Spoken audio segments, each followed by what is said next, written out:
about the gated community. We have also a project where we purchased about 20 acres of land at Consa. Still it's there.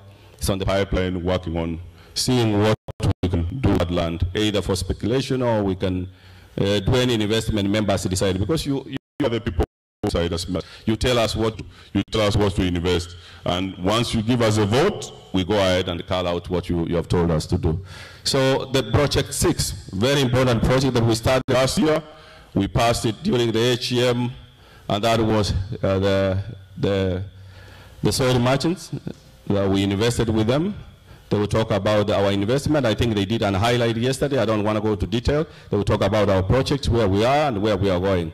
But I'm proud to say that the promise they made, from what I've seen, they have gone an extent of making it achievable within a short time, other than the way it was framed, because it was somewhere 2026, but we are seeing it maybe probably by next year. You saw yesterday they are casting 17th floor. You can remind me if I saw the wrong notes, but I think they were somewhere at 17th floor. And it's a 22-story building. So you see they are remaining with about 5 and be done. And they will start now doing the rest of the things, and we will have our investment. That's the place where we bought 2 of our offices. We will have the office for the investment, and we'll have an office for the SACCO. So we have 2 of our assets with them there. And it's good that we managed to purchase our office in cash from the investment, and we purchased for the SACCO in cash. So we are ready. Once they are ready, we are moving in, we have offices. But meanwhile, we have to thank Madam CEO, has been hosting us and giving us an office. Thank you, Madam CEO. We are using our office. Last year, we promised to have an additional work in Kenya, so we have a clerk who's working in Nairobi. And I think most of the members, he has been reaching out to you. And we are looking forward. Dr. is coming with a proposal where we need to allocate a budget for adding another 2 employers, so that we can have 3 clerks and make that office very efficient, so that they can handle the investment at the same time, handle the SACCO. We have been having members calling, oh, I can't see my money posted. But our urge is that we have given all the tools to our members. You go online, once you make your payment, the Education Committee has been doing a job, and they show you, they have sent even slides where you can see now, you can upload your receipts, put your money there. And I'm urging members, please, once you post your money, make sure that you follow and make sure that you have seen your money has posted well. Because sometimes we have unclaimed money and we don't know who sent this money. You send 10,000, Richard sends another 10,000, another person sends 10,000. The bank does not differentiate who sent this money because of the nature of the app you use. Some you are sending SendWave, TapTap, Nela. There are so many apps around. So some are using M-Pesa. For those who use M-Pesa, sometimes we are able to get the name because M-Pesa sends the name directly to the bank. But if you send through the app, we don't have the name. We don't know who sent the money. But if you produce a receipt, sometimes there are those things that we look in there to make sure that this is your money, like the time you send, the date, so that we know this is exactly your money and we allocate your money. I know there's a lot. If we go around of money, claimed somewhere, and we need to make sure that we start following our money. We have given a mandate to the clerk to go through, make an Excel, and start following each member. I think I've heard from other members telling me, I was called last week that I have not given out my receipts. Let's work, help the clerk. Let's make the work easier for us, the back end. We are also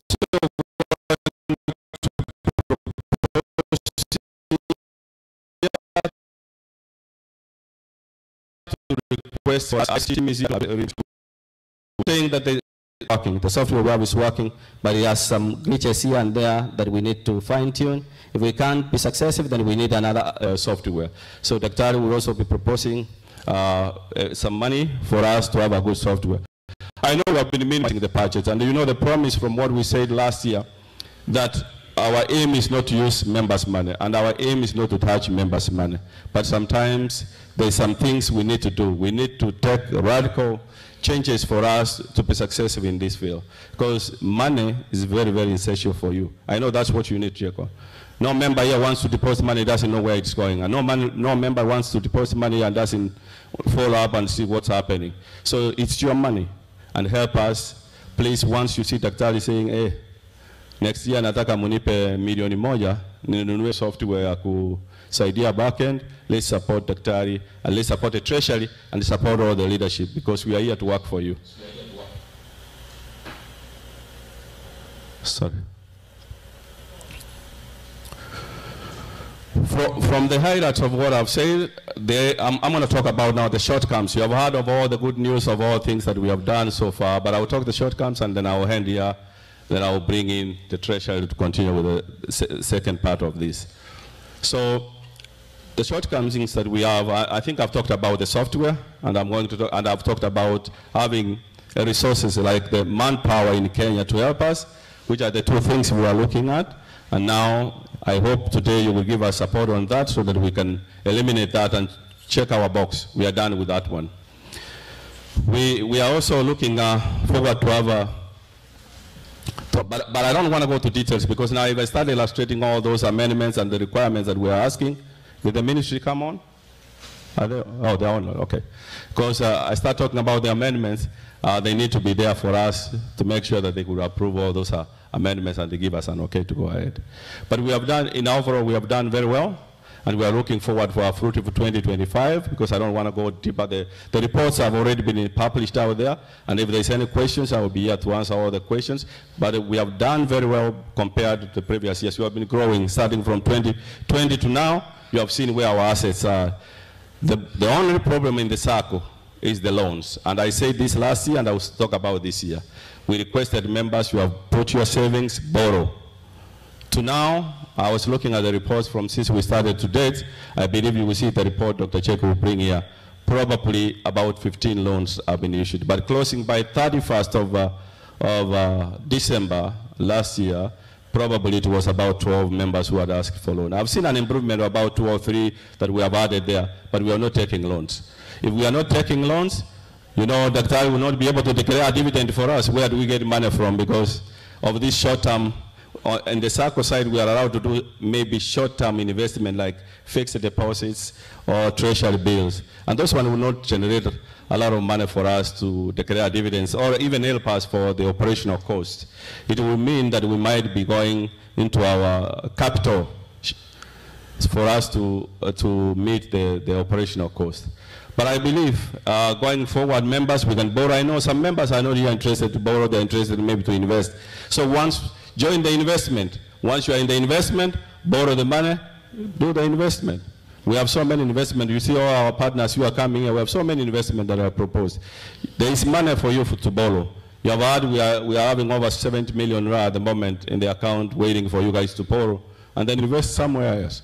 So we are looking forward for you to help us again develop loans. I know this year there will be a proposed, because it will not be approved yet until the ministry okays it, and once it's okayed, we might do maybe a special AGM for us to get the dividends. We will have a dividend this year. I know that's the good news you were looking for. We'll have a small dividend slide here from the small interest we made from other small investment that I will talk about, and all those loans I talked about. Because for the last 3 years, we have not given dividends. Daktari will have a figure for you right here. But I appreciate you, I thank you, all of you, and I'm looking forward to another fruitful year. Thank you.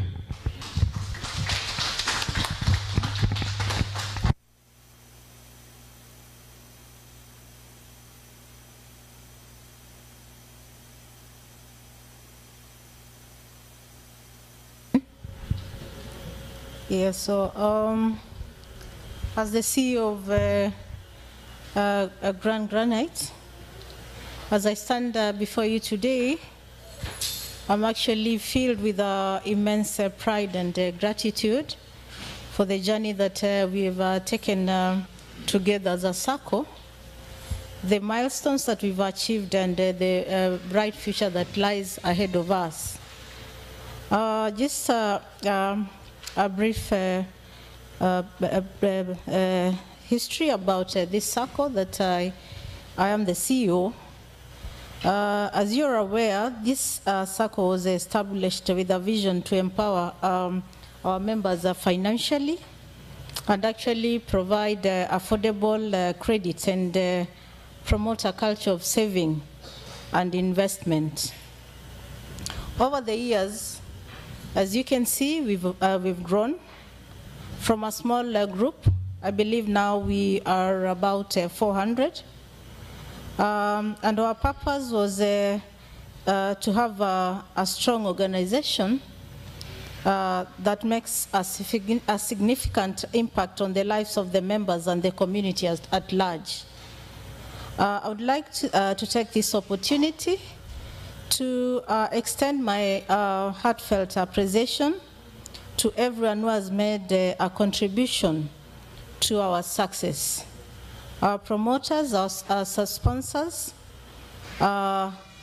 we appreciate you. To our dedicated members whose strategic direction has been invaluable, to our committed staff, whose hard work and dedication can be seen, we appreciate you. Your continued support and participation has made us where we are. So we appreciate you in general.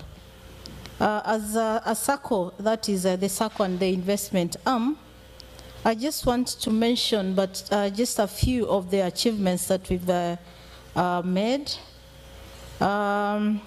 As you're aware, and the reason as to why we are here today is that we acquired a piece of land. This strategic investment does not only strengthen our assets, but it has also opened for us a new avenue for development, and that is why the sponsors are here today, so that we can pick out the best who are going to develop for us this investment. As a SACCO and the investment group, we've continued to excel in our core mission of providing loans to members. As the chair has stated, though a few people are borrowing, but you can see that we've gone ahead to meet our mandate, where we had indicated that we will give loans to our members. Our loan portfolio has grown substantially. It has allowed more members to start their businesses, small businesses, and achieve their financial goals. We are open. We are ready to loan out to members at a small interest. As we look to the future as a SACCO, we have ambitions to expand our services and enhance the value we provide to our members, while we remain committed to building on our success and addressing the new challenges with innovation solutions. Basically, as you're aware, we're in the preliminary stage of exploring the establishment of perhaps a financial institution in future. This initiative aims to offer a broad range of financial products and services. In conclusion, I want to also appreciate the Sasra group, who has been working with us tirelessly. We've always reached out to them, and we've always had a good working relationship. So we appreciate them, and we pray that we will continue working and strengthening our relationship as we grow as a SACCO and an investment arm. As you're aware, my office has assisted the SACCO and the investment arm in housing them, because this is a small SACCO, they're just coming up. I've been able to give them an office where we have an accountant. The accountant sits in my office and runs the SACCO and the investment business from my office free of charge. You also are aware that, of course, this position that I've taken as the CEO is a voluntarily position. There is no payment. And the reason for this is that this is a small SACCO, and I believe that with time, things are going to improve. I'm ready to work with the SACCO and support them in any way that they want them to support them. So all positions, there is no pay.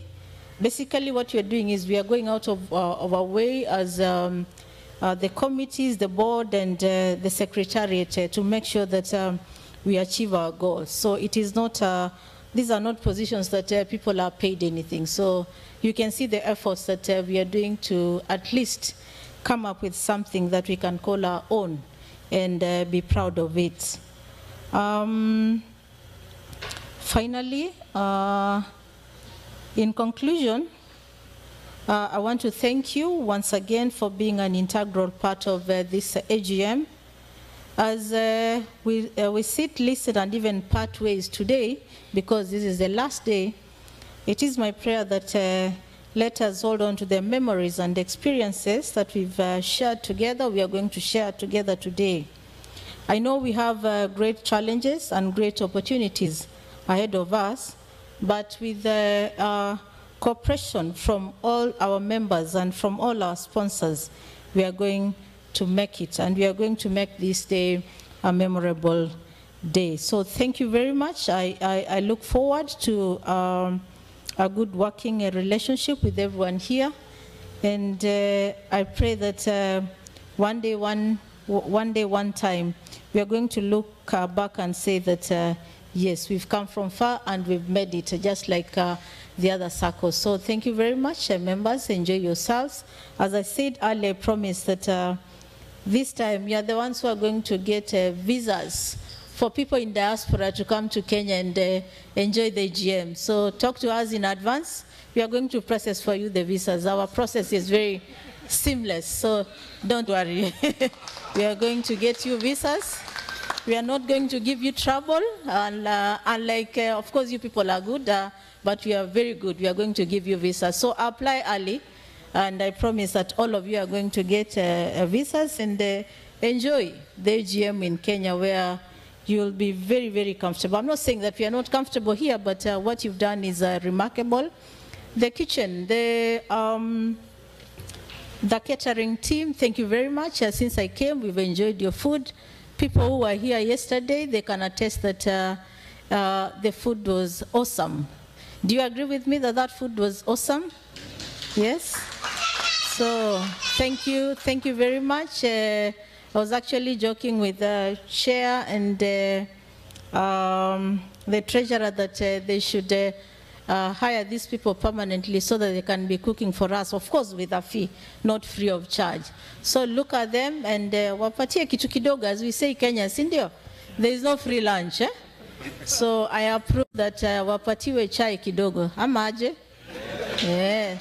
So that I believe you're also going to enjoy the lunch. You will affirm that basically they've put a lot of effort, given that they do not have people to help them, but they spent sleepless nights, and I'm really impressed on what they've been doing. And so thank you very much. Look forward to working with you in future, now and in future. So God bless you. I believe I'll be talking also last, so that I can also be able to tell you more of what I do apart from being the CEO of Grand Granite. So thank you very much, Chair. Thank you, Madam CEO. She has been a help to us, and you have heard she's also volunteering. And a volunteer back office yake, siyo ni kitu ya maana sana. We need to recognize her too, and she has made it here. Amewaambia Kenya visa atawapatia. Yeye ata process haraka sana. Utapewa visa quickly within a day. Utapata visa ya travel to Kenya. So in AGM inayokuja tunaenda Kenya, so that we do it in Kenya. Na that's a proposal I'm requesting, ndio. So I'm also posing that, like, next year we need to, Tatari, I think you will have to permit me to say this, and supervision team, that next year we have it in Kenya. So Madam CEO, may request this tukubali wote to enter Kenya next year. Before I bring Dr. Chek to proceed with the next part of this program, where we will do the amendments, the ministry is online. I understand now the officials are here. I don't know whether the commissioner is there. The commissioner will have a word, and then from there the officials will oversee the next part of this meeting by electing the new office bearers for 2024. Please allow me first of all to recognize those who are here 2023, the board members. If you can stand wherever you are, I don't want you to move forward here. wherever the board member you are, those who are in the office, please, if you can stand up so that the members can know who are working so hard for them. Board members, all board members. Madam CEO, you joined the group, you work with us together. So we have Madam Cherusa Mangera, the vice chair. She will be giving remarks later. We have Dr. Jake here. Dr. Ngaki is the treasurer. We have Dr. Michael Pogonko is the secretary of the board. And then we have Dr. Dovinson Kereri is the finance and risk, and again a board member. He stands for finance and risk chair. We have Mr. Evans Rindori. He's also the chair for the permission he gave us last year to form up a benevolent fund. So it's already in on the pipeline. He's going to talk about it later. One of the, Joel, engineer, where are you? Joel Arama is there. He's also a board member. At the same time, he also sits in a tender committee chair, and also he is in the marketing team. Thank you for what you have done for us the previous year. I will also introduce now the supervision team, those who have been working last year before we have those who are coming in, and then Dr. Onyancha, you will make your remarks supervisory. After this, you introduce your team. Here you are, Dr. Onyancha. It's your time now.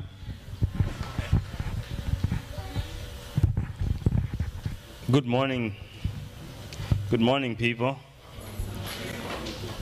I know we had a late night last night. I'm just glad to see you here this morning. Started a little late. So from the supervisory, just want to recognize those that we've worked with the last 1 year. I think I have my good friend and brother, Job Bikombe. Thank you. The second person is not here. I don't know if he's online. Dr. Fred Areba. Is he online? Yep. If he's online. All right. Thank you. So it's a team of 3, and it's been, we've worked well together, you know, serving both the investment and the SACCO. So a couple of things I'd like to say. The first is that our reports are available. The detailed reports are available. Please review them. And if you have any questions, let anyone will do our best to try to address them. 2 or 3 things I want to highlight. The first is, you know, when you look at the board members that we have, the chair, the treasurer, you know, the secretary and so on, these are some of the best colleagues that one could work with. The amount of time and effort that they put in is remarkable, okay? And I just want to appreciate them for what they've done. The second thing is that we've grown fairly quickly, both as a SACCO and as an investment, in terms of our, you know, membership numbers, and more importantly, in terms of our asset basis, okay, for both the SACCO and the investment. With that rapid growth comes some challenges, okay? Because as the chairman said, we're now playing in the big league. We're a small fish, okay, but in a big ocean. And that big ocean has its own rules. And as a small fish, yeah, you need to struggle and keep up. Otherwise, you're going to be swallowed whole, okay? So with that, my second point is that for us to ensure that these good people who've been working so hard are not burnt out, the membership needs to engage a lot more. Okay, this is your SACCO. Okay, do not wait, okay, for that perfect time when you have a full understanding of everything before you can offer yourself for service. Okay? Because these good people are going to burn out if we don't, you know. Now I'm talking from the supervisory standpoint, what I'm seeing, what I'm, you know, So the membership needs to engage more, okay? It might be as simple as just making sure that, you know, your payments are, you know, made on time and they're updated, okay? And if there are questions, you follow up immediately, okay? So we shouldn't be having a large number of dormant members, okay? Or a lot of money that's lying unclaimed. I think right now, if you look at the SACCO, I think the last report that we had was about 5 million shillings that's not been correctly allocated to the members because the members have not submitted their reports. That's where you guys come in as the membership, okay? The team can do the best they can, but it won't work unless we are all doing our part, okay? So that's a plea to the members. Then the last thing is there are a few areas of growth that our committee pointed out, and you can read all of this in the report, but I just want to very quickly read through them so that we are together. The first is we need to create a functioning internal audit function, okay? That is one of the things that come with being in the big league, somebody who is working, okay, and is on top of all the activities that are going on, financially speaking. As supervisory, you know, the bylaws say we should meet, I think it's once or twice a quarter, but Brother Job and Fred will tell you that we meet practically every week, okay? Just to try and make sure that we are being your eyes and ears, making sure that everything is going well, okay? So we need to create a functioning internal audit function. That might mean more resources, okay? We may have to pay for those services. The second, and the chairman has already talked about this, the software. We need a software that is more robust, that is more user-friendly, provides reports more accurately and on time. Then we need to, you know, the loan thing that the chairman was talking about. Why is there a disconnect between the fact that we have a lot of money to give out and people are not taking loans? You know, is there a disconnect in understanding what the needs of the members are? You know, are the products that we have speaking to your needs? You know, so how do we get to know that? We get to know that by improving or working to create an efficient feedback system, okay, so that we can know what the members' needs are. And, you know, the board can then create products that speak to those needs. All right? So that is, those are some of the recommendations from the SACCO. And on the investment side, give me 1 second.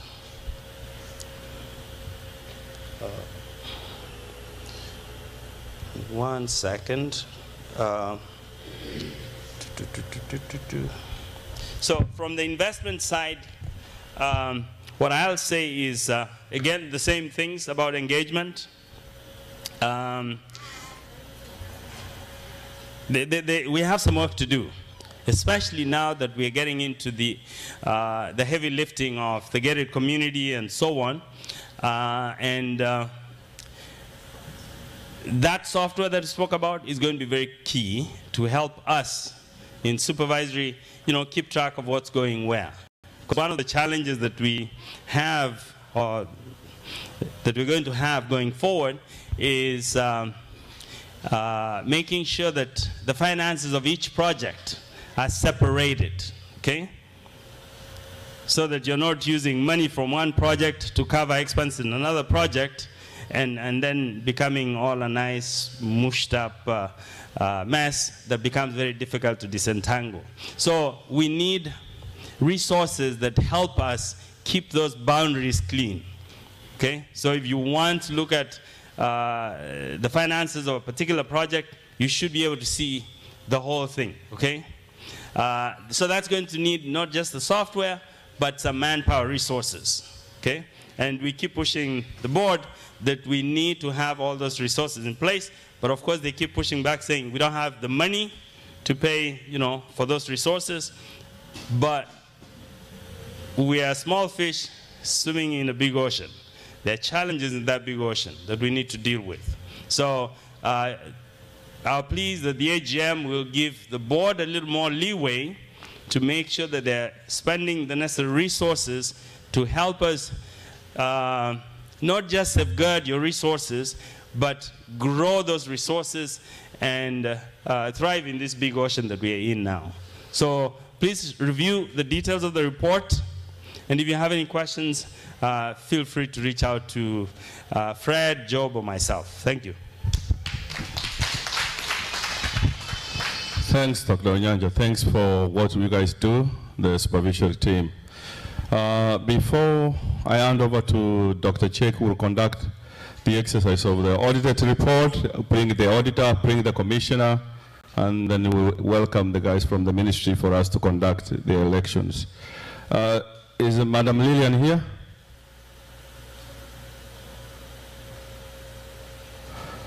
I'll be waiting for, once she comes, then I will have to, because I have not recognized the founders here, I will bring them up here. Dr. Chek, you can take over from me. Thank you.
Members, thank you so much for joining us again today from yesterday. Those who have been joining us from 2 weeks ago when we did the pre-education, pre-AGM education. Before, I think the supervisory and the chairman, definitely they just took all my sections, so I won't be having much to talk today. But before we go to the financial reports and the highlights, let me just recognize the ministry. Mr. Fondo, are you online?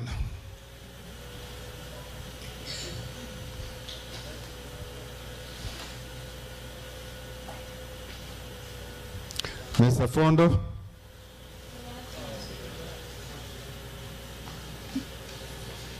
Can you hear me? Yes. I wanted to recognize you for your work that you have done for us, and I think you have been a good advisor since we started. And I just wanted to give you a few minutes so you can give a few remarks, and then we're gonna do with the, I think we have one amendment, and then of course the approval of certain motions, and then of course we can go for the election. Thank you, Dr. Members, on behalf and through the chair, good morning, good afternoon. I actually do not know what time it is out there. Whenever I have meetings with you, I have challenges, especially noting the time. I want to say that it's a great honor and a privilege for me to be with you members on this beautiful day when you're having your AGM.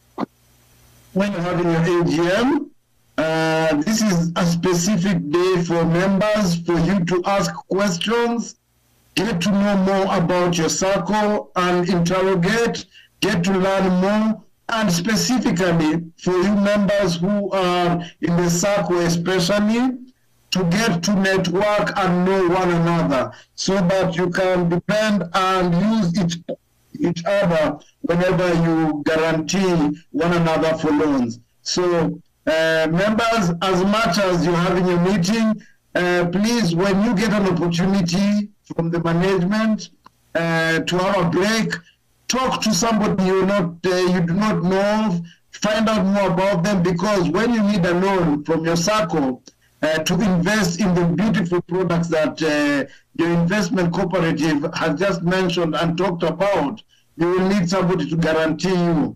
And what better way for you to also be able to access finances? As I keep on telling people in the circle sector that usinoneshe pombe ya jirani na ungali uko na yako. What does that mean?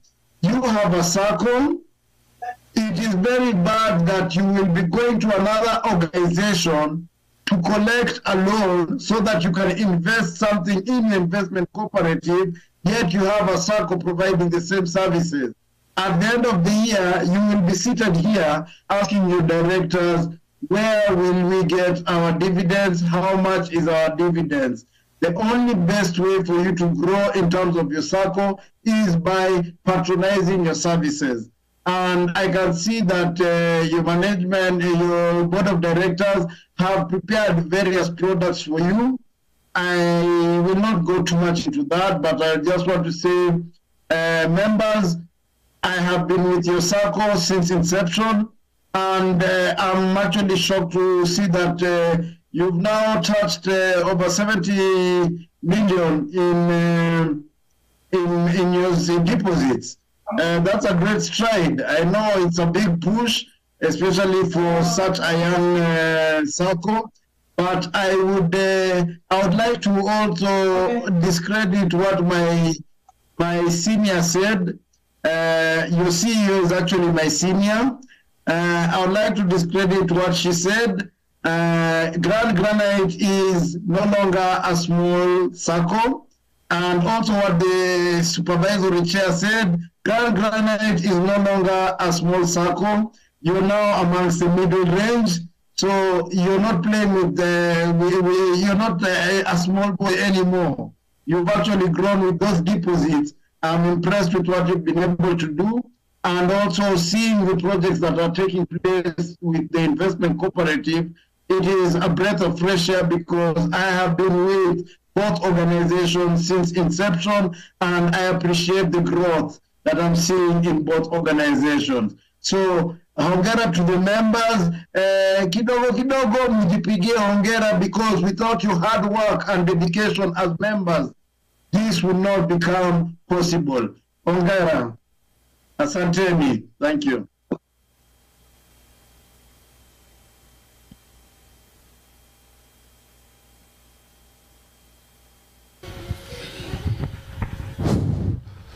Thank you, Mr. Fondo. As he indicated, Mr. Fondo has given us good advice from the beginning.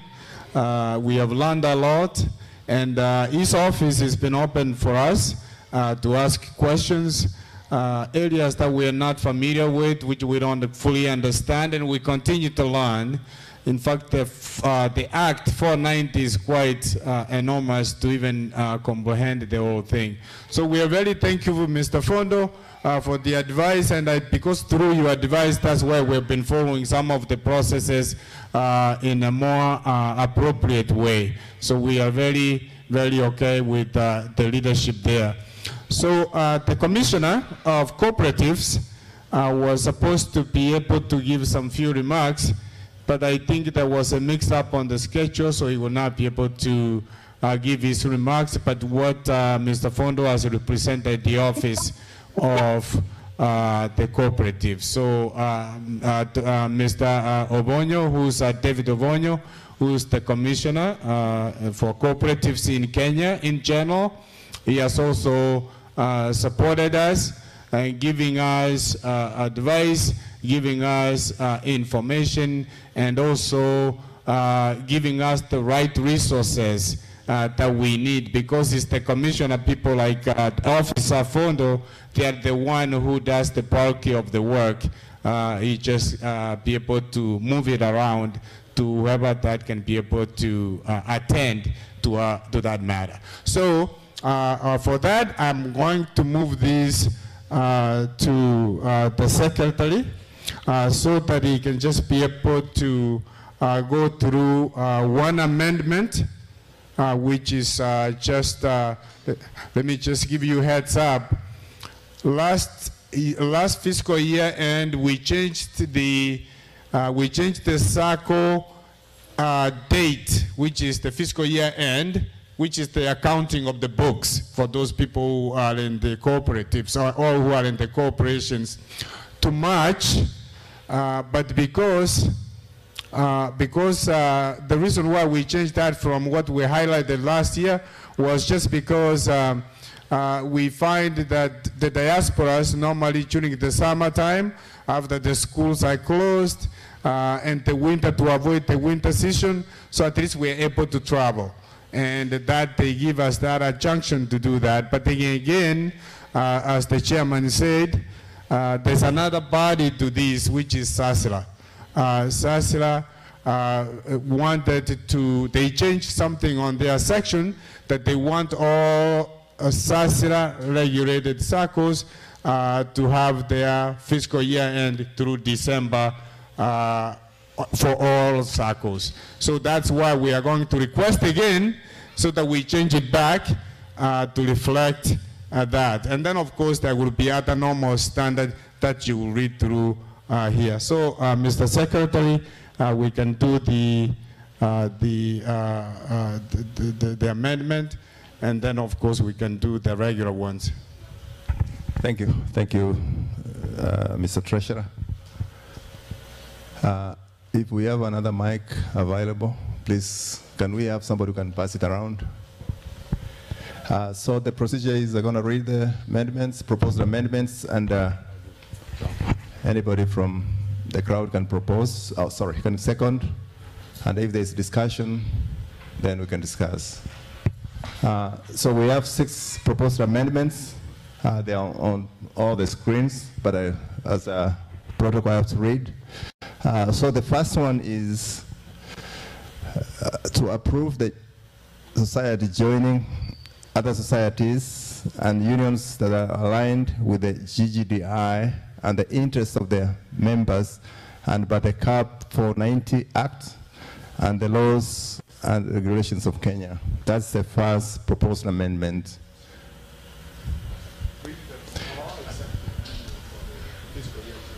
Okay, we need somebody to propose for each and every. Oh, okay. Oh, read all of them, okay.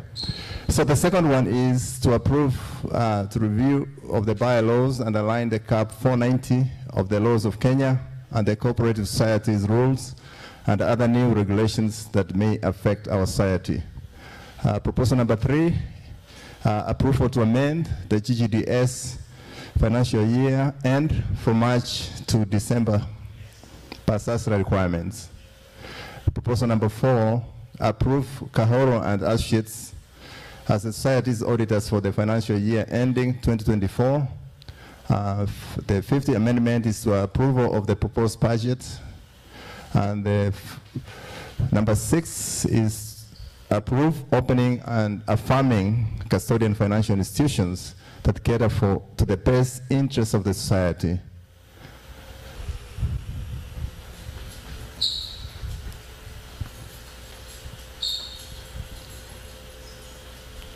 Yes, Dr.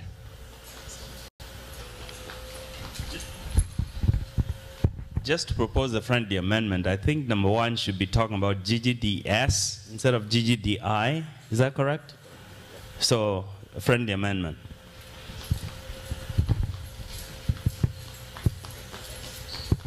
Thank you. So, did you second or? Okay.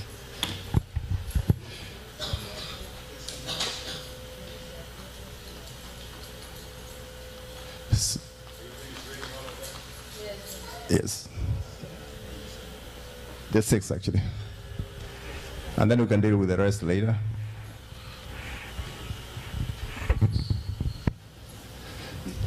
So, I think what we are asking for is a proposal with that editorial correction, right?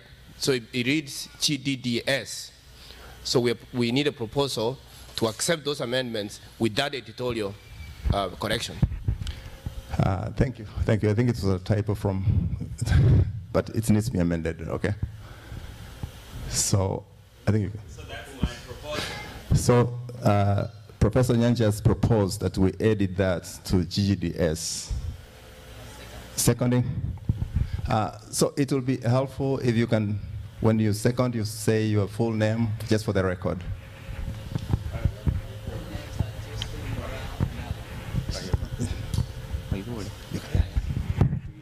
Oh, my full names are Josephine Mora Ongaga. So, thank you. And I'm seconding. Yes, thank you. And that's for the editorial. Then, anybody to second that first amendment?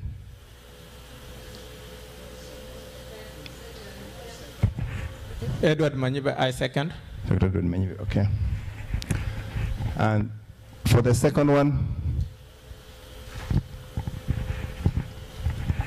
Richard Nyakundi, I second.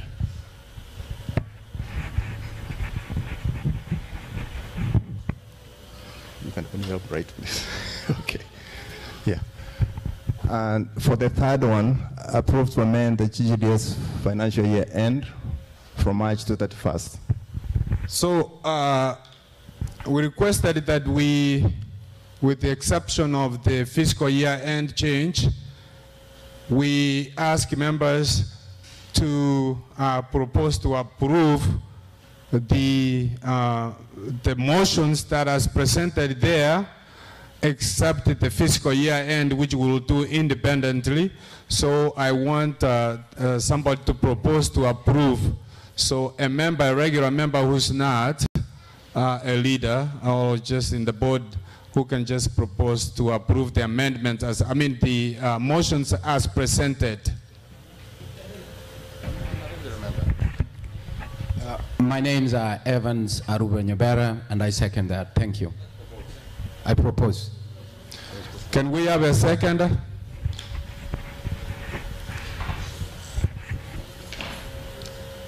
My name is Valentine Ngovi. I second. Any objections?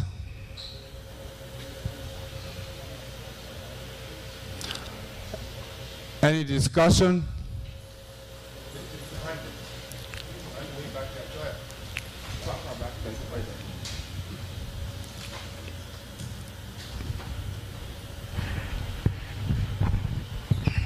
A point of concern, Evans Monsieur. So when we change it from Where is that? Okay. When you will change it from number 3, that is January to December, March to December. Does this one affect our annual AGM? Or will still be having around this time? Yes, so are you taking the amendment to change the fiscal year end? No. I'm just a point of concern. No, it does not change when we actually hold the AGM, because we have 4 months after the fiscal year end to hold the AGM. Okay, thank you. Yeah.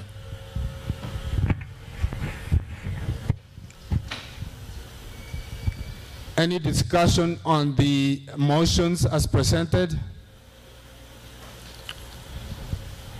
You can take it approved. Is approved number 4. Now let's go to the fiscal year. That's good. Okay. Let's do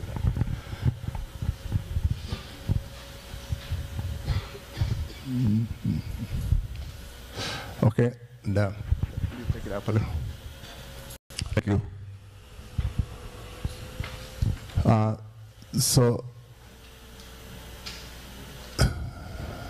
Thank you.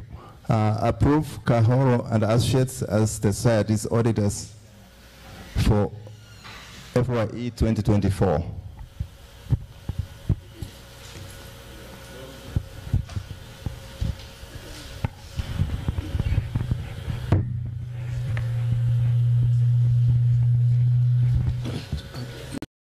My name is Momoyo.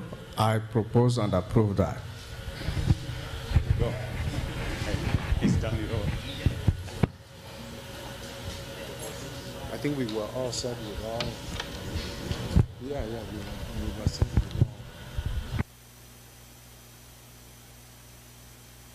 all.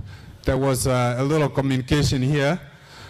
So we already, the members have presented the motions. There have been proposal to approve. There have been a second. There has been a discussion, and there was no objections. We declare the motion and the amendments approved for the SACCO.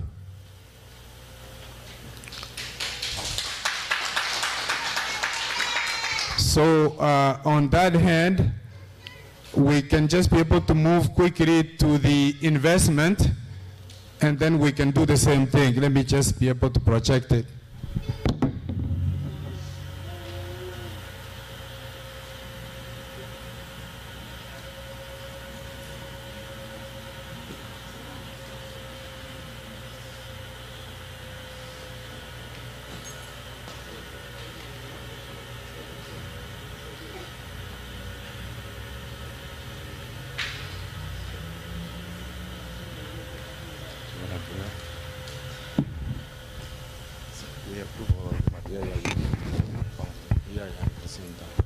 Yeah, to save time, I'm just going to read.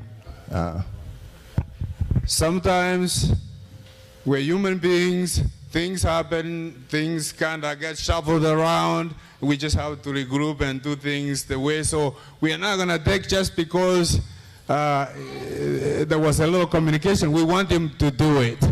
And that's all how we learn, that's how we get things done, and that's all we bear responsibilities. So go ahead and do this.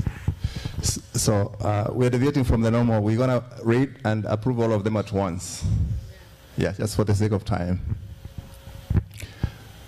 The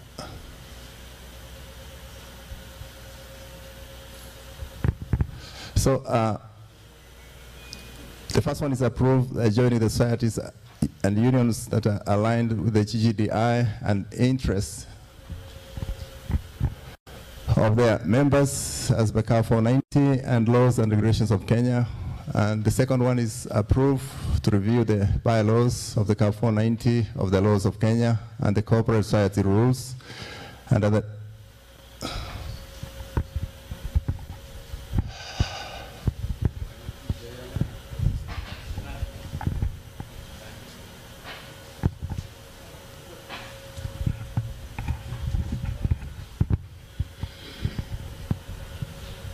Okay.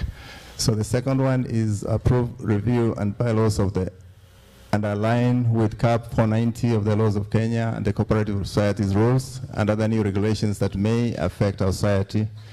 Approve Kahor and Rashid's as the society's auditors for the FYE 2020. Approve the proposed budget. Approve opening and affirming custodian financial institutions that cater to the best interests of the society. 6, approve the proposal to approve borrowing power of up to 20,000 Kenyan shillings. 20 million Kenyan shillings. Following the borrowing power, proposal to consider Ggds from the Ggds. And those are the ones we have, not unless something comes up again. So we just gonna one person, second, and all. So first one propose with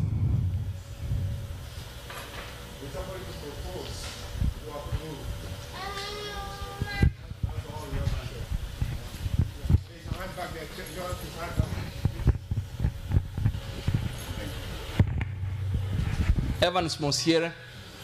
I want to make a motion so that we can approve all these amendments. You first propose. Second.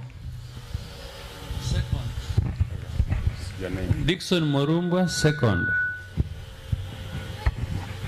Thank you. Any discussion, objections, any questions, concerns? All agreed.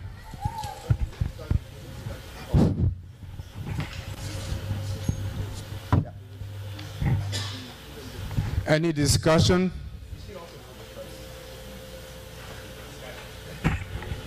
Oh, this is Dixon Morumba. Now, this number 6, is it for an individual person or? Okay, that's all. If you know the investment, it kind of is given a leverage so that he can be able to borrow in case he gets into certain project he can't be able to fund, or members cannot be able to fund. At least they have an option to borrow and then fund a project. That's to do with just the society itself. We may not use it because most of our project we have been funding it, but we just need to have just that leverage. And if this comes again, you will be requested to approve that. Any other discussion? So, Mr. Chairman, we confirm this message. I mean, the motions, mostly these are motions as approved and confirmed by the members here. So now, on that note, unless I hear anything, let us move to the election process, in which Madam CEO will be able to oversee that process, because I can't be able to put myself up election and then I be the one to do that function.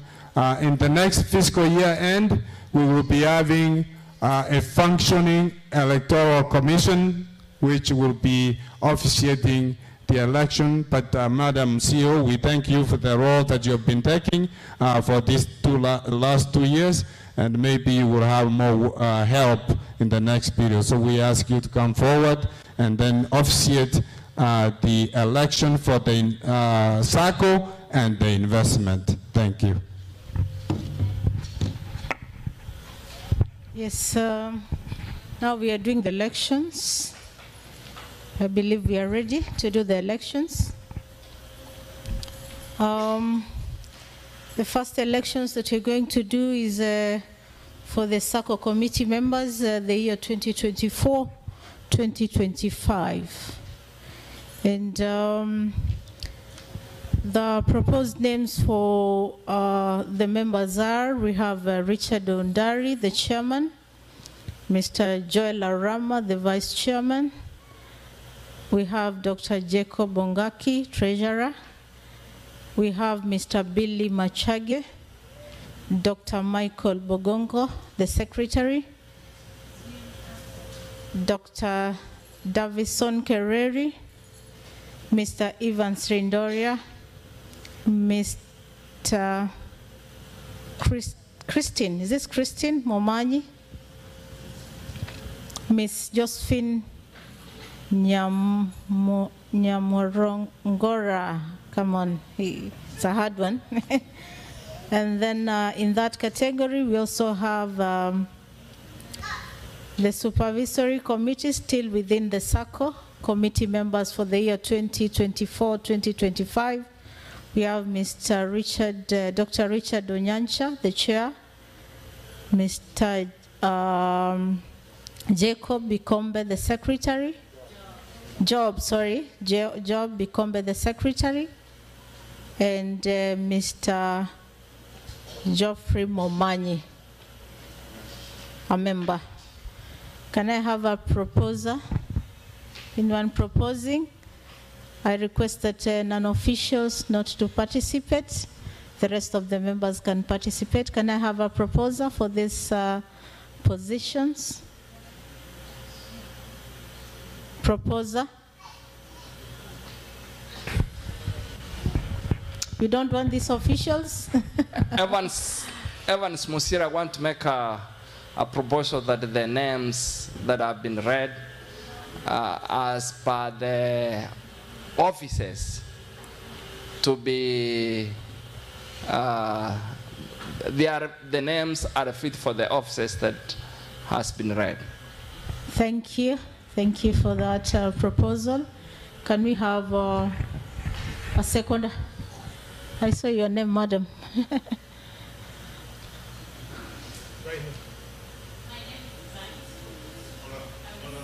Just wait for the mic so that we can hear you.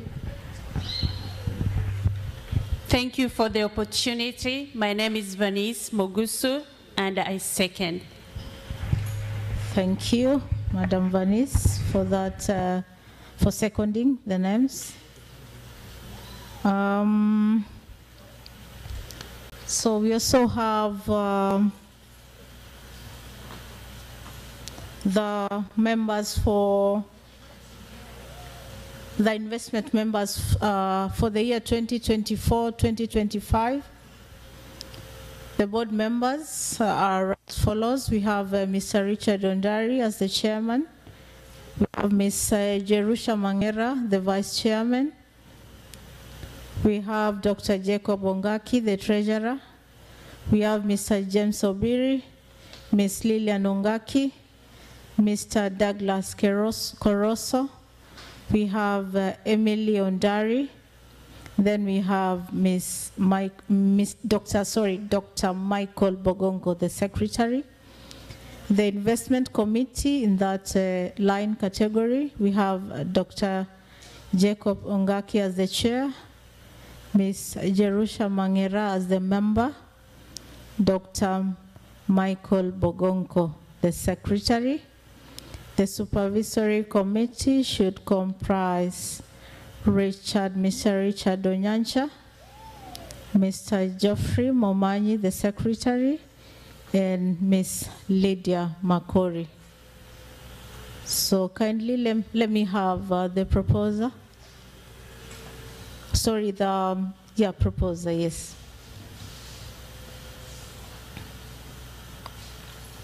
Any proposer?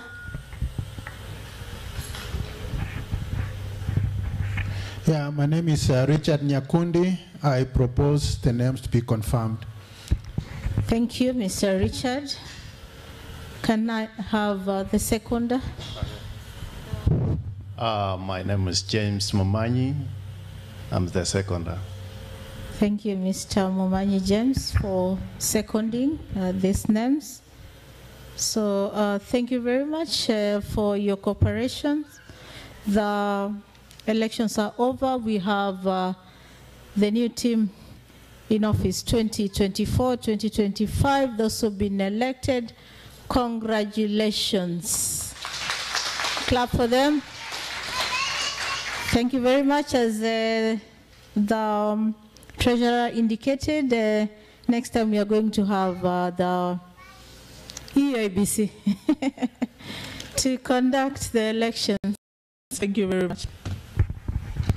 Thank you, Madam CEO Alice Oeli, and she will be talking later on what she actually do for her career. So, members, thank you so much, Mr. Fondo, who's online.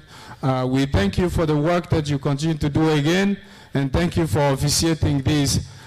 Because what happens is that anything that we do must be communicated. All these amendments that you saw and all the officials have been communicated to the ministry. They were already aware prior to this meeting. So that's how the exercise takes place. And if you can see, there was the incoming leaders who we are trying to get to be independent between the SACCO and the investment. And I think, Mr. Fondo, you can be proud of us. What we have done this year is that we are almost 80% being independent. The portfolio that is shared before the SACCO and the investment is just the chairman and the treasurer. The other ones, they are independent practice. And hopefully next year we will be able to achieve 100%. And as the supervisory chair said, we want you to volunteer. We want you to give back. We want you, I know we are busy in our own environment, in works, making those overtime, but just volunteering to support your organization is an essential thing that we need to all have.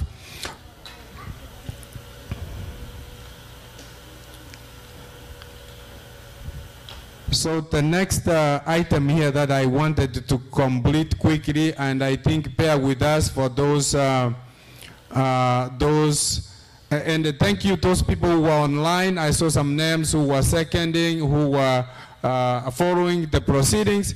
We recognize that, and thank you for your participation in this. So I wanted to give a quick remark here about two things. Because I'm not going to bore you with all the numbers, the reports are already available out there for members. And one item that I wanted to emphasize is the budget.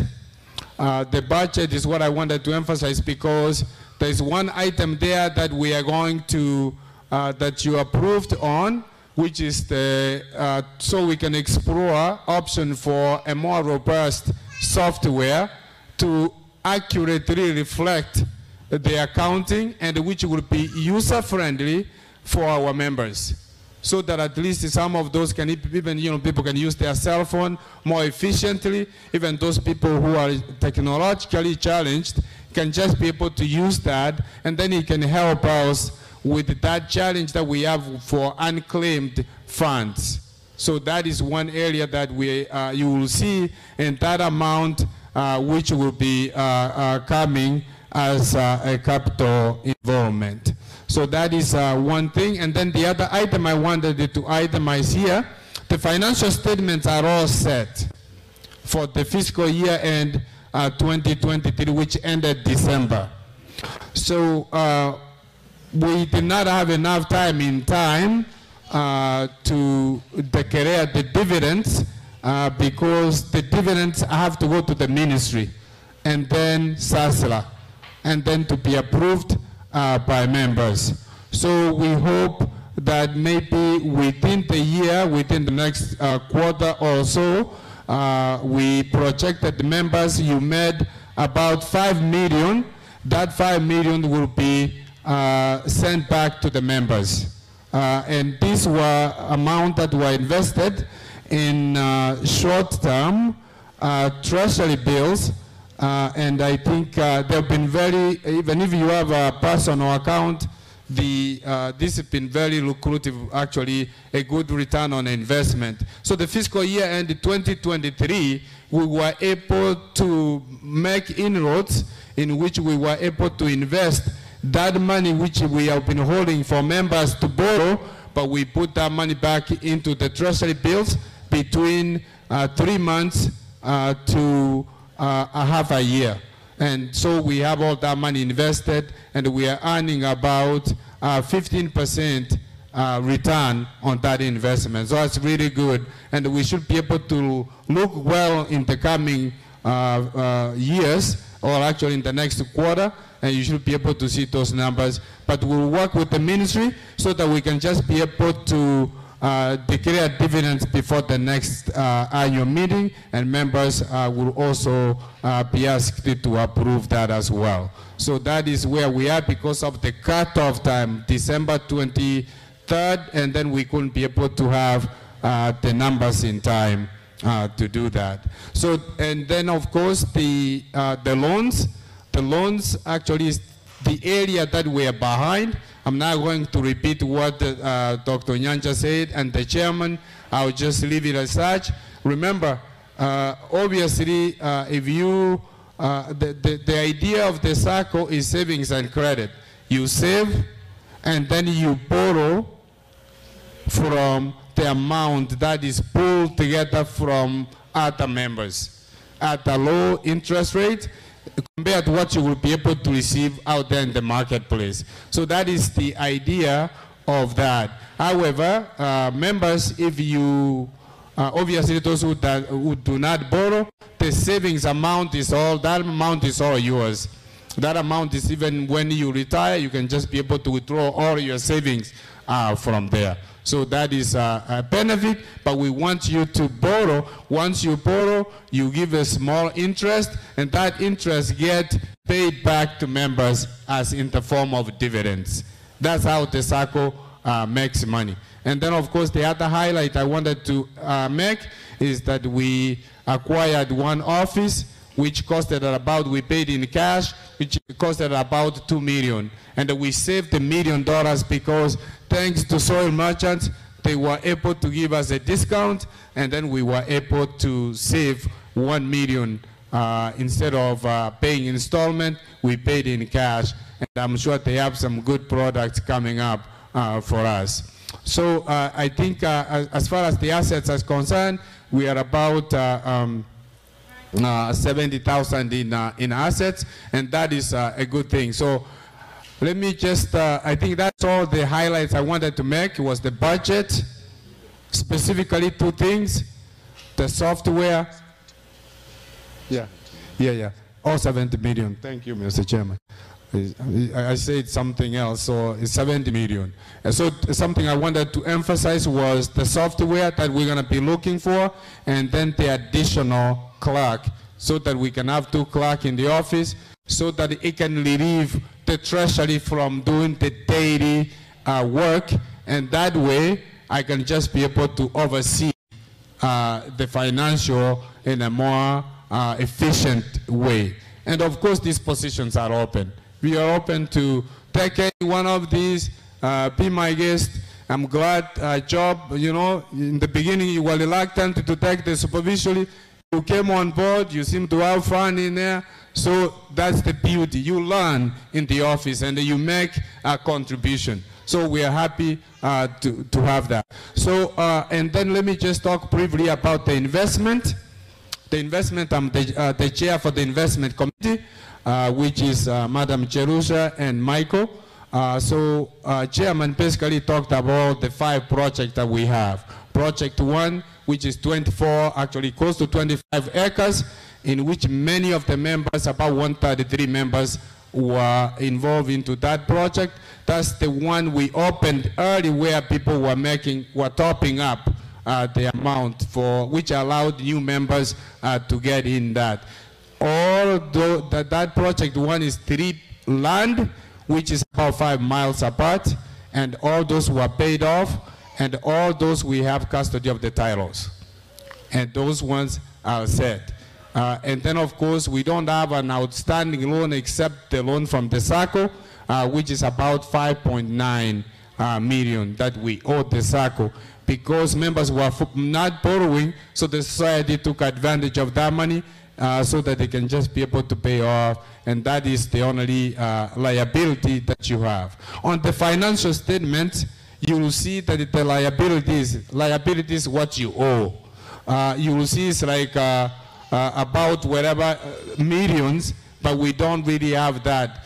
The member deposits, which is your savings, is considered a liability because we owe you that money. So it pulls into that financial statement. I just wanted to highlight on that. So that is project number 1. And the proposal on how we move forward with project number 1, we are going to create a task force from the management and the board approval. We are creating a task force which is going to deal with each individual project.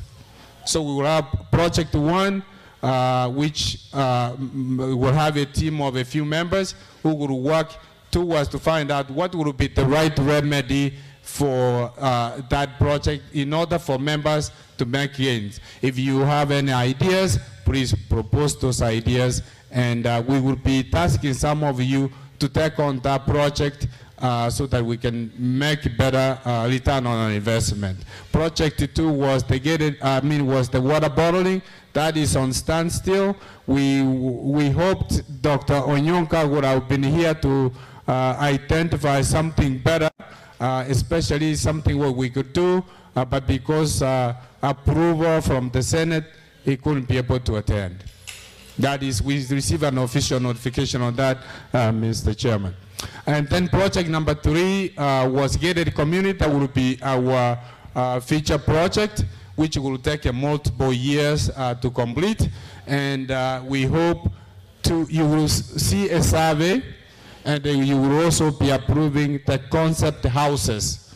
So we will have like 3 model houses in which members can be able to approve. And then we will send you a survey, and the survey, what you will do is, we want to know the timeline. When do you want to start your a house in the gated community? There could be people within 1 or 2, 5 years, or 5 to 10 years, or 10 to 15 years, depending on your timeline, on how you want. And we are looking about 15% deposit, and they will be working with the bankers. They are standing on lines. I mean, they are standby, so they can be able to fund the rest of the project. But be ready to at least have about 15% down deposit to get us started on that project. And that will be coming out. The survey will come. The concept houses, we will have an impromptu meeting in which we will call you back so that you can just be approved some of these concept houses. The leadership only gives you an idea, and then it's members to make the final decision. That's how we work, and that's how we want to be able to be known to do. We don't want to make all the decisions for you. You can just help out in that process. Project number 4, which is WIRE, they will be here this afternoon, Mr. Chairman. They will give us an overview and update on that. About 29 members invested in that. We invested about 32,000 in that project. So those are Dr. David Wachira and the team will be able to do a quick presentation this afternoon. And then project number 5, this was a low-hanging fruit that we thought we could take advantage of. It was 500 per acre, and many people, I think 72 people, members invested in that 20-acre land. So it was very affordable, and I think we already paid off that 20-acre land. And what we are thinking is Professor Ndemo kind of proposed this to us, that we probably do something called industrial park.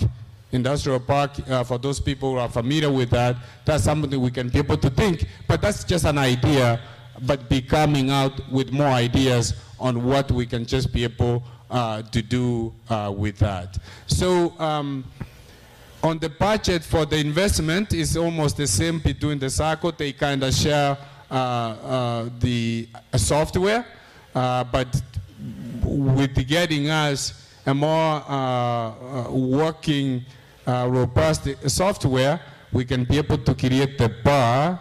And now since we have different board members for the investment and different board members for the SACCO and the supervisory and the same, so they will not be able to see matters of the SACCO, and those from the SACCO will not be able to see matters of the investment. And even the members, if you are in the investment, you join to the investment, and when you go to the SACCO, you will be asked to log in again, so that at least you can just be able to go see the SACCO. So we had some issues where the current software was kind of doing some duplications of entries, and obviously that one has been remedied, and it's only that we don't want to be dealing with this more, and then the resources available is not sufficient because they haven't invested so much in that software, and that's why we're thinking we need to be able to, as we grow,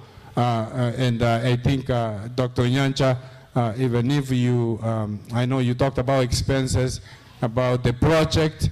The project will be accurately represented. It's only, it might take extra time. It's only that's what you are trying to avoid, so that it can just be able to do it correctly. Even the best software, it needs human power who can just be able to input. What you input is what you get for the output. So that is part, it's not the software itself, but it's also the expertise that we have for members. So I don't want to bore you. I could have gone through some of the financial, but you can read all those statements, and we added this information in the pre-session where we talked about this information, and of course you can always reach out to us if there's anything that you want to be able to talk. For me, I'm very thankful for my members, especially those who came here today. Those who have been coming here, Josephine, you have been coming almost every AGM. Thank you for coming. Remember, we see so much information, and one of the other thing is, you may know 2 or family members, and one cannot even tell somebody else there's a SACCO that you can join.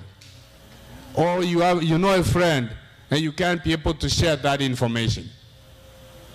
We are here to help, and you are also there to inform others. Join us, because, you know, if you are the only rich person in one area, it doesn't look good for the whole clan there. It's also good to share that information. Say something good. You create wealth. You just help others also to gather information. Conferences are a good idea. Join conferences whenever they are available. You learn a lot. You are able to know what's happening. Then just, sometimes we work so hard. We go straight to work, come back. Come back, attend to our family, go back. We don't really know what's actually happening out there. Take those words for myself. I've learned a lot. I've used most of the expenses for myself in traveling. Now, the SACCO has not paid any expenses or the investment for myself, none to the board members, and we are very happy. But as we grow, we will be able to find a way. I think some of them are looking me in some eyes, but it's just because they haven't been, some of them have not even been given a penny, even just even hotel accommodation when they travel, even just chip in 20% for their transportation to attend to the matters of the SACCO. But we are determined that we'll get this done. The vision that we had as founders, it is just to make sure the members benefit, and then we'll come in.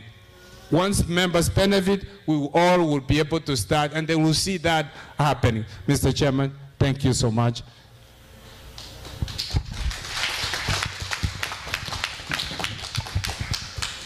Thank you, Mweka Zina, the treasurer.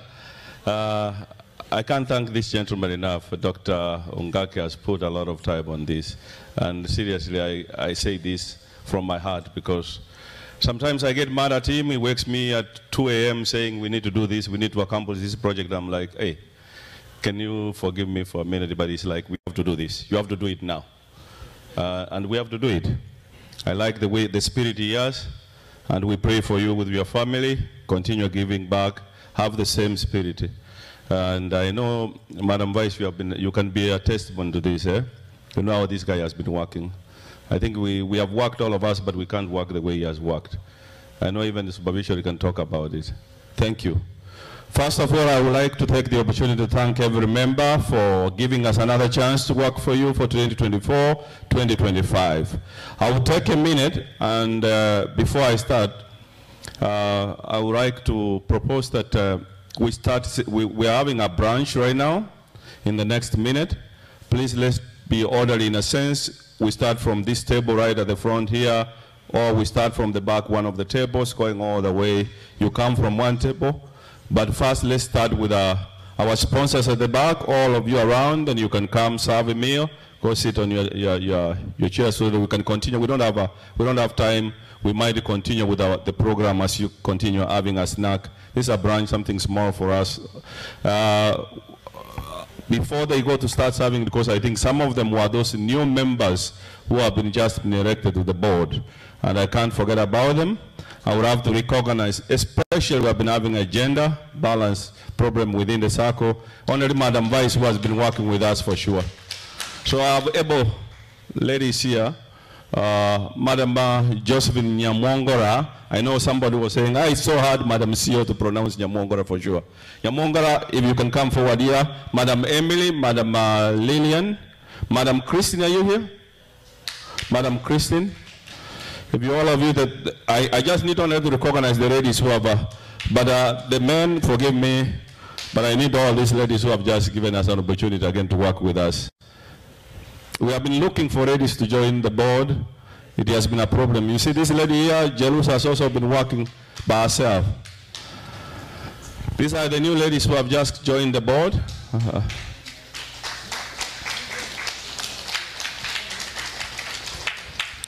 Starting from the right and left there, Madam Josephine, Christine Momanyi.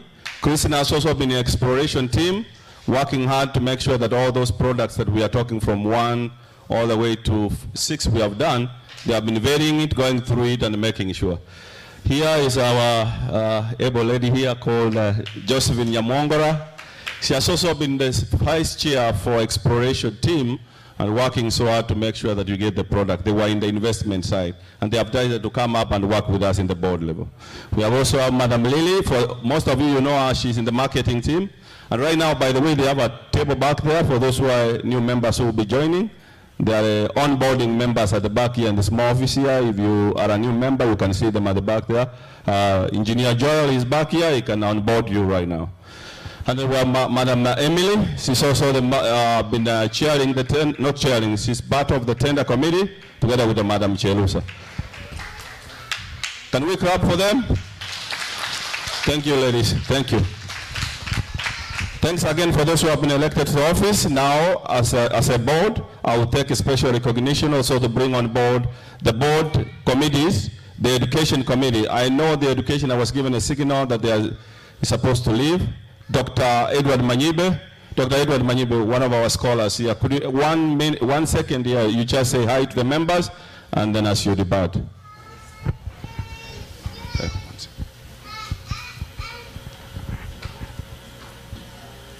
Hello, everyone. Yeah, in our team, education committee, we have Jared Arika, who is not with us here as the chair.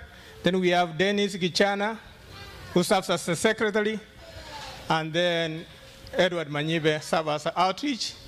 So all the education activities we see around, that's what we do. So we will continue to do that. We wish you the very best when you're traveling. Safe travel. Thank you. Thank you, Dr. Manyibe, for representing the education. Before I continue, I will welcome Madam Vice Cherusa to pray for the food. And then we will start, I think let's start from the back, from as I said, all the sponsors coming this way after we pray. Madam Vice. Thank you, Chair. Thank you, members, for being patient with us, our sponsors, everyone today. This is a branch. I just wanted to warn you that don't leave. We are going to have dinner after we conduct our business. So this is just a snack to keep us going. Thank you for being patient with us and working with us. Shall we pray? Kind and loving Father, we thank you, God, for this day. We thank you, Father, for the gift of life. We don't take it for granted. Thank you, God, for every member represented here. Thank you for the food that you have given us, God. We ask you to bless it as we take it so that it can nourish our bodies. And Father, as we continue to fellowship together, we ask you to be in the midst. We thank you, Lord. We love you. And we ask you to bless this meal, for we ask all this in Jesus' name. Amen. Thank you. Thank you, Mar.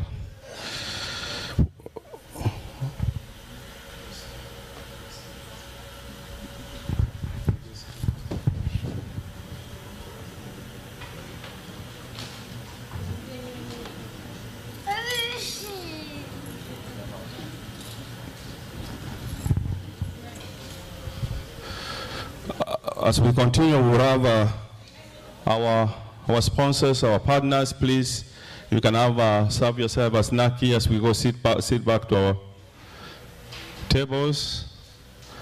And then we can start with the guests. Our chief guest, I hope he's online at the moment, waiting. Airport Lady Justice Asnat Ongeri.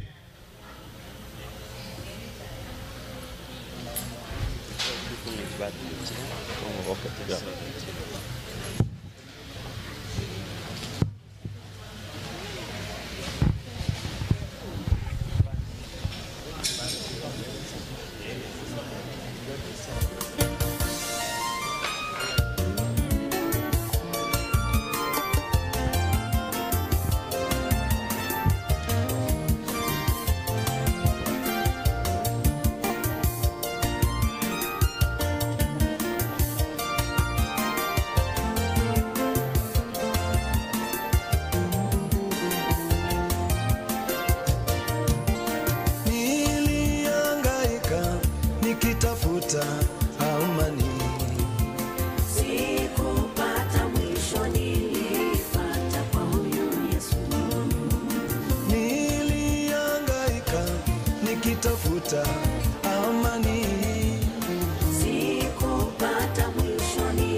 We'll take about 15 minutes as everybody serves and we get back to our tables, and then we'll continue with the program.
kibanzi cha jicho la mwenzako.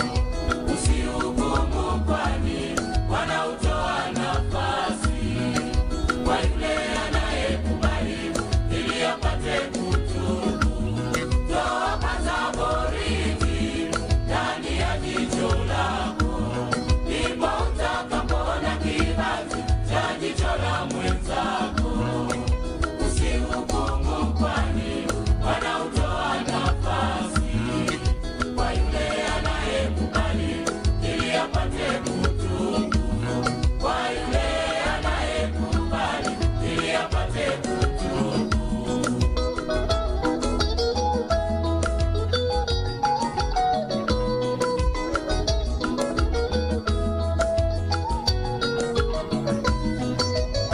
Bwana mwenye huruma hapendi mwenye dhambi afe, pasipo kuyatubu maovu yanayomtesa. Bwana mwenye huruma hapendi mwenye dhambi afe, pasipo kuyatubu maovu yanayomtesa. Usihukumu kwani wanautoa nafasi kwa yule anayekubali ili apate kutubu. Bwana Yesu alikuja duniani akakaa nao wenye dhambi. Alikuja kukitafuta kilichopotea, mimi na wewe tutoke dhambini. Mimi na wewe tutoke dhambini. Bwana mwenye huruma hapendi mwenye dhambi afe, pasipo kuyatubu maovu yanayomtesa.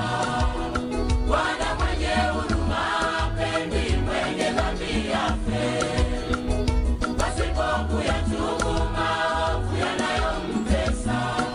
Usihukumu kwani wanautoa nafasi kwa yule anayekubali ili apate kutubu.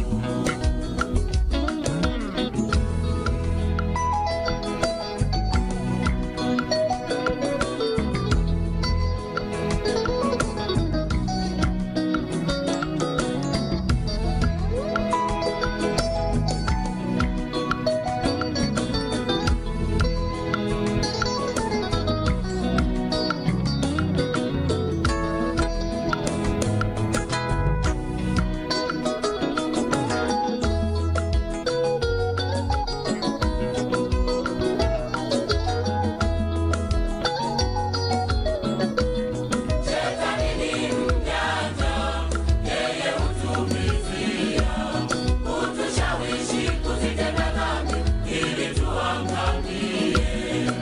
Mtu akipotea, mrejesheni kwa upole. Kwa jina la Bwana Yesu, dhambi tutazishinda. Shetani ni mjanja, yeye hutumizia kutushawishi kuzitenda dhambi ili tuangamie. Mtu akipotea, mrejesheni kwa upole. Kwa jina la Bwana Yesu, dhambi tutazishinda. Kwa jina la Bwana Yesu, dhambi tutazishinda.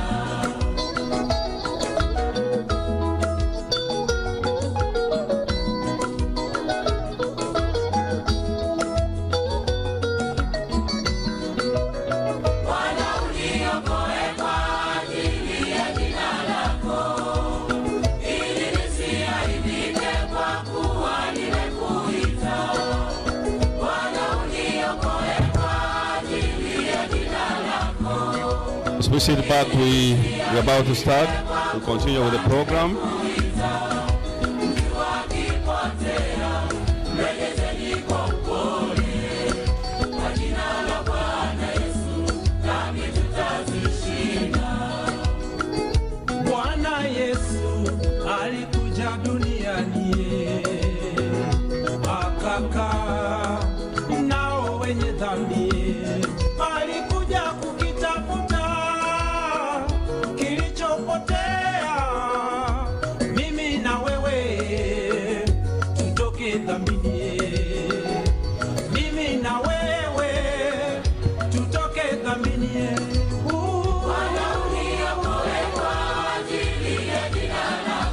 hope everyone has gotten something, a small snack for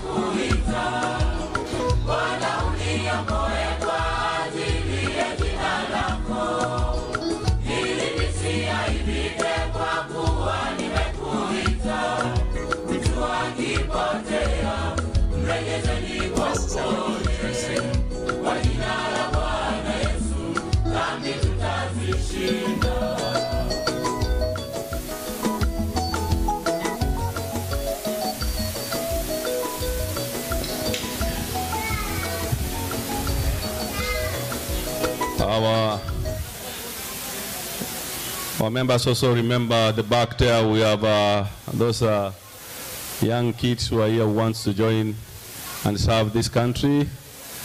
We have Sergeant First Class Coroso and Sergeant First Class Brown. They are at the back there, and they can give more information if somebody wants to know how to join. For those who wants to know to join or refer our young generations who wants to serve in this country.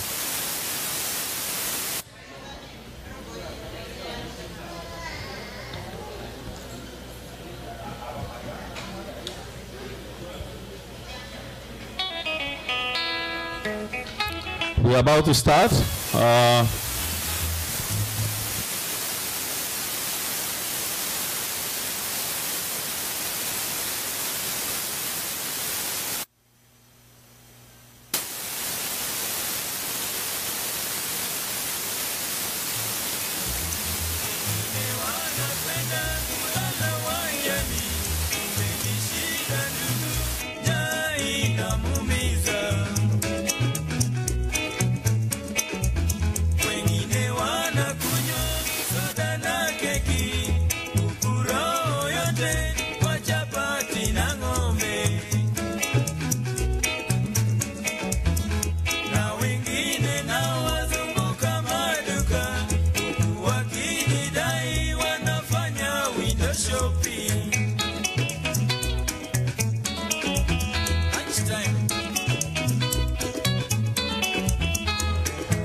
Lydia Mancor, you're here? Lydia? Lydia, wherever you are, you can stand up because you are one of those who have joined the supervisory. I forgot to recognize you. Lydia Mancor, you joined the supervisory team. Gender, remember? Thank you.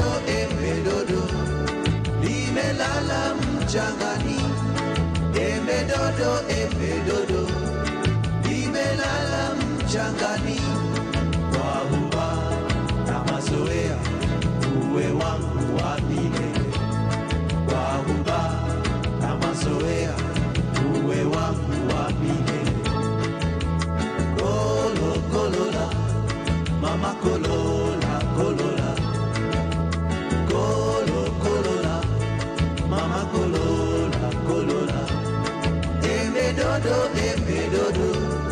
Limelala mchangani, emedodo, emedodo.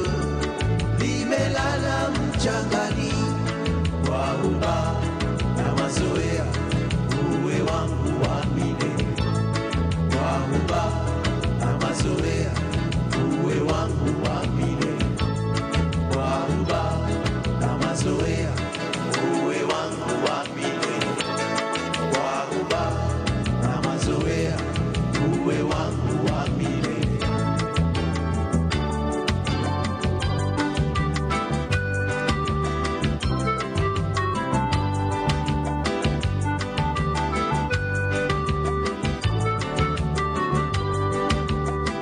Kweli ajali haikingiki, hasa ilipo Mola mwenyewe.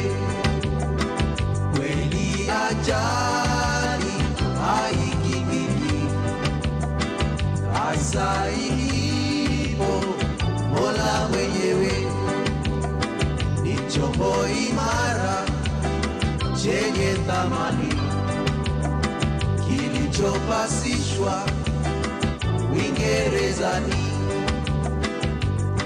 Ilinguruma likoni, likatiririka pale mapasenja wakapelea bahari, dereva kombo ngama zako zimekwisha, kwetu Mombasa jirani wazi kwa shirika, tuliona hivyo kwaheri, tuliona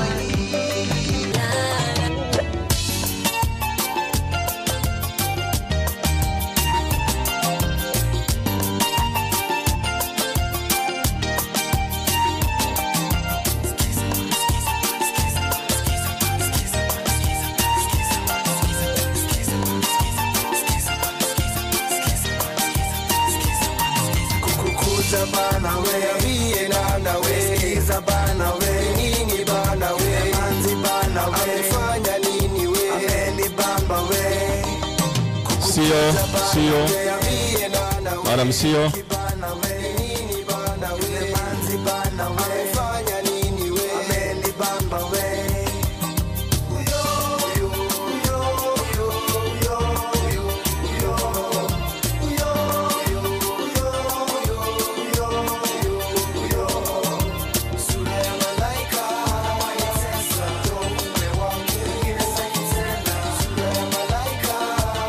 The rest of the guests, other than the sponsors, you will have about 5 minutes for us to move quickly. After our chief guest, we will have Wire Bay make a quick one. Akidoy, 2 minutes for there and there. And then we will have Vic. And then we start with our sponsors now, because they will have to take about 15 minutes for.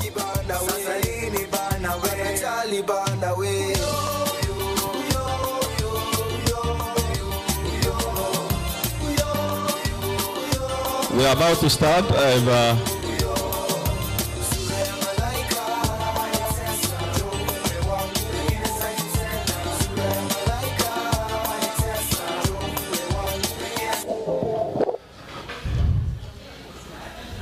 Ladies and gentlemen, once again, now we start our evening session here.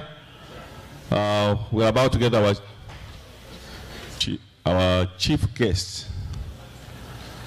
I don't know how to address the chief guest. I will give the opportunity to counsel, and she will talk about the chief guest. It's our about leadership, just Asina Dongeli, and she will be bringing in another guest to talk. Madam CEO.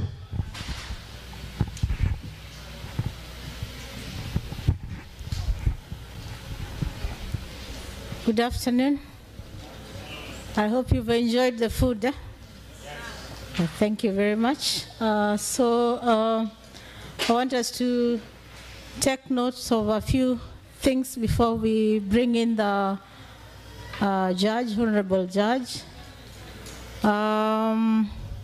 Basically, how we address judges, this is a lady, so we call her Lady Justice, okay, or your ladyship, all right? Few lessons which you need to know now that you're here and you're going to interact with her, even as you ask her questions, isn't it? Yeah, so it's important. It is my pleasure to introduce to you this afternoon Our Lady Justice Honorable Asenath Ongeri, who is going to talk to us on the legal framework. This is a renowned judge of the High Court of Kenya. She has practiced as an advocate. She has been a judge for quite some time. And it is very, very important that we honor her by standing up, right? This is the way we show respect to our judges.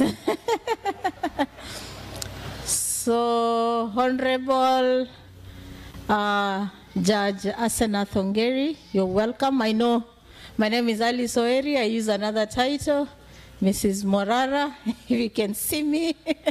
But here I'm Alice Oeri. So, Karibu Judge, we are glad to hear from you. We respect you and we know the work that you've done as a judge. Personally, I've interacted with you, our people, my boss. So kindly remain standing for my boss as I bring her in. Karibu Judge, and proceed to address us. Karibu sana. Thank you.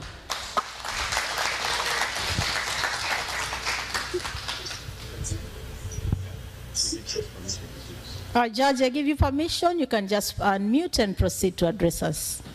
I know it's very late. It's very late, but you're going to take less of your time. Thank you very much. You can sit Thank now. you very much, Mrs. Morara. You can hear me? You can see me? Yes, Judge, we can hear you. We can hear you. Yes, Your I'm Lordship. in Nairobi, Kenya, the city in the sun. But today there was no sun. Actually, the cold weather is beginning early this year. I feel honored by being invited to be the guest of honor in this function. But I also invited another guest of honor because I realized that this is not quite my area. So kindly remain seated. I can't see you. If you're standing, please remain seated. Remain seated. You can see. Thank you very much. Yeah, thank you. I am surprised. I thought I saw Mrs. O'Hary before me a few weeks ago here in Nairobi. Yes, but there's something that is happening in the judiciary of Kenya. There's something we call Mahakama Popote. Yes. So these days, even when you travel out of the country, you don't need to come back to Kenya in order to log into court. Yes. We have the CTS system. When you file a case, you are able to track your case from wherever you are, so long as you have been mapped, and you can be able to log in and see your case. And also we have the Microsoft Teams, where people no longer come to court to do cases. You log in from wherever you are, and we are able to proceed with the case. So I'm surprised. I thought that is Mrs. Morara. But I said, does she have a twin sister in America? So it could be that she was addressing me from America. I think I will look for her after this and find out how she was able to address me just last week, and now I'm seeing her over there. Thank you very much for inviting me to this very special occasion. As Mrs. Morara has said, my name is Asanat Nyaboke Kambuni Ongeri. By training, I'm a lawyer, currently working as a judge of the High Court of Kenya. I am working in the Civil Division here in Nairobi, Milimani. But by calling, I call myself a literature evangelist. I'm very much passionate about the publishing ministry, and I'm an author. I've already published 2 books, and 2 are in the pipeline, about to be published very soon. So I'm very passionate about the literature ministry, and I can never finish anything without speaking about literature evangelism. For that is my vehicle for ministry. I can see my pastor, Pastor Okioma. He was my pastor in Nairobi Central Church, and I can see him online. Thank you so much, Pastor. When I see familiar faces, then I feel at home. So once again, I feel honored for this opportunity. But I want to start with a story of this man who had a wonderful swimming pool outside his house. So one day when he had guests and they were having a meal by the poolside, this man made a proposal, and he said, whoever swims across this swimming pool will get 500,000 Kenya shillings. And you know, before he could even stop or finish the proposal, they had someone in the water swimming. There's something I didn't tell you about the swimming pool. It had very dangerous crocodiles. So everybody was shocked that somebody would throw themselves into the pool for 500,000 Kenya shillings. And so everybody waited for this man on the other side. And when the man got out of the water, everybody was telling him, congratulations, how did you make it? And he said, don't tell me anything, don't congratulate me, just tell me who pushed me into the pool. So it happened that he didn't enter the pool willingly, somebody pushed him. And for me, the person who pushed me into this pool is the Commissioner of Cooperatives, Mr. David Obonyo. I remember about 2 years ago, I went to Mombasa to do a presentation with members of the Cooperative Tribunal. Apart from having worked in the judiciary of Kenya for 35 years, I did 1 year at the Cooperative Tribunal as chairman of the Cooperative Tribunal. And that is where I got passionate about the cooperative movement. And that is how I got myself invited to cooperative meetings to address members, to address the tribunal members and to train them.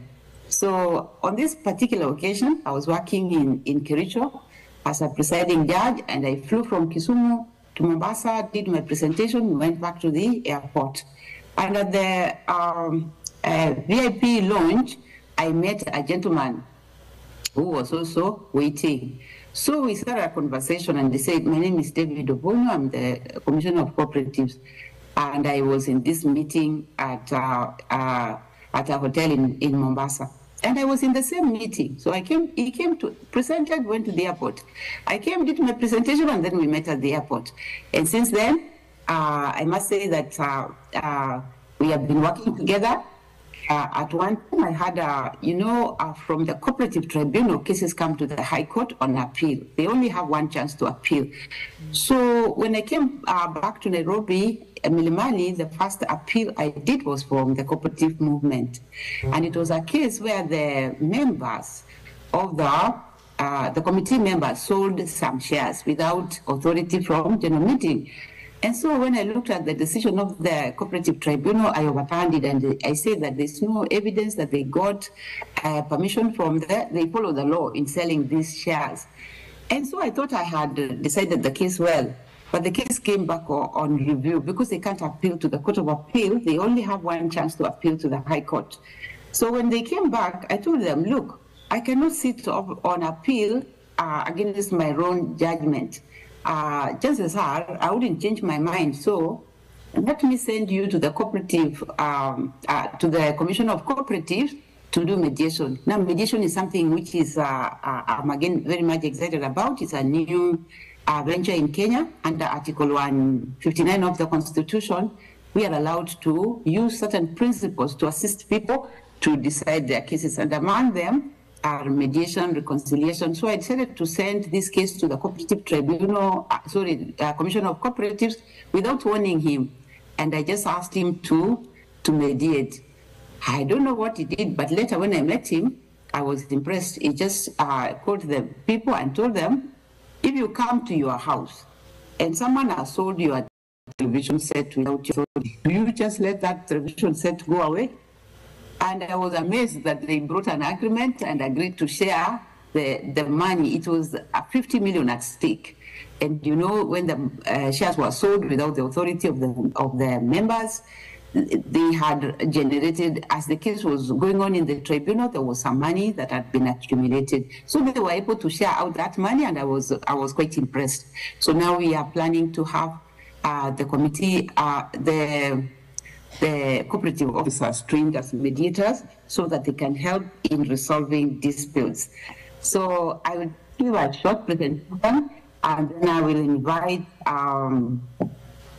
invite my brother, Professor Nyamungo, who is, I told him when it comes to matters cooperative, he is like fish inside the water. I always like reading his articles in the newspaper, and Professor is the Ggds Cooperative University of Kenya. And therefore, when it comes to matters cooperative, is very much hands-on, and I know that you will benefit from his experience. So I just want to give a very short presentation. Having worked for 26 years as a career magistrate, and now 9 years as a judge of the High Court, with 1 year at the Cooperative Tribunal as the chairman, and 1 year at Baraton University, where I worked as a human resource manager. Actually, I left the judiciary of Kenya because I was tired with the adversarial system. But when I saw the new constitution and I saw that we were going to change our method of doing cases, I came back. It's been 9 years. I have not yet given up. And now we have introduced AJS, Alternative Justice Systems, ADR.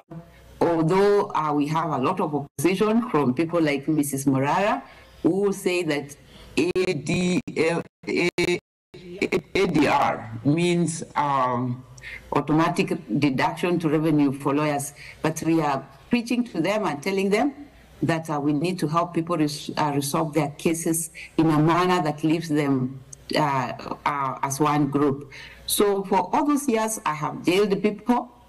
But now, one of the books I am doing, and I'm glad Professor is assisting me because of his experience in the cooperative movement, is a book called Vehicles for Wealth Creation. I realized in my short experience at the Cooperative Tribunal that actually cooperative societies are vehicles for wealth creation. When I traveled to Central Kenya as chairman of the tribunal, it's only one tribunal in Kenya, and you travel throughout the country. So I noticed that people in Central Kenya are wealthy. And as I did my own research, I don't have statistics. I noticed that these people in Central Kenya are wealthy because of the cooperative societies. When we travel to Nyanza, Kisumu, the only cooperative societies there are the teachers' cooperative societies. And I noticed that the fisherman by the lake is taken advantage of by the business people because he doesn't have a way of marketing his products. He's getting late, and there's no way of refrigerating the fish, and they buy his fish at throwaway price. And I decided that cooperative society be introduced in other places like the lakeside, and even see where I come from. But as I got in the early 60s in Kenya, I noticed that my grandfather was a member of a dairy. They used to take their milk and they used to have to a dairy, and they used to have a way of marketing their produce. I do not know what happened, but those cooperative societies are no longer there. So something I want to do is to congratulate Ggds and Ggdi for your grand achievement in forming this diaspora circle. This is a vehicle for wealth development, wealth creation. It is an opportunity to invest. And there's something Professor told me about one country which uses the cooperative model to create wealth. I would want him to talk about it, and I was quite impressed that if we actually embrace the cooperative movement, we would create wealth. Right now in Kenya, some of the cases I did when I was at the tribunal were, boda people, matatu people forming circles, and they are improving their lives, they are building houses. There is power in synergy. I can see Pastor in the venue. There's one verse in the Bible that always puzzles me, and this is Genesis chapter 11, verse 6. It says, "And the Lord said, Behold, the people is one, and they have all one language, and this they begin to do, and now nothing will be restrained from them, which they have imagined to do." So God himself said that when people come together and are one, nothing can stop you from doing what you imagine to do. There's power in synergy. If I always say when I'm teaching about the importance of cooperating, that if you are one person and you need to raise 10,000 Kenya shillings, I normally talk in Kenya shillings. I know you talk in dollars. I'm yet to get used to talking about money in dollars.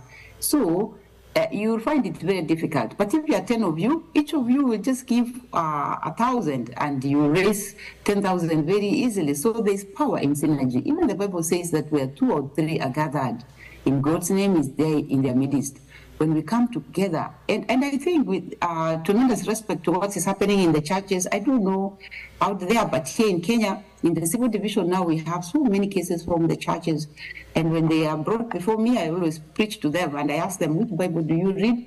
You are the people we want to depend on to help us resolve conflicts in society. Something is happening, and I don't know about that, but here, there are so many cases we can't simply cope with them. Everybody is coming to court, especially after the new constitution was promulgated. Everybody is coming to enforce their rights. I saw even a young child nursery school coming to court to have their rights enforced. They were saying that they were being forced to cut their hair. A little boy wants to grow rasta. I met one and I said, if that case was brought before me, I would cut his hair myself. You know, how can we, as courts, attend to everything? I mean, some of these things should be attended to by families. The church should help us, but no, the churches are before us with cases. And that is why I became a preacher of mediation. So there is power in synergy. God himself said, if the people have become one, they have one language when they were building the tower. But that one is a topic for another day. I would want to ask Pastor, why did God scatter the power of the Tower of Babel? When people get together and synergize, you can do big things. There's this father who had 6 sons and he wanted them to stick together. Teaching them the power of synergy, he brought 6 sticks and he gave each one of them and told them, cut the sticks, and they all cut their sticks.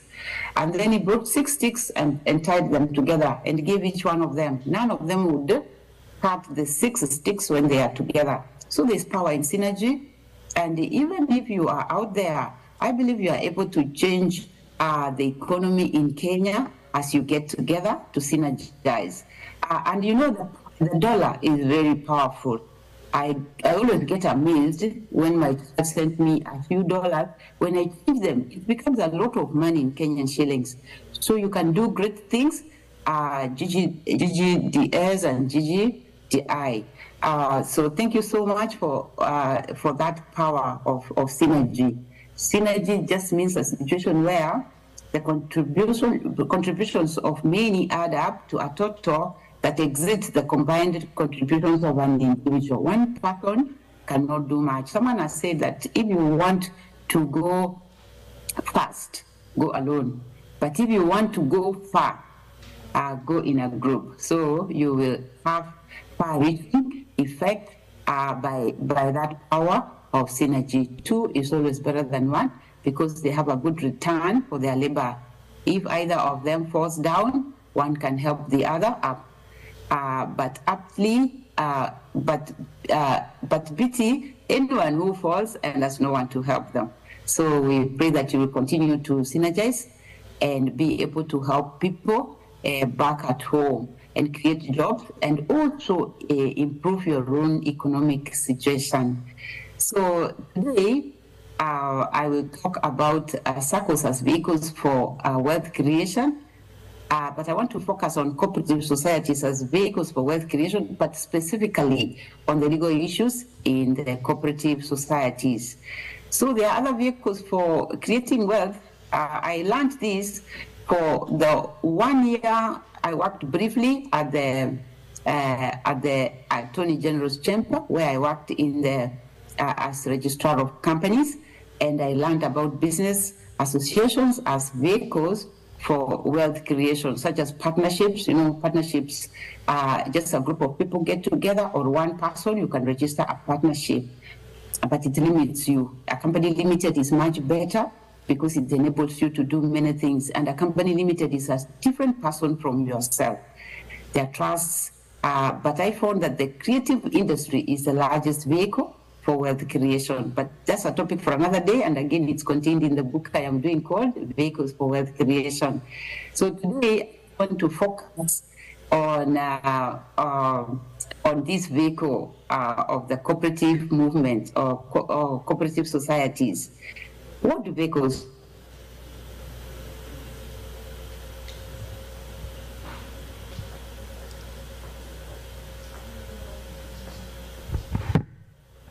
She's frozen.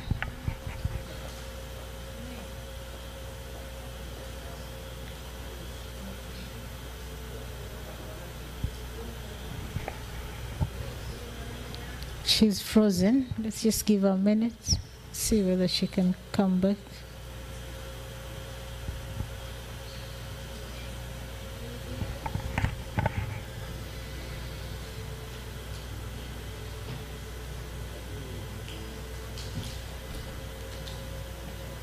We can do something else. If she's not able to do, we can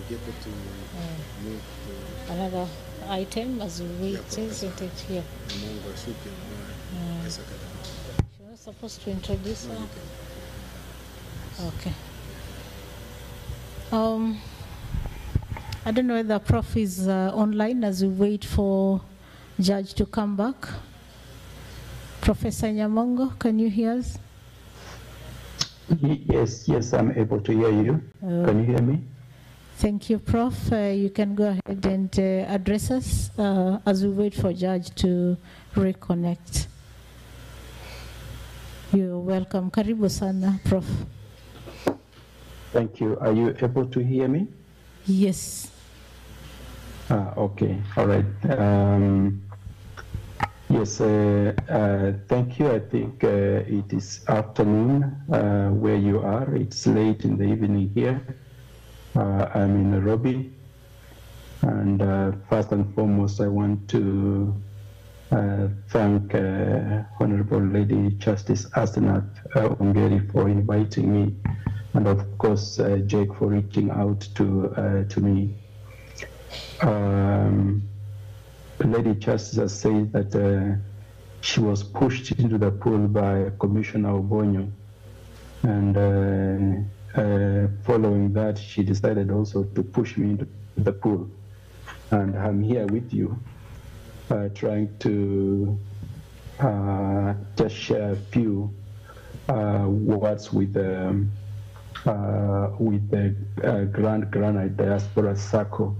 I think the brief I have is that I have 15 minutes. So I'm going to be quite brief in what I'm going to share with you. By way of introduction, my name is Isaac Nyamongo, a professor of anthropology, and also currently the Deputy Vice Chancellor at the Cooperative University of Kenya, where I am in charge of the division that deals with academics, cooperative development, research, and innovation. I'm also the president of the International Union for Anthropological and Ethnological Sciences, and the chair of the Committee for Cooperative Research in Africa. And in that capacity, I represent the African continent in the Global Cooperative Committee for Cooperative Research that sits in Brussels in Belgium. My brief this evening or afternoon, wherever you are, is to give brief remarks on SACCOs. And just before we lost Lady Justice Ongeri, she had talked about some of the changes that are taking place within the Constitution, and particularly the new act or the bill, really, because it hasn't been passed by Parliament, the bill that is before Parliament and which is undergoing public participation, that talks about alternative dispute resolution, and I'm sure she will be talking more about that. I was asked to cover three areas. That's the growth of cooperative societies, and particularly in Kenya, to also talk about the benefits of societies in economic, or basically circles, in economic development, and as well as the challenges and the future for circles. So very briefly, just to talk about the history of the cooperative movement in Kenya, which goes back to 1908, when the first cooperative in the country was established in Lumbwa, that is in Kericho, that focused on the dairy cooperatives. It was therefore marketing a cooperative focusing on dairy. And then in 1908, that was basically a whites-only activity, and Africans were not allowed.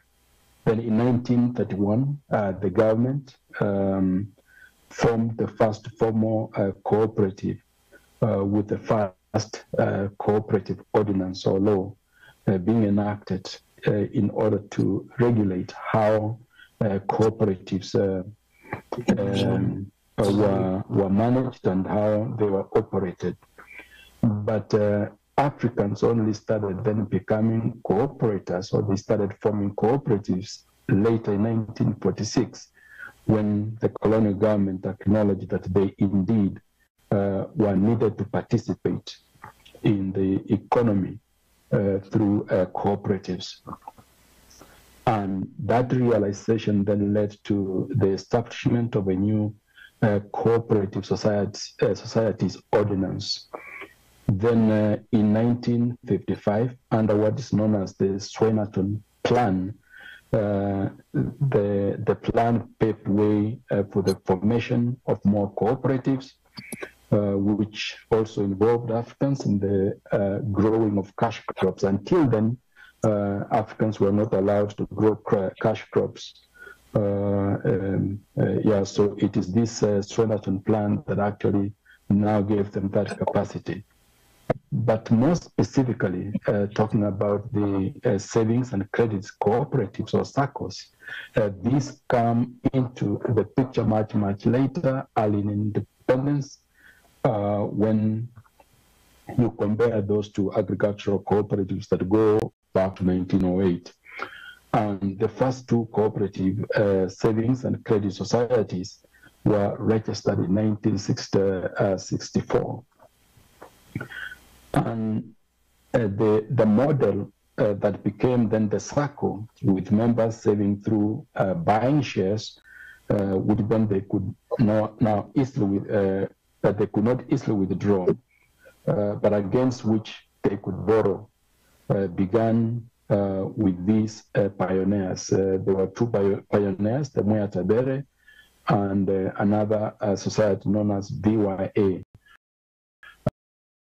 That were registered in 1964, but that really gives us the early beginnings of the savings and credit cooperatives in the country.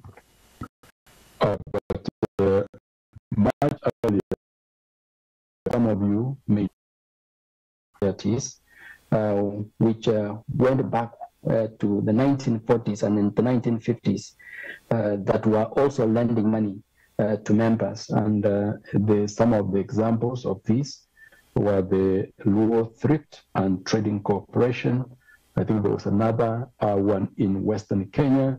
And some of the early politicians indeed were actually members of these thrift societies. Among the Luo Thrift and Trading Corporation, I think was the late Jaramogi Odinga.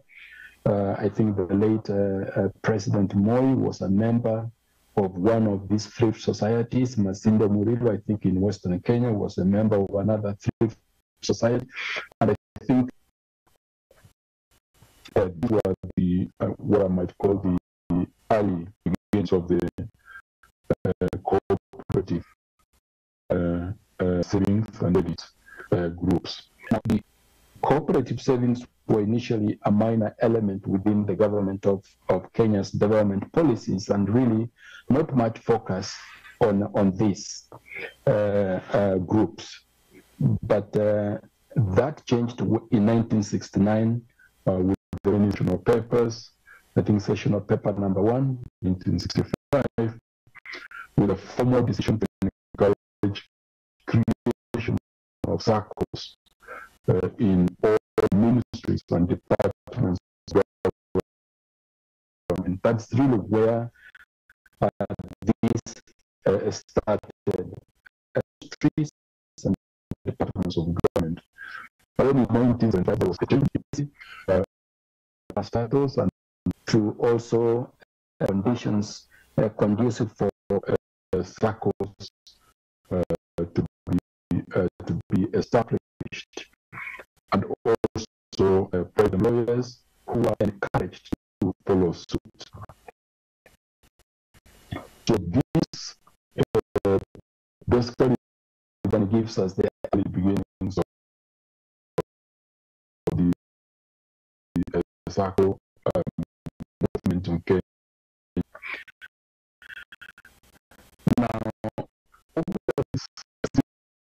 lessons that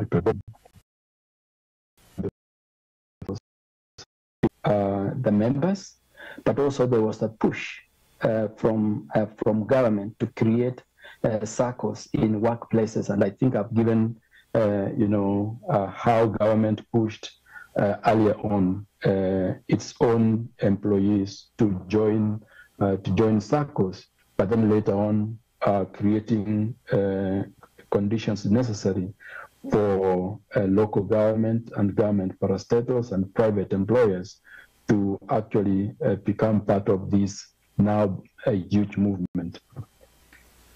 But also the other thing we see is that SACCOs have become or have been central to the way that many Kenyans plan for the future. I think many people have actually profited or benefited from being members of SACCOs that has provided many Kenyans a way in which to save money and to borrow, instead of going to banks. Therefore, SACCOs really became an alternative source of resources, very friendly and accessible in a way that commercial banks were not.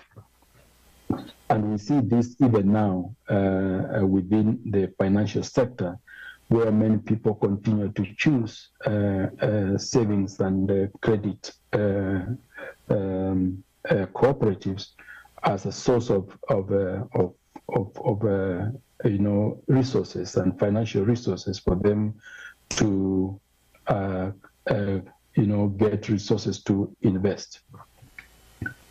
The other thing over this 6-decade period we see is that SACCOs continue to provide a distinct offer to savers and borrowers.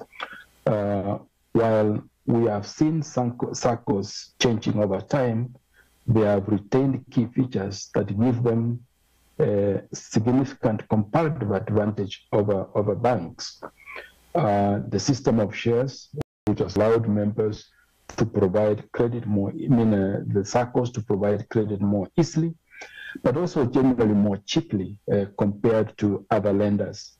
And this really becomes a strong pulling point for the SACCOs. But also the issue of mutuality, belonging to the same common bond, have been a strength for the SACCOs in the country. Also the creation, of course, of regulatory bodies, for example, SASRA, that now established a body that does direct supervision for the SACCO sector. Really, these are so created an environment to ensure that there is control in the sector and in the manner in which the sector operates. Now, we see benefits that accrue from being members of SACCOs in terms of economic development to members, because SACCOs mobilize local savings and administer or provide credit to, and therefore encourage entrepreneurial activities. Unlike all cooperatives, SACCOs are also governed by principles. There are 7 principles that generally and globally govern cooperatives. It doesn't matter whether you're in the US or in Australia, or in Japan, or in Europe, or in Africa. SACCOs are governed by 7 principles, and these are universal principles accepted globally by anybody within the movement. And one of those principles is that of voluntary and open membership. In other words, you cannot force people to become members of a SACCO, and you cannot force them to remain members if they so desire to leave. So that's one of the principles. There is freedom in terms of their joining, that should be voluntary. and if they decide to not become members, they cannot be compelled. But also one of the other critical or strong principle within the within the cooperative movement is that of democratic member control. And I think if you just done your elections, and the involvement of members in ensuring that there is control and that how decisions are made, that is based on each member being given the freedom to control the operations of the circle of the cooperative. But there is also members' economic participation, which is quite critical, and that's what really draws members to come together to become members of a circle or another cooperative. One of the other principles is that of autonomy and independence, which is also quite critical in the management of cooperatives. Now, the other two principles, actually three, there is education, training, and information. I know you, just as I was listening to what you were doing there, you have committees that are responsible for this. But there's also what we call cooperation among cooperatives. I think one of the other critical elements within the cooperative movement, and this allows cooperatives to work with others, be they in the agricultural sector or be they in the financial sector, what we call the financial cooperatives, or what we call in the US credit unions, which are basically financial cooperatives. And the new bill that is now being debated actually has introduced some of the other types of cooperatives that we have been pushing. There is what we call transport cooperatives, the health cooperatives that are going to join the other, and the local cooperatives that make it possible for people from different sectors to participate in the economy. Then there's also concern for the community. That's the last principle of cooperatives, which gives cooperatives a responsibility to carry out activities within the community, whether they are working with members of the cooperative itself or those other members within the community. And this really creates an opportunity for attracting more members into the cooperative. And I just want to give one example from Kenya, what we call the Imarisha Circle, that has actually started what we call an in vitro fertilization program that helps members within the system, within the cooperative that have infertility problems, particularly women. They are actually supporting them financially through their welfare kitty to ensure that they're given appropriate support. There are also other benefits that accrue from being members of a circle. For example, in terms of helping members to start businesses, which provide them with additional income, or supporting members who want resources to be able to establish or build homes, or to start another investment. But just like in another venture, there are challenges within the cooperative movement, but also particularly within the financial cooperatives.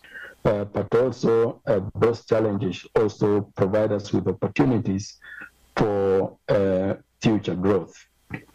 I think One of the things that we need to note is that cooperatives command a huge pie of Kenya's economy. Indeed, they contribute more than 10% of Kenya's GDP, and that is quite a big pie that they control. And the SACCOs alone, the savings, the net savings, for example, for the SACCOs in 2022 stood at about $17.2 million. And that has since gone up. But also some of the other data that we have coming from SASRA show that the deposits for the SACCO sector rose to just over $4.6 billion US in 2022, with $4.2 billion being issued to members as loans, and therefore really supporting those who are members. The other challenge that, and I think it was being discussed in the group a moment ago, is that of gender inequality, which is another big challenge. So it's not just a challenge for the Granite Diaspora SACCO. It's actually a challenge that we see particularly in Kenya, where we have fewer women as members, still fewer as in the leadership positions. So that is a challenge that we need to tackle and to deal with. And so in addition to gender inequality as a challenge that we need to address, we also generally see challenges in leadership. We see challenges in terms of embezzlement of member funds. I don't think we need to run away from this. These are challenges that are quite common and which are dealt with from time to time. But also there is low financial literacy among members, and particularly in the rural areas, that needs to be addressed. And lastly, also competition from banks. Yeah. So, but in spite of these challenges, it's also acknowledged that SACCOs really provide a friendly environment within which members can invest, within which members, can come together, particularly within the common bond, to raise resources for other activities, for their own economic enhancement or advancement, but also for investments. And in this sense, then, and particularly for those in the diaspora, then, which in a way may create certain challenges. If you are in a SACCO and you are in Kenya, you may be able to check on certain things, on the ground, as it were. But when you are in the diaspora, then you have to rely on the local networks that you have. And depending on which networks you have, that may be beneficial to you, or sometimes may actually be a challenge. And I think many of you perhaps already have these experiences that you can share. But I want to leave us with two questions, perhaps for future discussion. And the question is, as SACCOs grow bigger and bigger, particularly because of the removal of what we used to call the common bond, people working together in the same either ministry or in the same parastatal. As SACCOs start getting membership from anybody who wants to join, big question then that we are grappling with right now is how will this affect what we see as the mutuality that exists between members in large circles. I think it's a question that needs to be addressed, perhaps not now, but I think it's something that we need to deal with. But there are also smaller circles, and particularly in respect of this, policymakers and people within these smaller circles face, also another question.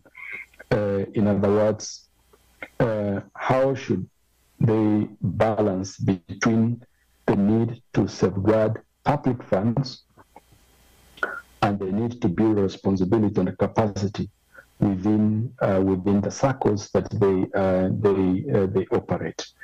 And what we see in smaller circles sometimes are the fiscal challenges in terms of resources compared to the larger circles that are able to mobilize the resources from the larger membership. So the operating costs in those larger circles are smaller compared to operating costs in the smaller in the smaller circles. So these are challenges that exist, but I see these challenges also as providing an opportunity for future growth for the cooperative sector. So hopefully I'm within my 15 minutes, allotted time. But I just want to thank each one of you for listening and for inviting me to make remarks during your annual AGM. Thank you, and back to you. Thank you very much, Professor, for the insights about SACCOs cooperatives. I believe all of us have learned. I've learned one on two things. I don't know whether any member has a clarification or a question. They can be posted on the chat for Professor to respond to them. We appreciate you, Professor, for staying late so that you can talk to us. It is an honor. Thank you very much. We look forward to inviting you next time. So, given that if we had organized this earlier, perhaps because actually this week I'm on Tuesday. On Wednesday, I'm in Montreal, Canada. We would have probably organized to have this live, but this is where we are. But I'll be in next door in Canada in about 3 days' time. Thank you, Professor. So I want to bring Judge Asenath. She had dropped. We can have her just finalize. I know it's very late. Tomorrow she should be sitting. I do not want to keep her here because she will do injustice. We are the very people who complain they are late in court. So kindly, I don't want to be blamed. Just proceed. We are sorry that you lost your network. Oh, I'm very sorry that my call dropped. Today I was receiving what I normally give to others when I'm in court. Sometimes we are doing a case and then somebody goes off. And then they come back later and say, I am sorry my call dropped. So today I am the one who is sorry that my call dropped, but I am back. And I don't know if I had exhausted my allotment. I want to quickly say the legal framework for cooperative societies in Kenya. First of all, what is a cooperative society? The Cooperative Societies Act does not precisely define what a cooperative is, but it is interpreted as a society registered under the Cooperative Societies Act that promotes social, economic benefits of its members. So I was trying to explain what is the difference between a cooperative society and a company limited. It is actually the regime under which they run, and with the cooperative societies, they have certain principles which Professor has already talked about. The principles of cooperative of the cooperative societies. And I think that is what makes a big difference between a company limited and a cooperative society. So Professor already talked about the principles in detail, and I will not go into them. Open and voluntary membership, democratic member control, members' economic participation, and all those. We talked about the 7 of them, which are global. So what is the legal framework of cooperative societies in Kenya? Where are they anchored in the law? So cooperative societies or SACCOs are regulated by laws enacted by Parliament to govern the operation of cooperatives. These laws require cooperative society to incorporate the cooperative principles in their bylaws before registration. So the main law that provides for cooperative societies in Kenya is the Constitution of Kenya itself. And I am glad that you are trying to comply with the Constitution, especially the 1/3 gender rule. And I am very glad that you have been able to elect women into the management.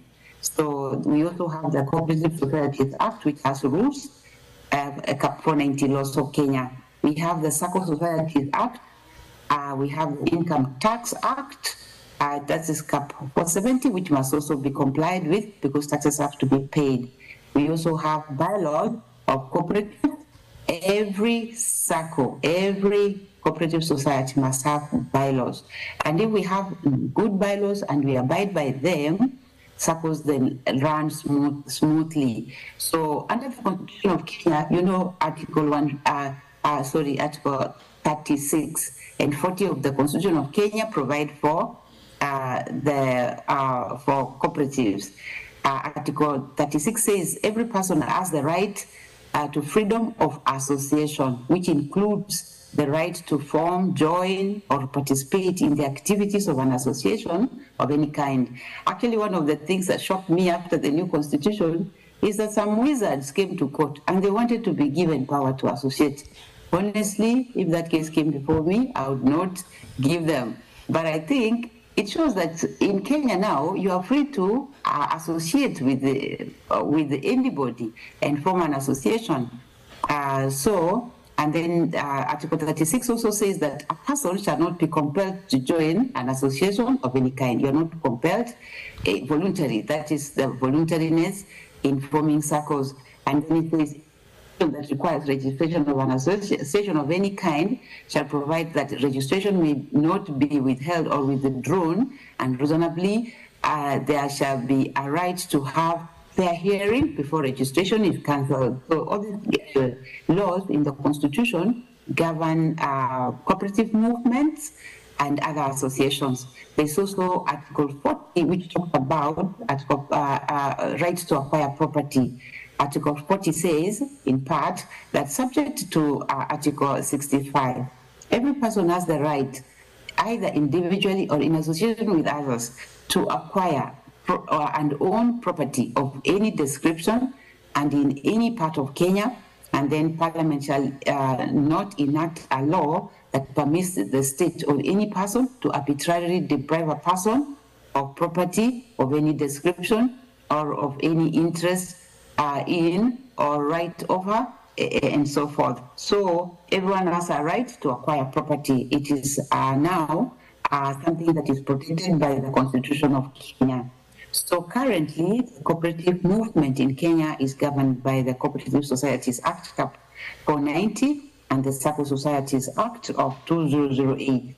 The Cooperative Societies Act relates to the Constitution. You know, every cooperative, every cooperative society, every SACCO must have a constitution which must be registered, and it must state purposes incidental thereto. So the SACCO Societies Act is an act of Parliament that makes provision for the licensing, regulation, supervision, and promotion of SACCO societies to establish the SACCO Societies Regulation Authority, ASRA, for connected purposes. Cooperatives benefit from regulations acknowledging their specificities and ensuring a level playing field with with other types of business organizations. The absence of a specific legal framework for cooperatives or a weak legal framework may damage cooperatives, while in contrast, a supportive regulation may allow their development. So it is very important to have good laws, good regulations, and that will make the cooperative movement strong. So how did they start in Kenya? The history of the cooperative movement in Kenya dates back to 1908. I'm glad Professor talked about some of the societies and how they were formed. But the history of cooperative movement in Kenya, it dates back to 1908 when the first daily cooperatives cooperative was established by white settlers in Kenya. So I'll not talk about the history because Professor attached it. But in 1979, the Cooperative Societies Act number 12 was enacted to limit government role in affairs of cooperative societies. However, in 2004, the Cooperative Societies Act of 1997 was amended to reintroduce some degree of control, government control, through the Commissioner of Cooperative Development. So the Cooperative Societies Rules amendment number 2 revamped the role of cooperative tribunal to enable resolve cooperative disputes. So in 2011, when I joined the cooperative movement, the tribunal was already entrenched, and that is how I got to know about the value of the cooperative societies. So currently, in Kenya, when the Constitution of Kenya 2010 was promulgated, it brought changes to the cooperative regulatory system, which led to devolution of some administrative functions to counties. Under the Constitution framework, the functions of county governments include trade, development, and regulation of cooperatives. And some functions remain with the national government. So in the national government function, cooperatives are regulated through the Ministry of Agriculture, Livestock, Fisheries, and Cooperatives by the State Department of Cooperatives, or SDC as they call it. So I don't think I want to go into more detail. Once again, I'm sorry that I dropped off, and maybe briefly to say, what do you require to form a cooperative? You need 10 people, as opposed to other business associations, like a partnership, you can form from 1 person to 20 people. And when it comes to a company, you have to have 2 directors. But with a cooperative society, you need 10 people who are qualified for membership. And upon registration, a registration certificate is issued by the commissioner as evidence of registration of the society. And again, I say that the difference between a company limited and a cooperative society is that a cooperative society has the principles, is regulated by it is under the Commissioner of Cooperatives, while the company is registered by the Registrar of Companies and regulated by the Registrar of Companies. Otherwise, some functions are common, like you have to file return, and you have to have your affairs audited. So what is ASA? The SACCO Societies Act establishes the SACCO Societies Regulatory Authority, or SASRA. The authority is a body corporate with perpetual succession, capable of suing and being sued, taking or acquiring, holding, charging, and disposing both movable and immovable property, entering into contracts, borrowing or lending money, entering into contracts, and performing such other things or acts as are necessary for the furtherance of the provision of the act. So the functions of SASRA are outlined in the act, SASRA Act. So I just want to say one word about the cooperative tribunal. That is how I got involved in the cooperative movement. What happened is that at the time I was coming back from Baraton, back to the judiciary of Kenya, I was sent to the cooperative tribunal where I worked as chairman. So the cooperative tribunal was established under the Cooperative Societies Act number 12 of 1997. as subsequently amended by the Cooperatives Act, Amendment Act of 2004, with the sole purpose of hearing and settling cooperative tribunals. At the moment, all tribunals were taken back to the judiciary. Whenever there, it was under the Ministry of Cooperatives, and we used to be taken care of by seconded to the ministry. But now what happened in Kenya is that all the tribunals were brought back to the judiciary, and the judiciary now is the one that mans all the tribunals. So it is still there, and one of the things which I am very passionate about is embracing Article 159 of the Constitution in resolving cooperative tribunal disputes. As you know, it's very important for because of the principles of the cooperative movement. Among them is cooperation. It's very important that the cases are resolved in such a manner that the cooperative society continues to thrive. So let me finish there, and once again, I want to thank you. But not before I tell a story. I love telling stories. I want to tell a story about a boy who was taken to court and actually stealing. And after he was sentenced to 3 years imprisonment for his offense, he asked the judge to allow him to whisper something into his mother's ear. So the judge graciously allowed the boy to speak to his mother. But instead of speaking to her, the boy actually cut off her ear until it dropped down. And the judge was flabbergasted. How could you do such a thing and damage your mother's ear? And then the boy told the judge, he never told me it was wrong to steal. So one reason why I'm writing a book called Vehicles for Wealth Creation, I've been in court for 35 years, dealing many people, but I think it's now my turn to tell them how they can create wealth.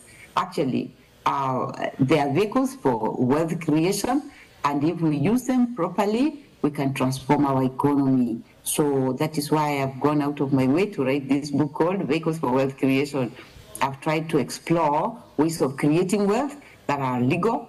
In my second book, titled Your Greatest Wealth, I have said that God has given each one of us a measure of faith. Each one of us has a gift, a talent, something you can do to create wealth.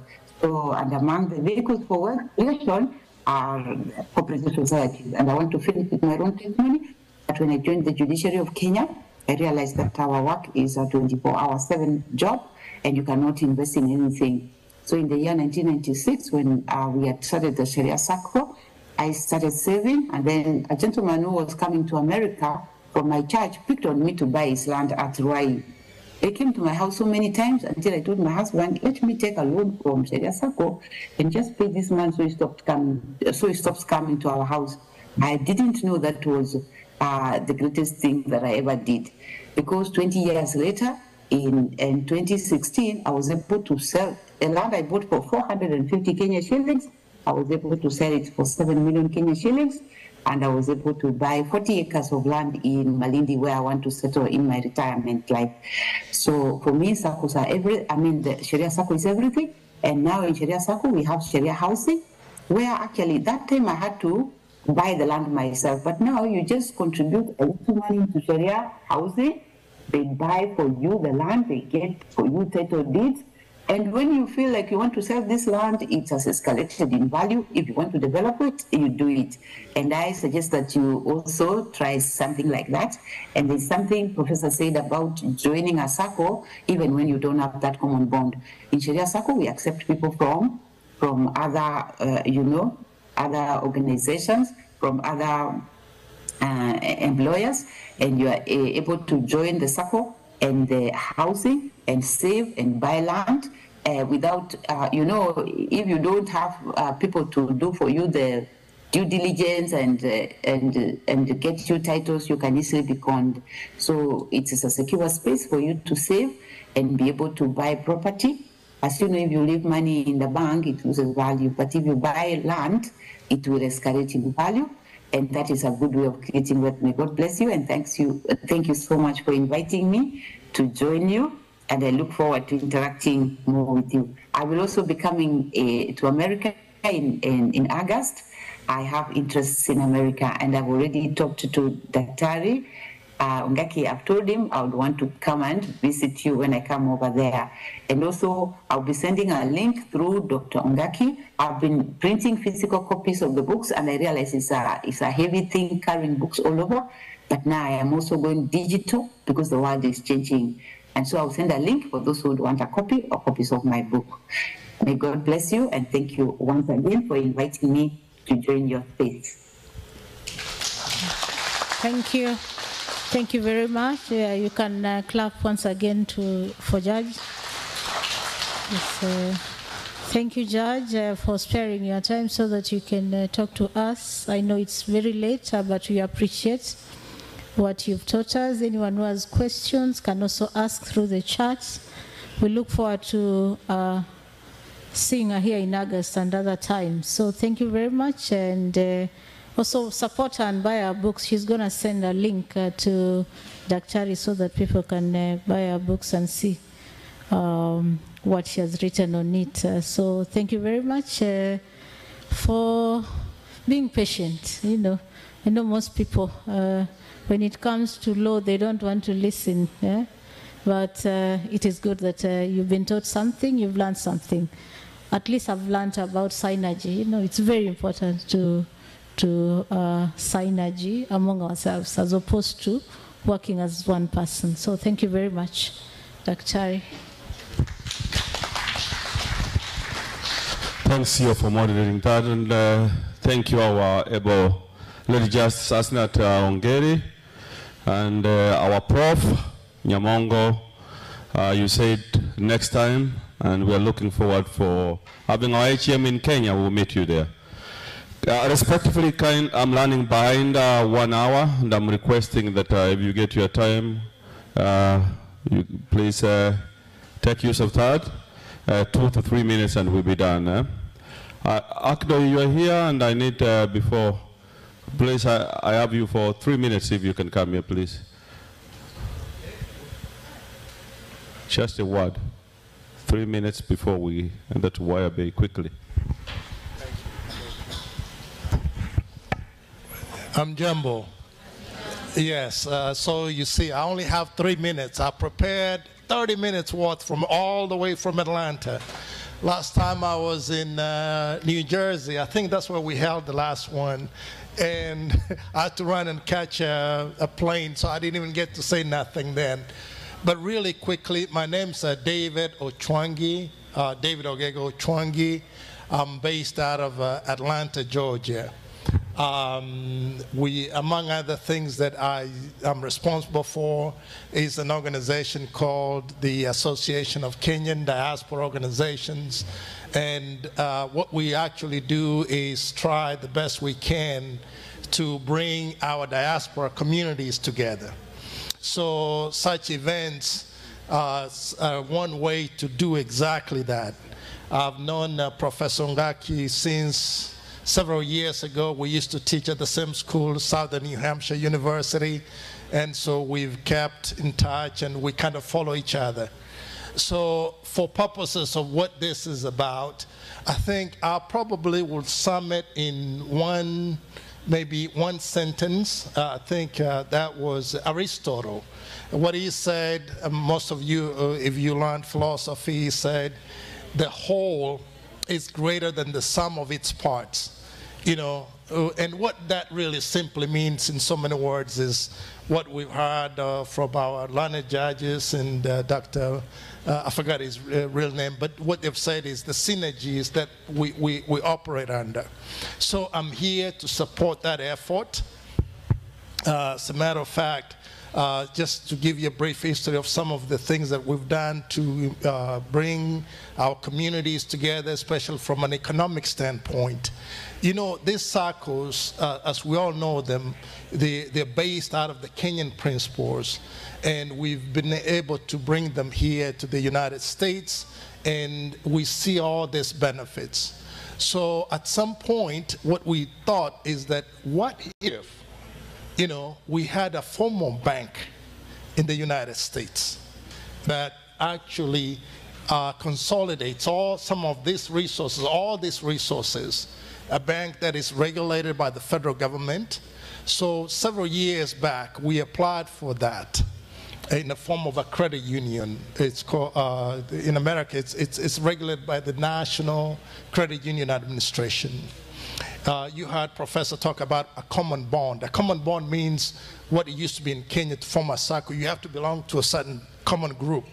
But here, we were able to actually get permission from the federal government to start a credit union, a formal bank in the United States called the Diaspora Federal Credit Union.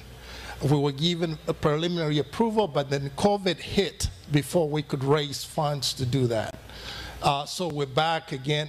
With credit unions, you can't invest, you can support. It's a member-owned, just like our SACCO here is. So the reason I'm bringing this is that there are ways that we can probably move some of these things a step higher, right? So that we consolidate more synergies, because then we can access the Federal Reserve banking system. There's so many grants that we can dip into and be able to actually function as economically as we can. And for those of you guys back there, our sponsors here, I just want to say one thing really quick. We see so many of you here, and we appreciate your support as much as you sacrifice and come here, and we want to do as much business with you as we can. But I think when you go back, especially from a land sale standpoint, I think we're starting to see a saturation of that market space, meaning we have so many of land sellers. We need to shift the model, in my view anyway, to development, product development, whether it's housing, whether it's mixed-use developments. So for those of you, when you get time running, you can check us out. We are called Diaspora Capital Group, diasporacapitalgroup.com. That's an organization that I'm head of. And what we're trying to do is change that model, or at least shift it, so that we can bring capital back home to Kenya. In Kenya right now, many of you, I don't know if you know, but to actually have REITs are the real estate investment trusts. You have to have a minimum of 5 to 10, I think it's 5 million shillings, just to invest in one. So we're trying to see how best we can change that model. So all of us, either as a SACCO or as individuals, can have the ability to invest. I think it will accelerate the level and the level of growth that we need in this industry. So, one last thing, I promise, is the last one. I'm probably over a minute or two.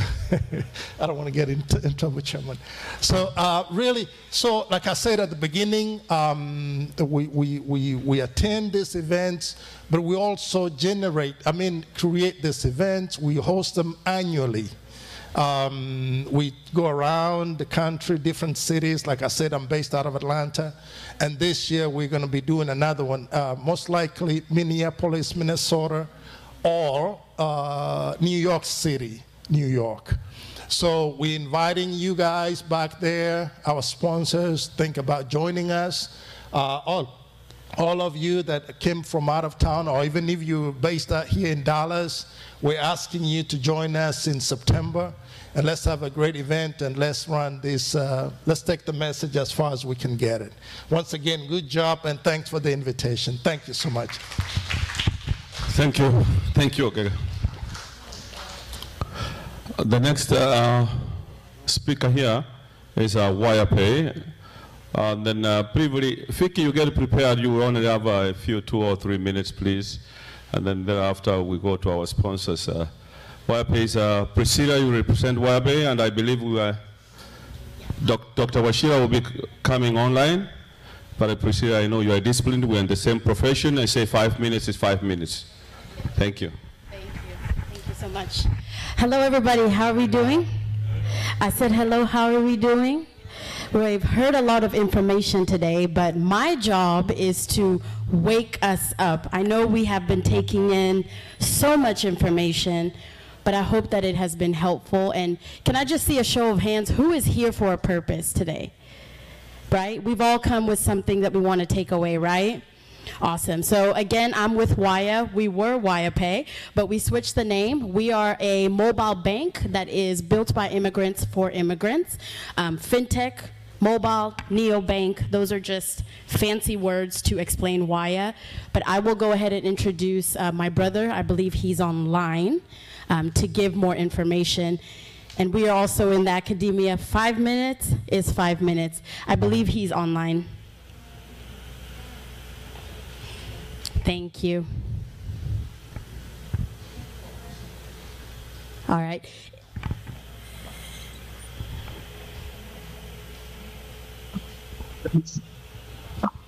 Can we give our media team a hand? I know what that is like to have technical difficulties. So we are being patient with you. There he is. Do we look alike? Yes? Yeah, a little bit? Awesome. Over to you, Dr. Wachira. Thank you. Thank you so much. Hopefully everyone can hear me. I can't tell whether people can hear me or not, so. Hear you loud and clear. We can even see you as well. Okay, great. Thank you so much. I was asked to give an update of GGDS investment, so I will just be real quick to that, since I believe we've only been given 3 minutes. I had prepared talking points for 10 minutes, but I will try to brief them. So good afternoon to those in the US and good evening to those in Kenya. I hope everyone is doing well. And thank you so much for joining today. It's definitely a pleasure to participate in the Ggds Agm. My name is David Wachira. I'm the co-founder and CEO of Waya, and I'm excited to provide with you an update on your investment and the progress we have made since our pre-seed round. As you may recall, in March 2022, Waya raised a pre-seed round of $1.2 million, of which GGDS invested $32,145.87 at a 15 million pre-seed valuation. I am pleased to share that that investment has grown.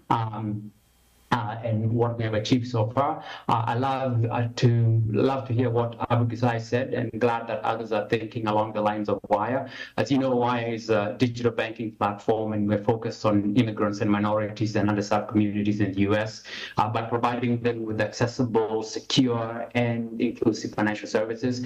Our comprehensive mobile app offers a range of banking services. Currently, our bank offers and provides you with US checking accounts, which are FDIC insured up to $250,000. In other words, you don't need to open an account at Wells Fargo or Bank of America. You can open accounts directly with us, checking accounts with us. We are not long away to Diaspora Bank, and we are also developing additional products to be rolled out later this year.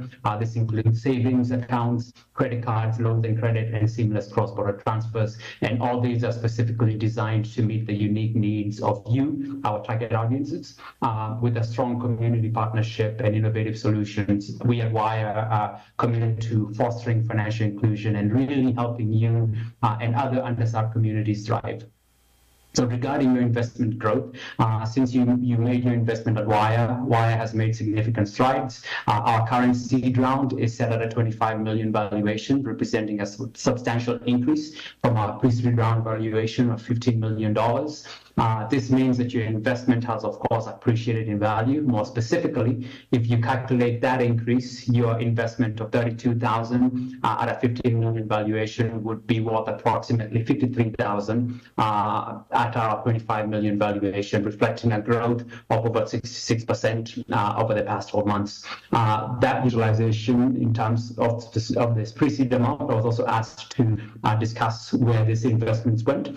The funds from our pre-seed round have been instrumental in laying the solid foundation for us here at Waya, and that's how we've been able to grow our product. More specifically, your investment have been utilized in product development. We developed and launched the public version of our digital banking platform. When you invested, we were in our private beta. In May of last year, we fully launched to where you can download our app on the Google or Apple Play stores. And these features were directly tailored to the needs of immigrants and minorities. This included, of course, robust security features and the user-friendly interfaces that people are familiar with Wire. And two, probably even more importantly, we acquired regulatory compliance. We secured key regulatory approvals to operate it as a digital bank, ensuring that we meet all legal and compliance standards in the United States. This step was, of course, crucial for building trust with our users and partners. Regarding user acquisition, since May of last year, we have onboarded 7,000 users, not just Kenyans, they're spread across the globe.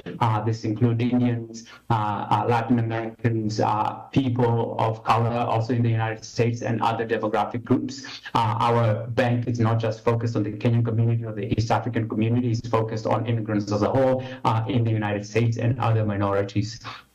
As I mentioned, we have 7,000 users since our onboarding in May, and this has been through targeted marketing campaigns and strategic partnerships. And this allowed us to create our initial user base with a lot of valuable feedback and a foundation for growth, which has led us to where we are right now. We've also expanded our team. We assembled a talented team of professionals with expertise in fintech, banking, and technology to drive our vision product. Our team is dedicated to delivering exceptional and innovative solutions. A great number of us, like myself, came from the World Bank, and we left those positions to fully 100% focus on Wire. We have also established strategic partnerships. We've established partnerships with organizations serving both immigrant and minority communities, which really enhances our outreach and our service offerings. Our partnerships are vast. They include MasterCard, who did our part of our investment last year. We also have Apple, Google, Synctera, Secure, and IBM, just to name a few. In fact, Wire was incubated by IBM. And just more recently, as of last week, we just joined in the state of Maryland, the Innovation Center, the Innovation Incubation Hub, and will be there for a year. These partnerships help us better understand the needs of our target audience, and that leads me to my second and final point, which is our path to growth. As you are aware, we are on a promising trajectory and have set ambitious goals for the future. And here are some of our key milestones, at least in our vision for growth. Right now, we're raising a current seed round. We're raising a $5 million seed at our $25 million valuation. This is to accelerate growth. These funds will be used for expanding our user base from 7,000 to 30,000 users over the next 12 months through our partnership with MasterCard and Fiat Growth that begins in June of this month. Furthermore, it will also focus on future product development. This includes new services and features that we want to introduce. Also ensuring that we have enhancing working capital as we plan to roll out remittances to 132 countries. Regarding our product expansion, we plan to introduce new revenue streams.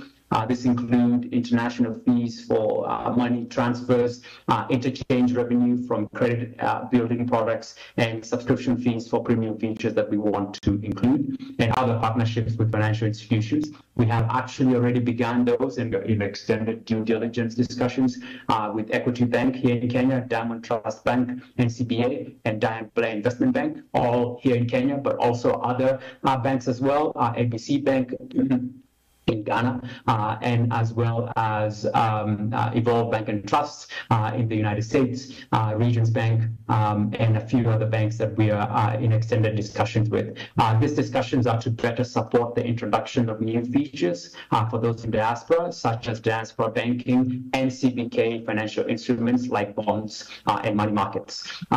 In terms of market positioning, our goal is to establish Wire as a leading financial platform for immigrants and minorities, and this is by leveraging our unique value proposition as immigrants and competitive advantages.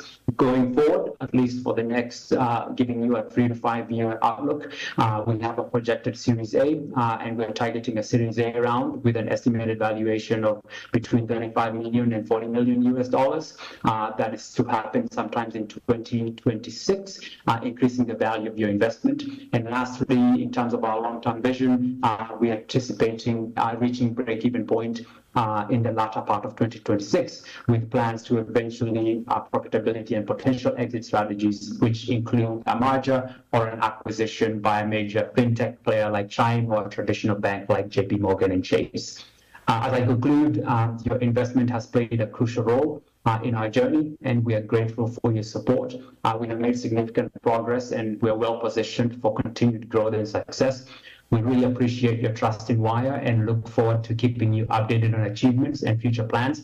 I really do hope that the majority of you do read our monthly investor newsletters, which lay into consideration the subject points that I have discussed above in even more detail. And we encourage you to spread the word about Wire to help us with our investment, to help make your investment continue to grow. We also urge you as GGDS members to open and use Wire checking for your daily transactions instead of other banks. This is one good way to safeguard your investment.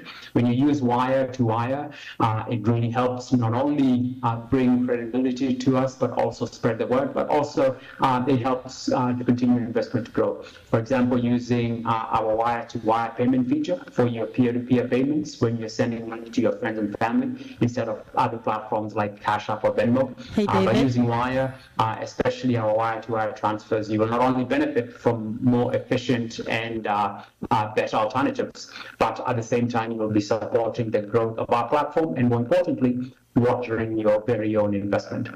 So thank you so much for your time, and I'm happy to be a part, and I know we are out of time, and I hope I was able to answer the questions that I was told by the moderator earlier on in terms of what people wanted to hear regarding the investment. And good evening from Nairobi, and really look forward to a very successful AGM. Thank you. Can we give him a hand? Thank you so much. I just wanted to summarize because he might have spoken a little fast. Long story short, we have amazing partnerships with Equity Bank and looking to partner with Federal Reserve Bank of Dallas. We are raising a $5 million seed round. So far, so good. Continue supporting us and leading us as well as we become just champions in mobile banking, and not just being a cash app, but being a place where you can put your money and send money internationally. Thank you so much.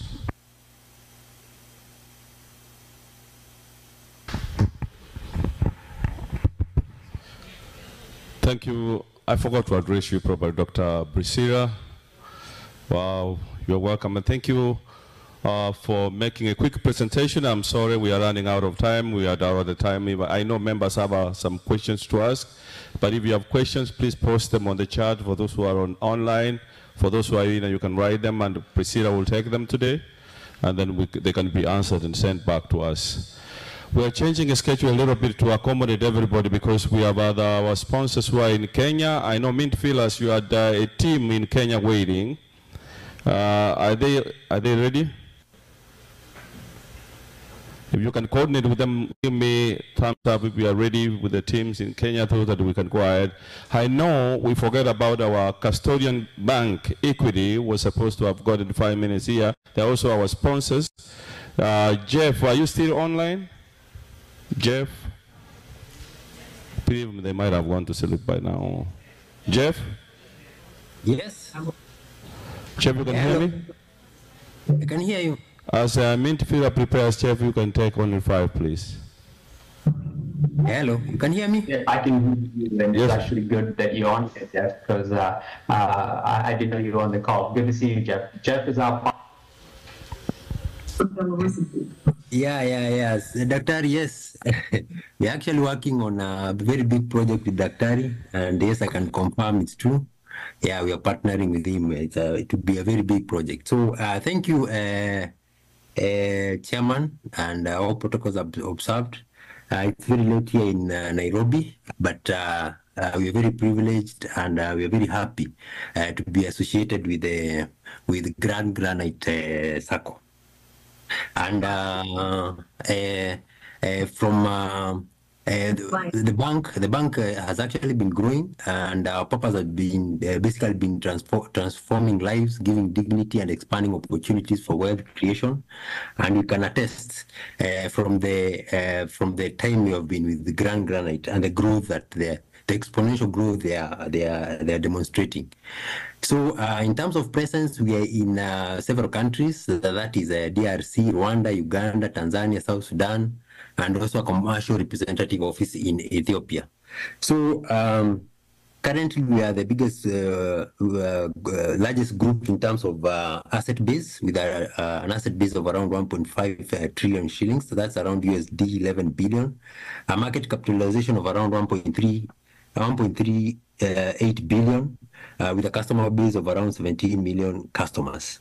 In terms of diaspora customers, I think we're almost clocking 44,000 customers.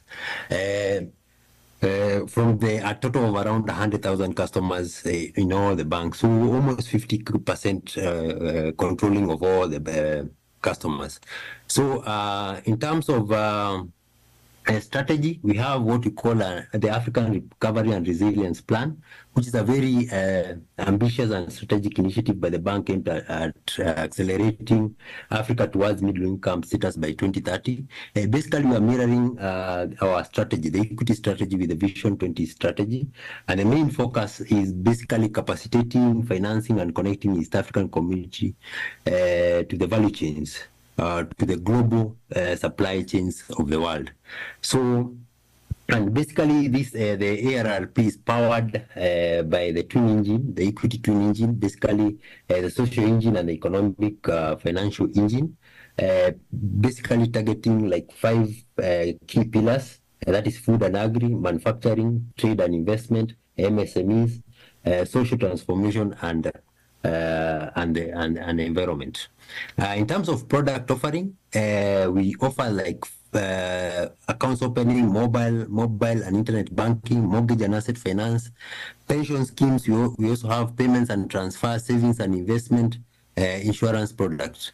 For the loans, we give residential mortgages, commercial mortgages, construction loans, what we call equity Agm. You're actually getting equity from your the fixed deposit account that you have with us. You don't have to break that fixed deposit account.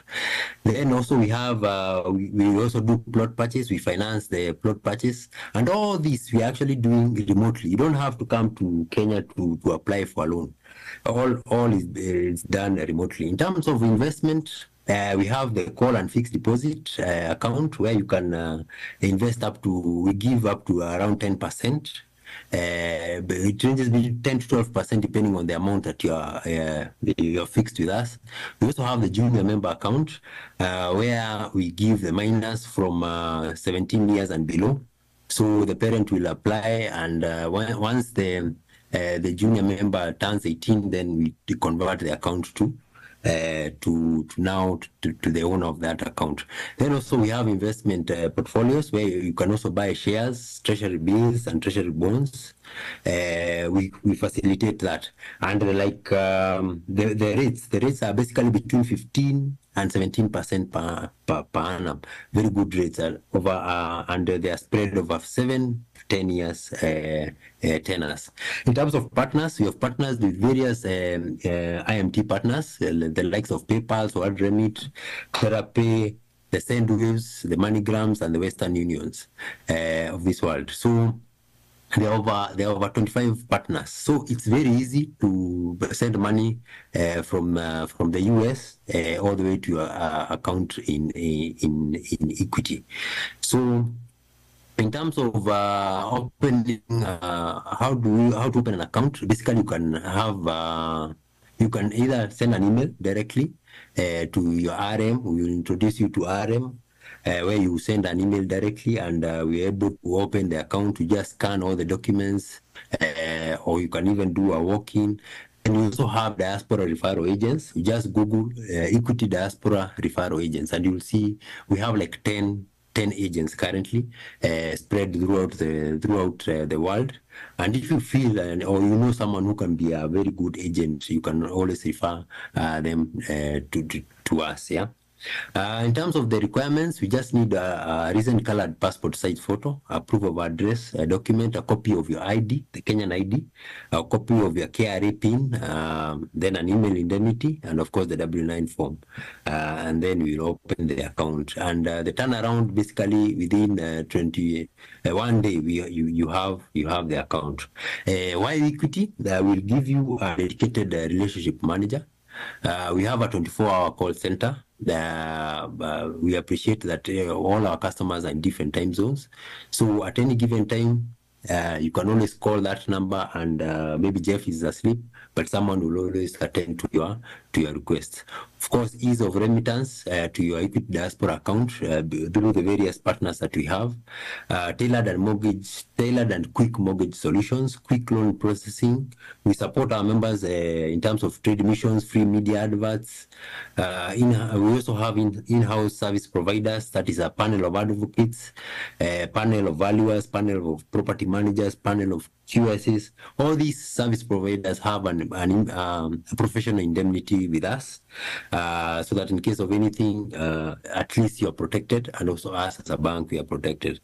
Borderless banking across all our subsidiaries, that is Kenya, Uganda, Tanzania, South Sudan, and Rwanda. You're able to move your money, because now we are trying to unite the whole East African community. One-stop shopping. Basically, we have the insurance, we have the fintechs, we have the foundation, where we are doing a lot of where we have the equity affairs and giving back to the community. Yeah. So, and also an opportunity to become a member of a movement of socio-economic transformation, and also being part of a winning team. We just got rewarded the other day as the second strongest banking brand in the world, and also the 10th most valuable banking brand in Africa. So these are awards. Best bank in SME, best bank overall, best. So we have all. So as a SACCO, it's good to feel comfortable that you have a very strong bank in terms of asset base, in terms of financing and everything. So we are a very sound bank to bank with us. So thank you, and back to you, Chairman. Thanks, Jeff. I'm sorry you have been holding on. I know in Kenya you should be sleeping right now, and tomorrow you have work. We appreciate you. Equity, you have been with us all since we started, and you're a custodian bank in terms of investment. We'll continue working with you. Mint Villas, are your team ready in Kenya? You are said, then please. Thanks so very much, and this was your slotted time. Thank you for allowing us to have those ones who are in Kenya to get time to sleep. So.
Thank you very much, Chairman. I won't take much of your time. We'll just do a quick introduction from Mint Villas. Maureen will be taking around some of the prospectus for the project that we are proposing. We have an amazing project that we had conceptualized from the word go with your amazing team here. So we'll be presenting that to you. But before we begin, we have Mint Villas is not just the two of us. My name is Roger Ndongo. I'm the finance director and also a founder of Mint Villas. We have our director of projects and acquisition, Bwana Rafael Oguta, atatusalimia kidogo kabla niendelee. He's in Kenya. Rafael, probably you can say hi. Yes, how are you? Can you hear me? Hello? Hello? Hello? Can you hear Oh, me? yes. Raphael, we can hear you. Yes, yes. Good. Guys, I want to thank you very much for the opportunity that you have granted us to come to the AGM to present the products that we have as Mint Villas. As Roger said, we have worked tirelessly with your team to make sure that we give you what actually you need to execute as the project that is in concert. So personally, I want to thank the team that we have worked together. That is the chairman, the treasurer, and the East team. I want to thank you very much because we have worked together. And I want to also to appreciate and acknowledge the efforts that you are doing there. And also, I want to pray that the AGM to be the best and you have a successful AGM. Otherwise, I want to hand over to Roger so that he can do a presentation of what we have been doing and the other projects that we are doing. Thank you very much. Thank you very much, Bwana Raphael. So guys, I'll take you through a quick background of the Genesis. You know, even the Bible starts with the book of Genesis. You guys had a baby, you had an idea. Now Mint Villas was tasked with the work of bringing your idea to paper, and then we put it on the ground. So I'll take you through what we had designed for the project in Konza. So can you help me just connect this? We had designed a very good project hand in hand with our project team in Kenya. Basically, from concept, what Mint Villas does is we develop communities. We'll give you a quick background of what we've done before. Before we tell you what we're going to do for you, I think it's fair enough we start by showing you what we've done and what we'll do and how we'll execute the project for you. Yes. That's okay?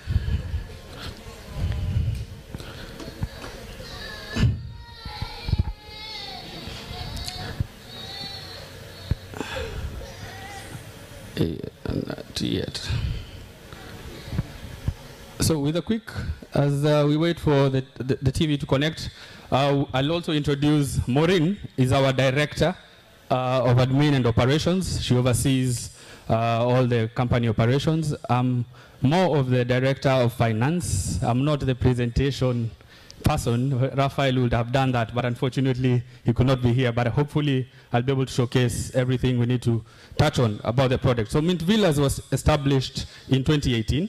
We've been around for 7 years. We have developed 2 projects in Kangundo Road. We've developed a project called Twinfold City, which I'll show you, which consists of 120 units in a gated community. That was done, that was our most recent project. We also have Savannah Greens Estate. That is a gated community consisting of 46 units in Joska. Currently, we are doing 52 units in Kitengela, Harmony Hills Estate. We'll showcase that to you. Just to give you an idea of where we come from. Mint Villas is part of a group of companies. We have Mint Generations as the parent company, but we also have Mint Credits, which deals with, which is a microfinance. So the chairman akiongea mambo ya SACCO, I have an idea of how SACCOs work and the frustrations about softwares and all that. I'm quite familiar with those. And to give you a background of us working with SACCOs, I was privileged to sit in one of the SACCOs in Kenya, which happens to be a doctor's SACCO. The same problem you guys are facing is what is happening back home. We have a SACCO. During the AGM, I was available. I was seated there. Members are not borrowing money from the SACCO. The SACCO is sitting on 2.67 billion of unborrowed funds. And the SACCOs are not allowed to directly invest their funds. So it becomes an issue. Like for them, what they did, they made a mistake and put some money in a fixed deposit account to earn interest. Now, when they were being undergoing audit, KRA was demanding 85% of the income. SACCOs are specifically meant to benefit the members. And we are happy and very privileged to see the direction you guys are taking. And we ask ourselves, back in Kenya, watu wanajiuliza, mbona wa Somali wanatushinda? It is because of unity. And the direction you're taking with the unity among you guys, I'm sure we can do a lot and we can go quite far. So I don't know what is happening there. I'd like to quickly dive into, I'm sure all of you are waiting to see what we had to present about the Maple Springs estate. Sorry? Sorry. Display kwa TV. Is it not your settings or something? No, should be okay. See, yesterday we used. Totally.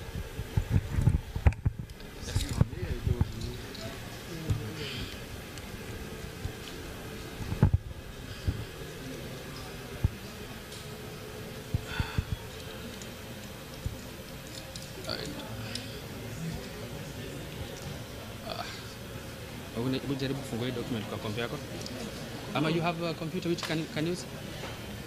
Unfortunately, the other one is on Zoom.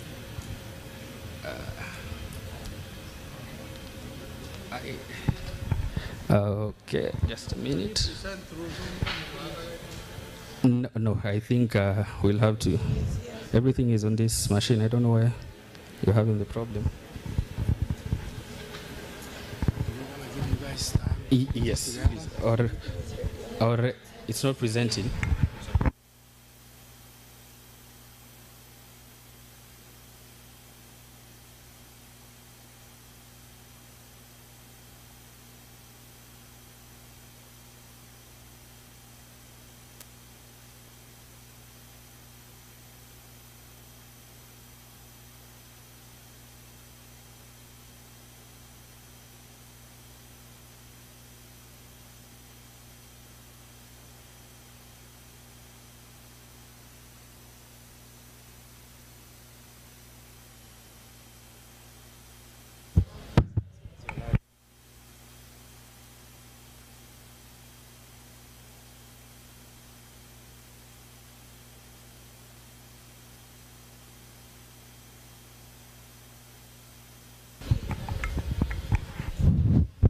As we wait for main fillers to get ready, Ms. Karuga, you are here.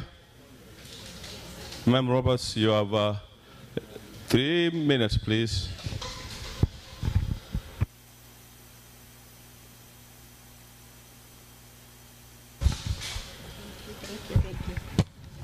Thank you so much, Bwana MC. As you've heard my name is Grace Karuga, and I'm here representing M&M Immigration Farm. But today we are not going to talk about immigration. Today I'm going to talk to you about some few things here that I want you to think about as an American or somebody who is living here in the US. So, we are living in one of the wealthiest countries in this world. Are you a partaker of that wealth? Do you have your share in that wealth? If your answer is no, ask yourself why. People back home look at us as people who save them, right?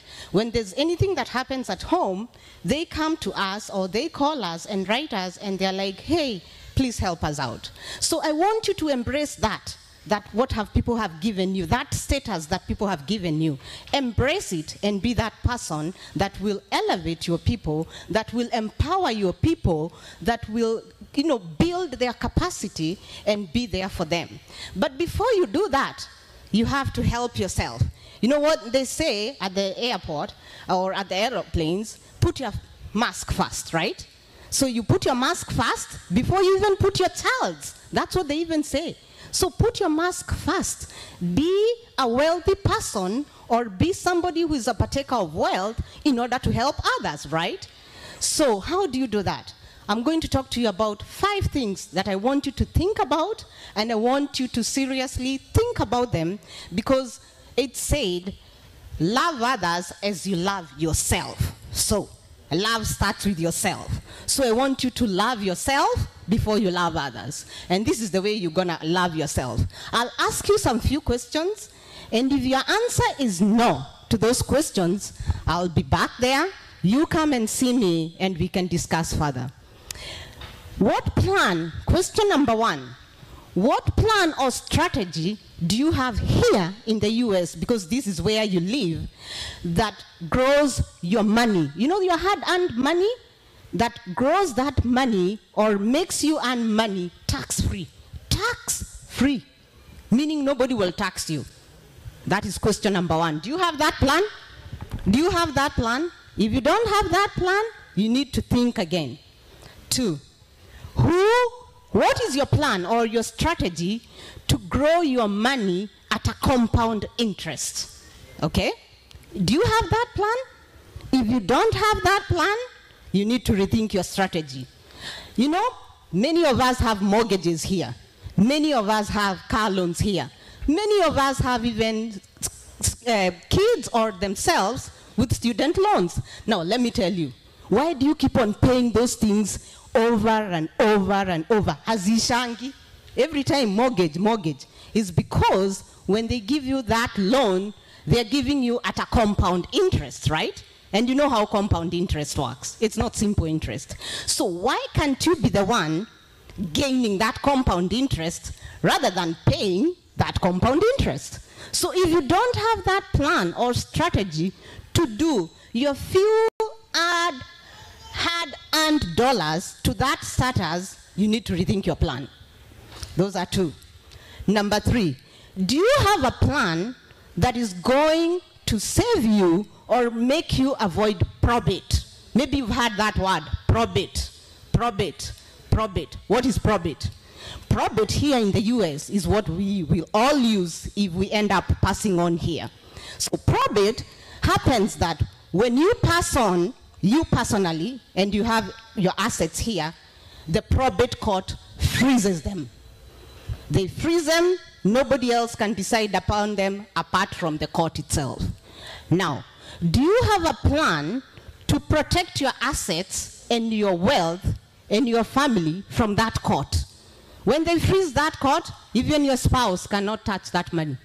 When you pass on here in the US and you have your own account, your savings account, your checking account, anything in your name alone, that one, the government holds it. They hold it, they review your assets, and then they start looking, okay, Grace has a mortgage? Yes. So we pay any money she has. Oh, she has 500,000 in the bank. Guess what? Cut the money and pay the mortgage company. What else does she have? Capital One credit card, Discover credit card. Pay them. What else does she have? Car loan. Pay them. What is remaining? $10,000. Did she name a beneficiary? Yes. Now give him the $10,000. Now tell me, would you want that to happen to your family? Would you want that all your hard-earned cash that you've put in your savings account, in your bank's account, to pay your creditors, to pay your debtors, and then the little that remains goes to your family? No. Now, if you don't have a plan that is going to avoid the probate court, that is going to avoid bankruptcy court, rethink your plan. Rethink your plan. Do you have a strategy where it's going to save you from, you know, when you lose a job here in the US? How far longer can you go? If you lost your job today, if you have a job today, or if your business closes down today, how much more can you go without that business? How many months can you go? One, right? I asked somebody and they told me I won't leave tonight. Like they only have the maximum of tonight. So, the plan that is gonna help you enjoy your life and not change your lifestyle here in the US. When you get sick and you can no longer work, or when you get a terminal illness and you may be gonna pass away, do you have something or a plan that can allow you to continue living your life like you've been living, and your children's life like they've been living even when those things happen? You know, most of the times we say here, oh, tutaretire nyumbani. Me, I'm just waiting. I'll go retire home. Guess what? I've met enough people who are going to retire home and they're retiring here. Why? You ask them. You say, when I'm 60, 65, I'll go home. You're still here. They're like, unajua, wajukuu wako hapa. Kwa hivyo wacha nikae hapa na wajukuu, nyumbani nitatembea. Now, guess what? Wajukuu will take you to a nursing home because they have to work, right? If you don't have that plan. So do you have a plan that will let you stay in your house that you've paid mortgage for and that helps you have income every month that you've worked for without any changes and you live happy? You know, most of the times we see these wazungu, they're always having money and they're not going to work. You're like, how? Or they're calling people to come and see them at home when they're sick and they're not going to work. You're like, how? They know the secret. And that's the secret that I want to share with you today. Now, the last one, number 5. Do you have a plan or a strategy that is going to help you take your kid to college without student loans? I am still paying my student loans. I came here to study. I got a student loan.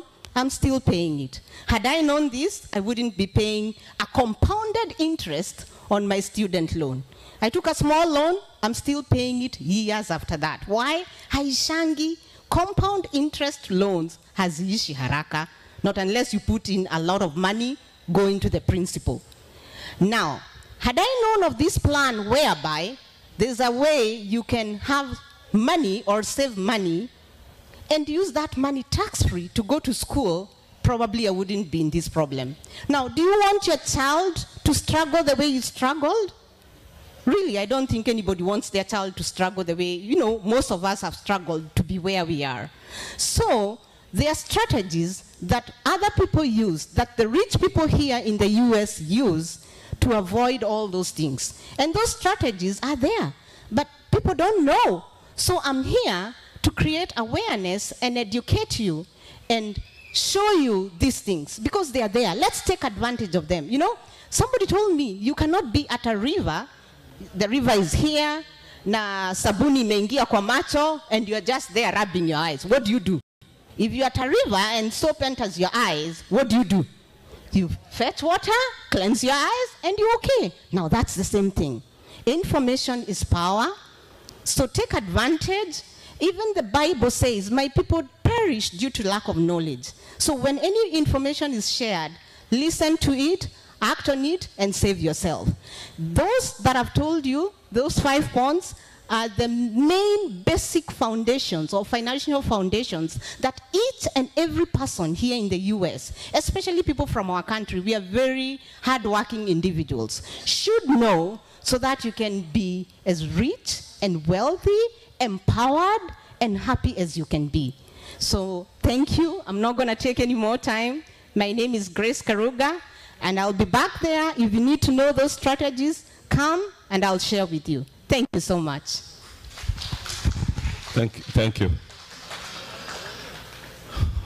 She represents MMM and Robert's immigration. For those who are looking at the schedule, we kind of changed and waiting for, we have a technical issue. So I'm going to bring one of us, a board member. Last year you gave us permission to start up a benevolent fund for our members. And the formation is complete. We have what we call Ggds Capital Fund. And our Honorable here, Evans Rindoria, one of our members, will make a quick presentation about 5 minutes where we are and the mandate you gave us. Evans.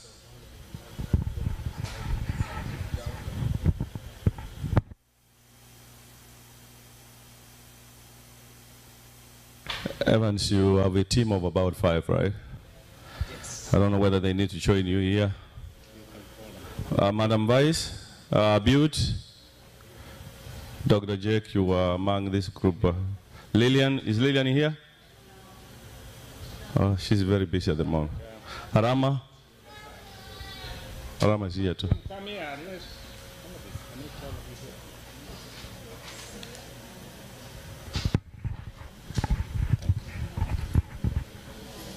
Good evening, members. How are you? Are you tired yet? We have more energy. I saw a lot of energy last night. Let's continue with it. We are a team of 6 members. Paminas is not here with us. That's okay. It might be online. No, it didn't show up. Yeah, Paminos. Yes, I'm online. Lillian, where's Lillian? She's busy right now. Yeah, anyway, we are a team of 6. Say your name. Abiud Maronga. Jerusha Mangera. Joel Rama. Thank you. Two of them are not here because of time. We have to hurry up. Last year, we passed a motion to start a benevolent fund for the society, and this team worked day and night to get that done. We finished the whole process. We have registered the organization. The whole point is this: as we talk about our money every day, we'll not complete the circle until we talk about our families. And as we talk about our families, we want to talk about the welfare of our families, in that if I know Mr. John or Miss John, family passed away, family member passed away, and we didn't show up, we just want to come here and talk about the money alone, they'll not be complete. So as the circle decided, in order for us to complete that circle, we needed our benevolent fund, which our members, when a member loses a family member, we show up. The ones within that locality will show up to visit with you and comfort you and offer their condolences, and at the same time present you a check from the circle. And when we talked about that, we came up with the idea that if we have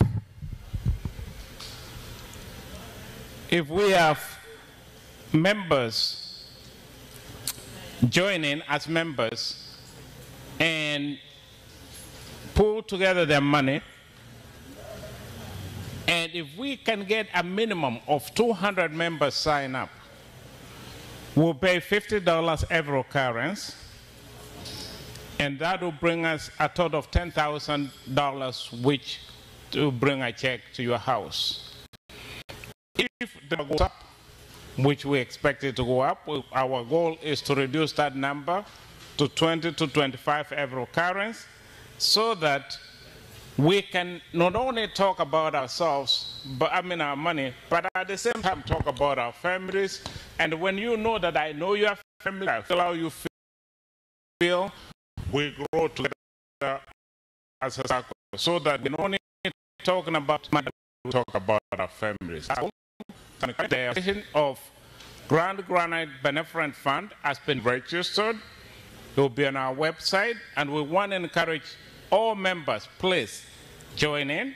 Let's hold hands and move together as a team, not only in terms of how much we have invested, but how much we care about our families. And our members want to say something more? Anybody want to say something? The number of people, when we did a survey of how much the benefits should be. We had an option of 5,000, 8,000, but out of 91% of the people responded, they went for 10,000. And all people who responded, we had a question: we would like to participate in this kind of benevolent fund. The 84% said yes. We know you have other benevolent funds from other areas. 91%. Thank you. You have other benevolent funds, but this one is very unique. This is yours, which you control. You'll be voting how you want it done, but at the same time, it brings us the humanity part of us, where we care about each other. That's the difference part of it. Thank you. Thank you, John. Just a little clarification on that. This benevolent fund will only be serving the society members only. It's not open for non-members. It will only be for members, and it's registered here in the United States, and it will be serving. So I just want to make that clarification. This is not any other channel, and the way we are going here, we are talking about benevolent. We're going to be going another step in the maybe a few years to come, so that we can be able to be independent and wean ourselves from this and become, especially those members who doesn't want to invest in Kenya. This will be a branch for us that we can find product in which people can be able an avenue where they can even start investing here in a different way, but in a registered as a non-profit organization. Thanks so much. Thanks so much, Evans and your team, for working so hard to get this done. I think I've changed a few things, as I said, on the schedule. For those who are looking at the program, I know architecture you were supposed to have come by now. Think you have to have come by now. But let me allow those ones who are in Kenya, as I requested, because we are here, for them to complete and so that we can continue. I know, Julian, you are online. Give me a minute. We'll come back to you. Give us time also because you are here in the US for now. Go ahead. Thank you very much. Yeah, so I'll take you through the project that Mint Villas has designed for GGDIS members. We have been working with your team hand in hand from conceptualization of the project to documenting everything. I'll just touch on the key features of the project and also mention a few things that we think it's quite important for you. So I won't take much of your time, but I'll start with the developer track record and what we're going to offer, our all-in-one suite of services. I'll also introduce a few of our partners, and then I'll introduce the estate. The estate, the gated community we are proposing is called Maple Springs. The name, that is a name that we came up with, but definitely that's why we call this a personalized service. Some of these things can always be changed after discussion with members. We'll also discuss a few things about the location history. Why Konza? Why do we think Konza is a good idea? Why do we think it's a good investment opportunity for all the members? And then we'll go through the project overview, okay? I'm sure there are also a few questions that we'll touch on. The financial projections, we had done some market research. What are the return on investments look like in that region? What are the long-term growth possibilities for that area? And then the financial models. I'm sure you have questions about finance. We'll make this a Q&A session in case you have any questions as we wind up. You'll be able to at least touch on that. And then the investor benefits, why you should diversify in your portfolio, what sort of returns we expect in that community, in such a region, basically, and the community impact of this estate. GGDIS has 50 acres in Konza. What we are proposing is 110 residential units, but it's a mixed development with also other features which I'll touch on. And then there's some very important questions that I've come across, especially the issue about roofing. I know there's a question about flat roofs versus pitched roofs. We'll also touch on that. There's an issue about how do we address the issue of flooding. I'm sure mmeona news vile Kenya mambo imefanyika of late. So I'll also touch on how we put that into consideration so that you don't encounter the same problems. One of the key pillars of this project is that, and your team was very particular about it being a smart city. Smart city basically having modern features. It's a modern living space. Also a green city. How do we handle waste management? How do we handle solar energy, wind energy, such things? And then I will also touch on financing. Financing, I think I mentioned that. Good, so a brief history about Mint Villas. Like I can see, Mint Villas was founded in 2018 by myself, Raphael, and Maureen, she's here. I don't think she said a word, but she's our director finance, of accounts and administration. I'm the director of finance. She's also my wife. We started Mint Villas very small. Actually, 7 years ago, I'm happy to see the history that your SACCO has. We have a lot in common. When we started Mint Villas, we started on a very small piece of land, actually owned by one of us. Tukaanza na nyumba mbili. All of a sudden, we had to buy the whole area. And we developed Savannah Greens Estate. And within our first 4 years, we were able to hit revenues of 1.2 billion. So we should be able to take care of the projects of this size. And also Mint Villas, we've developed Savannah Greens Estate and Twin Falls Estate. I'll take a moment to show you what we've done before I proceed on what we are going to do for you. So here's our most recent project, Twin Falls. So this is a gated community in Mala. Sorry, I think the audio is not loud. But we have Jane Gaishiri, she's our head of sales and marketing. But this is just to give you a preview of what we've already done. This estate consists of 123 units. This is fully sold. So we did it last year, that's when we finished it up, but it's already occupied. So what we're trying to say is Mint Villas is more than able to deliver your dreams and make them come true. We've already done this. This is our most recent baby. Yeah, so besides Twin Falls Estate, I'll give you a brief overview of where we started. Our other project is called Savannah Greens Estate. This estate consisted of 46 units, also fully sold, and people living there. So we should be able to deliver. This was modeled around the affordable housing projects. These houses, when we started them, they were going for around 5.96 million, but that was back in 2018, 2019. Definitely now with DevKeys supplying the steel, the cost of construction has changed.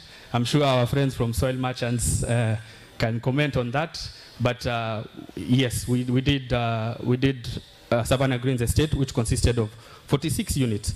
So Mint Villas has a rich history. Oops, sorry. So Mint Villas basically has a rich history.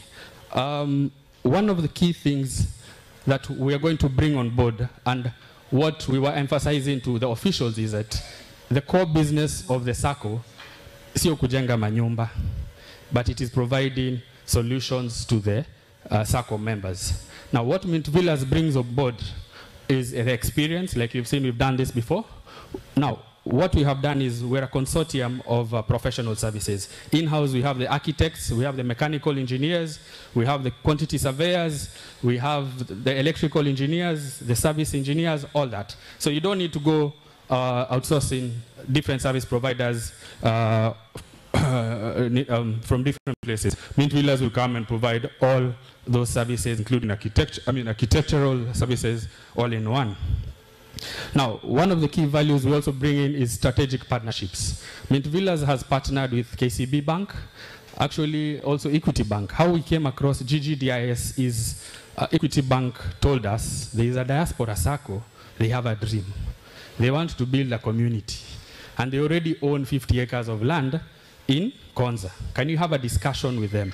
Now that's when we met with the officials. They gave us a task, of which we believe in relationships. We've been doing this pro bono up to this day, but we believe in building those relationships. Now, what are we told? We need to bring the concept down to paper, and that's what we've documented, and I'll take you through that quickly, okay? Now, some of the services I was talking about is architectural works. All that is in-house, civil, engineering, mechanical, QS, project management, and post-project management. Post-project management is very key. Once we build the estate, kazi yetu yaishi hapo. There is a lot involved in managing a community. How do you set up the homeowners association? Who collects service charge? Because after all, tukijenga kitu na iachiliwe, especially when the homeowners are living in the diaspora, after a few years, the estate looks horrible.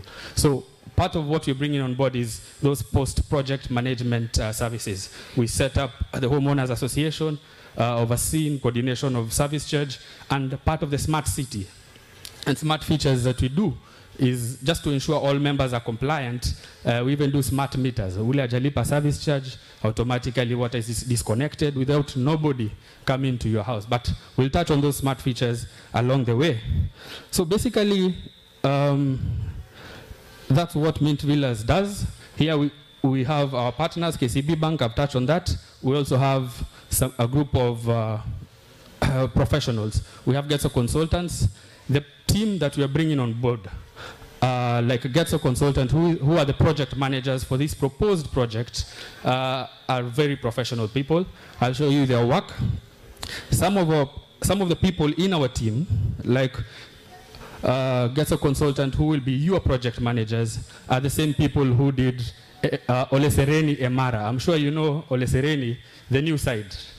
Now, Getso consultant, who is part of our team and consultant in the consortium, they did Emara. So the quality of work, yesterday from the discussions we've had here, I know people are very particular on the quality of work. Just to show you we are capable. Some of the projects that we have done are here. We have Kovo in Westlands. We have the address that involve pre-contract and post-contract management. We have Taji residence. So besides just developing this, there's an aspect of who is part of the team that will be involved in executing your project. So we do have a fantastic team on board. Now, I'm sure you're waiting to see what is this project. The project is called Maple Springs. Maple Springs is a project sitting on 50 acres of land. Now, that 50 acres of land, we have subdivided it into plots of 100 by 100. That's 2/8 per unit. So this is one of the reasons that that enables us to provide some proper green area, because the plots of land allow for that. And also, there were 3 key pillars that have been put into consideration when coming up with this project. Number 1 is modern living. What we envision here is a modern, smart, and green city that offers sustainable and secure living. Smart technologies. We have the project will integrate smart city technologies like Internet of Things, automated energy management, and high-speed internet. IoT means when we're talking of smart things, we have even motion detectors that even control light that reduce your energy consumption. So those are some of the features that we are incorporating. Green initiatives, embracing sustainability. Maple Springs will feature solar energy, water conservation systems, efficient waste management, and contributing to a greener future. When you're talking of waste management, there's something we call grey water. That is water that is from, let's say, the kitchen, the showers, such that can be used, will be recycled to irrigate the green areas, the common green areas. So those are some of the things that we've incorporated in the project to ensure it's eco-friendly. Now, what unit types do we have? I'll take you through the video, but basically the project consists of 3-bedroom bungalows, bungalow ni ile ya chini, 4-bedroom bungalows, 3-bedroom are 50 of them, 4-bedroom 40 units, and then we have the 5-bedroom maishonettes, 20 of them. Total coming to 110 units. Now, I'm sure most of you, because you live in the diaspora, probably it's been a while since you saw, you're wondering, kwanza ni wapi? Hawa watu wasikuwa wananipeleka kwa kichaka. So we also did some research so that we can be able to give you a good picture of the progress of Konza Technopolis. Konza City, imefika wapi? You know, when most people go to Konza, they say imekwama, but that is not the truth. Actually, because they're developing a city, the first thing they have to set up is the horizontal infrastructure. So probably you're not seeing anything going up the ground, lakini the horizontal infrastructure has been, they have really moved. So I'll show you how Konza was 1 year ago and how it is today, so that you get a good picture of where this project is. So you can have a look at your screens.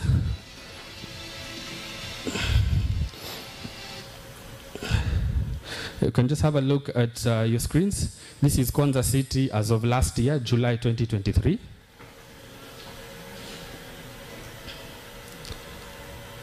Like you know, it's 40 minutes from Nairobi, thereabout, especially with the expressway, ni kama huko town.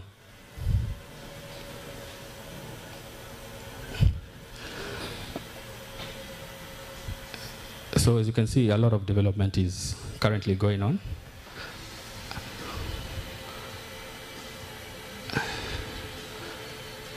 This is inside the project, the roads.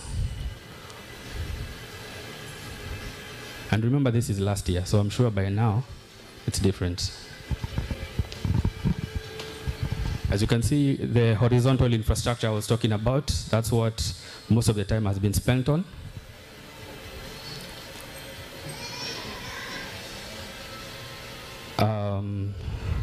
Some of the hubs that are coming up. So this is the next big thing in Kenya, actually.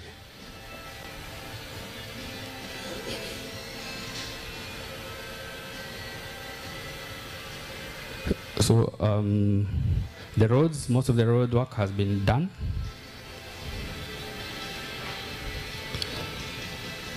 Yeah. Yeah, so I won't take too much time. Yeah, so as you can see, Konza City, a lot of work has been done in terms of horizontal infrastructure, setting up the whole ecosystem that is required to make the city up and running. Now, just to have a look of Konza, how it is currently. This video is of 1 month ago.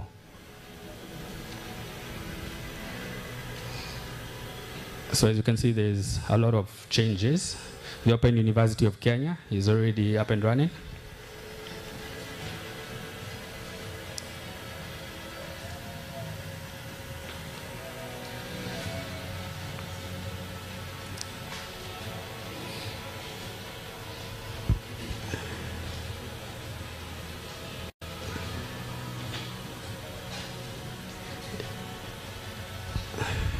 Great. So number one, I think before we even proceed, members of Ggds need to clap for themselves. I think it was a very good investment having chosen to invest in Konza. That is the next place, that is the next big thing in Kenya. Now the question is, what next? You already own the land, what next? Now, on the basis of that, we were tasked with designing a smart city for the Ggds members. Konza has set the pace. Hatuwezi fanya kitu wasiwasi. We must also do an eloquently done city that is modern, green, and smart. Now, for that, we have a short presentation that will give you an overview of what we had envisioned for the Ggds estate. I'll play the video, but keep this in mind. The presentation that you're doing is the concept. When you're doing the concept paper, there's usually version 1, version 1.1, version 1.2. So definitely there's room for improvement while taking input from the members and other things. The first thing we needed is to present the idea so that we get input from you guys and get to know the best way to move forward. So this is a video on the estate for Ggds. So this is what we plan on delivering to you.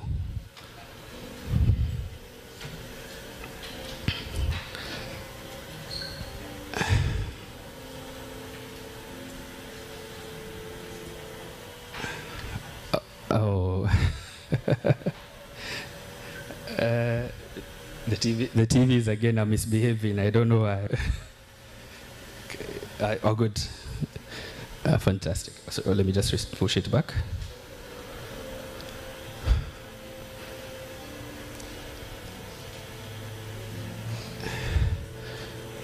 So basically the estate is a mixed development. What you're seeing here is a residential area where we have both the flat roofs and the pitched roofs, which were incorporated I'll take in your input.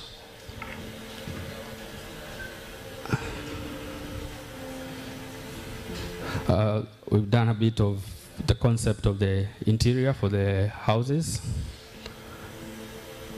just to give you a visual impression of what is expected in terms of the interior works.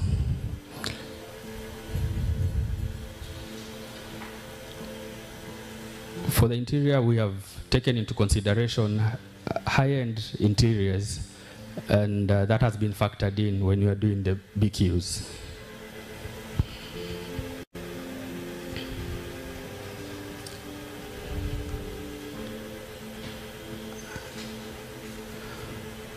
Just a minute, and then you'll get to see some of the common areas, but I'll touch on them as we move on.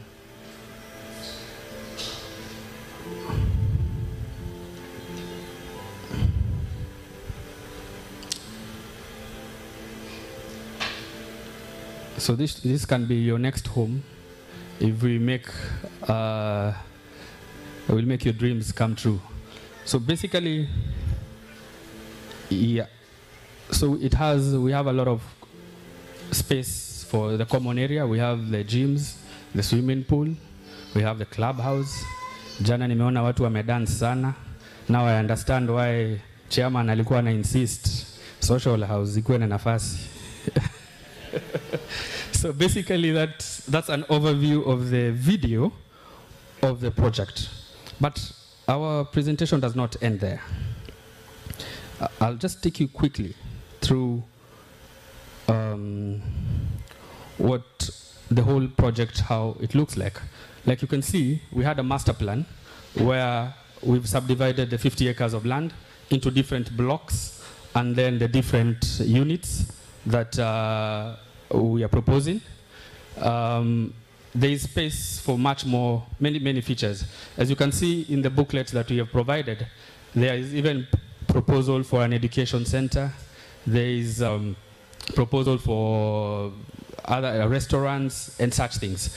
But our proposal is based on doing the project with a phased approach. Because definitely you have a big piece of land. We can do phases according to the demands of the members and also the financial planning that has been put in place. Now, in terms of the 4-bedroom bungalow, this is the floor plan. I'm sure it may not be visible, but I'll touch on the thinking behind the floor plan designs. When you enter a house, what we did here is we've divided the house basically into the public spaces and the private spaces. The public spaces, when you enter the door, you can access the sitting room, you can access the dining, and we have an open kitchen. But the private areas, when you look at the plan, you'll find where the bedrooms are, you can easily seclude yourself or anybody from going to those areas. When you look at the common toilet from the sitting room, mgeni hahitaji kuenda hadi huko mwisho kwa mabedroom ndio aende kujisaidia. So some of those considerations have been done. One of the other key things that we'll do, when we start the detailed planning upon approval of the project is we will take into considerations, we have, like I said, we have the service engineers and the mechanical engineers. We take into consideration the direction of the wind, the sunlight, nyumba isikuwe na giza. So those are some of the detailed analyses that will be done as we move ahead with the project. Now, yeah, this is the floor plan for the 4-bedroom, and then we have the 5-bedroom maisonette. Basically, the 5-bedroom has the ground floor with parking for 3 cars, sitting on 100 by 100, and then every room upstairs has a balcony with the master bedroom and one guest bedroom downstairs, and also a servant's quarter that is self-contained, just near the kitchen. That's where you can see the servant's quarter. We'll share these plans with all the members. We have also created a dedicated website where we'll share the link so that when you go home, you can always review and share your input. Now, in terms of the gate design, we believe first impression matters. You never have a second chance of doing something. So the gate we designed is quite imposing, so that even when somebody comes to the estate, they know granite wako site, sio kubahatisha. So that is one of the key things that we did. And one of the key things that when we were preparing this proposal for members, there are three key things that need to be, there are some things that people tend to forget. When you invest in a gated community, the units tend to appreciate faster than when you have in a house in an isolated area. Even if you already have a home, that should not stop you from investing in the proposed gated community. You can invest. By the time the project even finishes up, the houses have appreciated.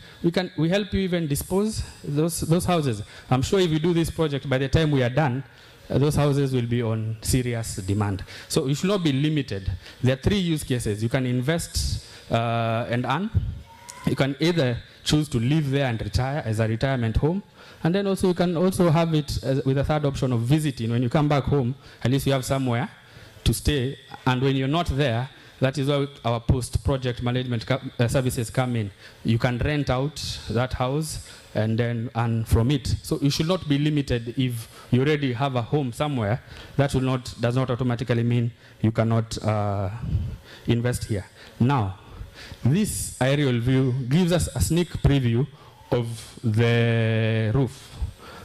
One question I think yesterday I came across, even today, what are the advantages of a flat roof? Najua swali watu wanajiuliza sana, and how did we choose to have some of the units on a flat roof? Basically, the thinking that we had when we were designing the flat roofs is based on the demand that has been there in Kenya. Number two, flat roofs also give us space efficiency in the sense that you're able to use the roof for other activities. Let's say you can set up a gazebo, you can have your barbecues up there. If we have a pitched roof, definitely now those structures will have to go on the ground floor, reducing your green area, and then definitely, but we're not saying that lazima kila mutu akuwe na flat roof. This is the initial design. We will collect input from members, and then we can also allocate the number of units for pitched or flat roof. But flat roofs are easier to maintain, the modern aesthetics, the space efficiency, and then also saile you have visitors, wama watoto wakicheza huko chini, the older team can be up there discussing other things. So it's just what the market has been demanding in Kenya recently, but we are flexible to adapt any of the other designs. And actually the weather, Konza, the weather allows for such designs. You know, here definitely you're not able to do flat roofs because of weather limitations. Yeah, so just to give you what can be done on top of a flat roof, as you can see, you're able to have some structures set up there, some more green areas set up there, making it more, you know, have some more living space and entertainment space for your visitors. Okay. In terms of, let me just touch on, yeah, in terms of the 5-bedroom maisonette, we have 2 unit types. One is the flat roof and one is the pitched roof. Like you had seen in the video, this is the flat roof, maisonette, but then we also have this one, which is the pitched roof. The pitched roof, nile roof ya kawaida. So we'll have those unit types, and then we can mix and match within the estate by zoning the estate. Okay. In terms of interior design, we had already done much. There isn't so much to touch on, but I'll quickly touch on some of the key things that were raised in the estate. In terms of project execution,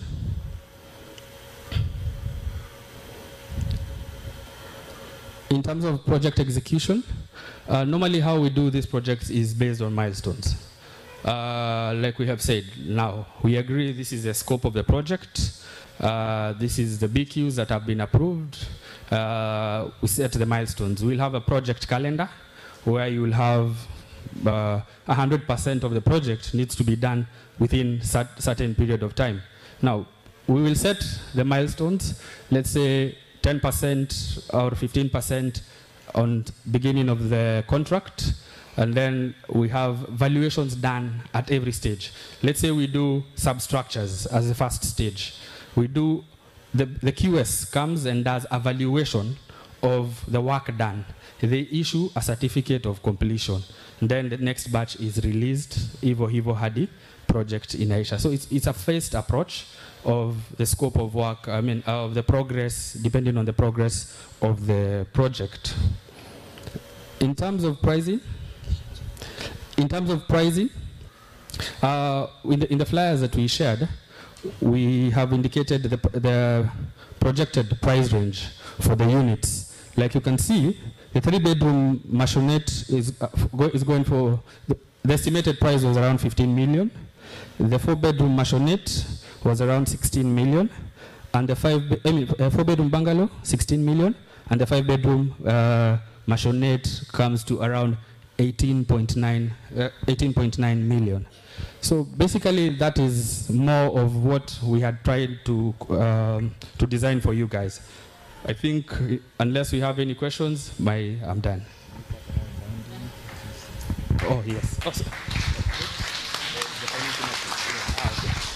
I've just been reminded to touch on finance. Pesa inatoka wapi, kunaendanga aje, and how we can go about it.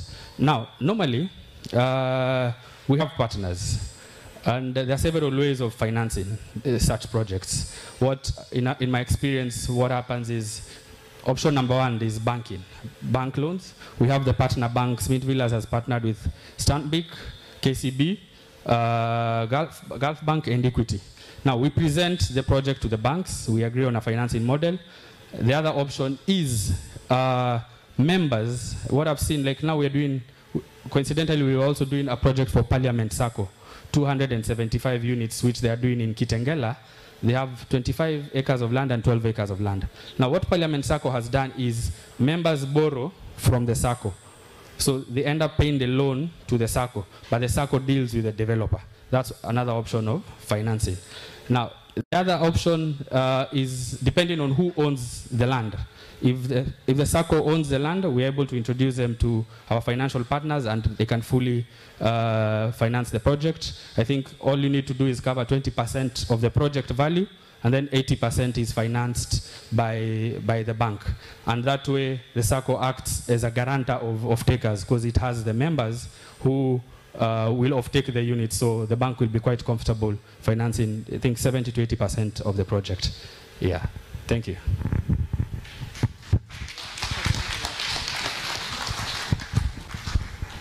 Thank you so much, Rogers and your team. I think, members, you have seen the proposal from Mint Villas on how the gated community will look. So the decision is us now to discuss and see the way forward. DJ, can you give me 1 minute so that we can loosen people here? So I think people have started sleeping. As Soil Merchants gets ready, Rovers and your team get ready. Just 1 minute for people to stand up and stretch a little bit.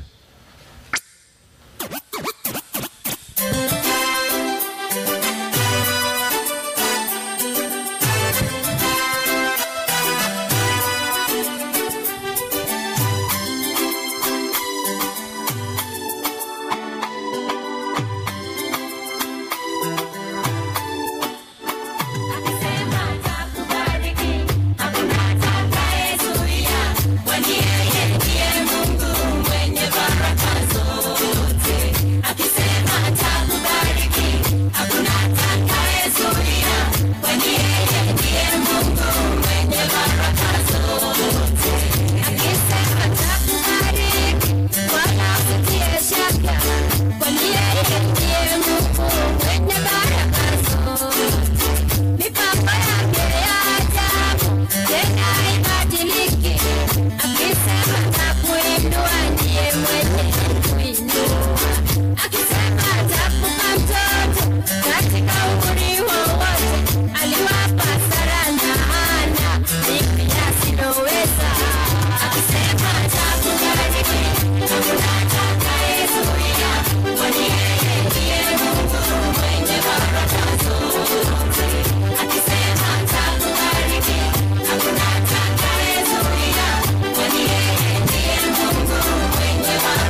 members, we can resume back because we don't have time. Remember again, we have dinner. Members, remember again, after we are done, we have dinner here. So we are taking care of you before you go home. You don't want to go home and start cooking again. So remain behind. Soil merchants, they take over. Madam Lucy, Reverend Lucy, here you are. Welcome. Thank you, Chairman. If you're happy and no, clap your hands. If you're happy and no, clap your hands. If you're happy and no, say amen. Amen. If you are happy and you know, say amen. Amen. If you're happy and no, say them all. Amen.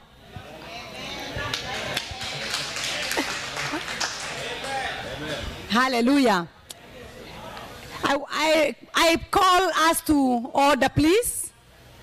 Members, honorable members, I know we have been sitting for long, but the presentations are very good, isn't it?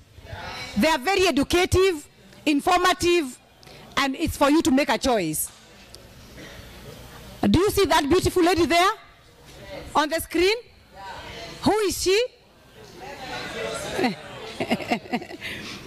Thank you. Allow me to give you a scripture. I know somebody give you a scripture from Job 36. Job 36. If they obey and serve him, they will spend the rest of their days in prosperity and their years in contentment. Hello? Hello? Hi, members. Can we please have one conversation and be respectful to our sponsors, please? Please, the people back there. Thank you. We appreciate you. We want to respect our sponsors, so please, questions later. One conversation. Thank you. Appreciate you. Thank you. I can still hear noise, please. One conversation. Hello? Thank you, thank you, thank you. Let's have one conversation. Thank you so much, and back to Reverend Lucy. Thank you, Vice Chair Jerusha. Once again, my name is Reverend Lucy Wanjiru Gasheru. I am a minister with the Anglican Church of Kenya, Nairobi, All Saints Cathedral. Mmepokea salamu kutoka Cathedral? Amen. I want to say that I want to bring greetings from my husband, our CEO, George Gasheru Mungai, who was with you last year, but he's not here with us, but I'm with his children. Amen. So he brings greetings to you. He values you. He respects you. In fact, we found a family in the Abagusi community. Amen. So if you can adapt us, we would like to be members of this Granite Circle. And we really would like to grow with you, and we will show you how to grow also. I also want to say that today, you can come in and invest with us as the circle, as a circle group, or individually. We have done that, and if you did not plug in last year, you have an opportunity to do so. So Rufus will be showing you. You know, Rufus is the one who has been dealing with you. He will come and show you the figures, but will not take long. We want to respect that time that we don't want to take long. So our commitment, therefore, you have seen. We told you that we would be completing this project by next year, actually 2026, but we are ahead of time. And we are proposing that this AGM will be held on the rooftop of Grand Midtown. And guess what? Mtakula nyama kali huko. Yani huko tutakuwa na nyama mbuzi za kuchoma in and out. Ule nataka wine, mimi I am a very liberal person. Yule nataka wine atapata huko. Yule nataka kila kitu atapata huko. Hata ile traditional brews mtazipata huko. Because we want you to feel very comfortable in Nairobi. Na wale watakuwa na manyumba huko watalala huko. Wale hawatakuwa nazo watalala kwa B&B za watu wengine. So what are you doing? Come and plug in with us. Today, if you have at least even $500 and you register there, 10 people, the first 10, I'm giving away plots. I'm giving away plots, and it's for real. You plug in there, I mean, you commit with $500 there. We have a form that you'll buy a unit. I will give you a plot in either Kiserian or in Naivasha, a place of your choice. I also want to tell you this. We, as you invest in Konza, which is a great place, and I love it, and I love the concept that they have. We have also started doing retirement homes in Naivasha, in a gated community. It's called Clear Lake View Estate. Naivasha is another, kunaitwa sasa Vasha, twende na Vasha. Watu hawa wa young wanasema twende Vasha. Naivasha has become like Mombasa. It's actually overtaking Mombasa. We are right on the highway. When you are in our houses, which we'll show you here, you can see the lake, you can see the Mount Longonot. So when you come to Nairobi and you want to drive to Naivasha, you will have a holiday home gated. And by the way, I am not judging the concept. Ours is real. We have already started. You will see. It's there. And I agree with this gentleman that the rooftop now, the flat rooftop is the in thing, because people want to be there, up there, and see what they can see. Quickly, I want to introduce our project. I want to introduce so that roofers can come and do the honors. As you know, there are also people here, because I've been talking to a number of you. We have a completed project which you can now pay, and you can start, and it has got a tenant already, and you can start earning your Kenya shillings in Nairobi. We have a complete one, a 2-bedroom available for that one there. You can see that one there. That one, the midtown, this one we built during COVID. We have now been able to release some apartments. We only have 3 units left here that have been left complete with a title deed. You pay me today and you take your money and you start earning 68,000 Kenya shillings with a 2-bedroom unit. That is the much we are charging. So if you have money and you're intending to put somewhere else, that is 9 million, and Rufus is going to give you a deal today, and you can start earning money in Kenya shillings as you earn here in dollars. So, where is it? It is in a very prime location, strategically located in Parklands area, Ngara area, on Chambers Road, 400 meters from Globe Cinema. Only 400. Actually, ukiwa kwetu, you can see University of Nairobi, you can see the CBD. It is a walking distance. With Uber, because Ubers are not as expensive as here in Nairobi, it's only 200 shillings or 150 from Nairobi to our place. This building is strategically located. By the way, it does not have any vacancy. If you want even to rent, we have got people who have booked until their names are in the book and we can meet. What are some of the amenities? It has got a fully equipped gym, 2 high-speed lifts. It has got from the basement to the top. It has got a backup generator. It has got 24-hour security and CCTV surveillance cameras. It's got ample parking. We've got 3 parking levels from the basement 1 and 2 and ground floor. We have got internet access. Internet is something now because we want speed internet. In fact, sometimes we are frustrated in America when we can't get fast internet because Nairobi has become very, very fast. It's got dual water supply. What does that mean? There are some people behind there who are sinking boreholes. We sink boreholes in our projects so we can supply Ngara area with water. Underground water tank and above, you can see above there. You can't enter our buildings without biometric, and we are here, we are trying to learn new things, so you will only enter with biometric. So when you come, it is synchronized with your finger, and that's how you enter. If you want, you can scan that QR code. It will give you the pin location and virtual tour of the whole building. If you can be able to scan that, it will give you a tour. So please scan. It will give you a tour, and you will be able to know exactly where those apartments are. They will take you even to the room. A virtual tour is a physical project. or rather physical apartment. Please scan that and continue to download, and you will get all the information. As we move on,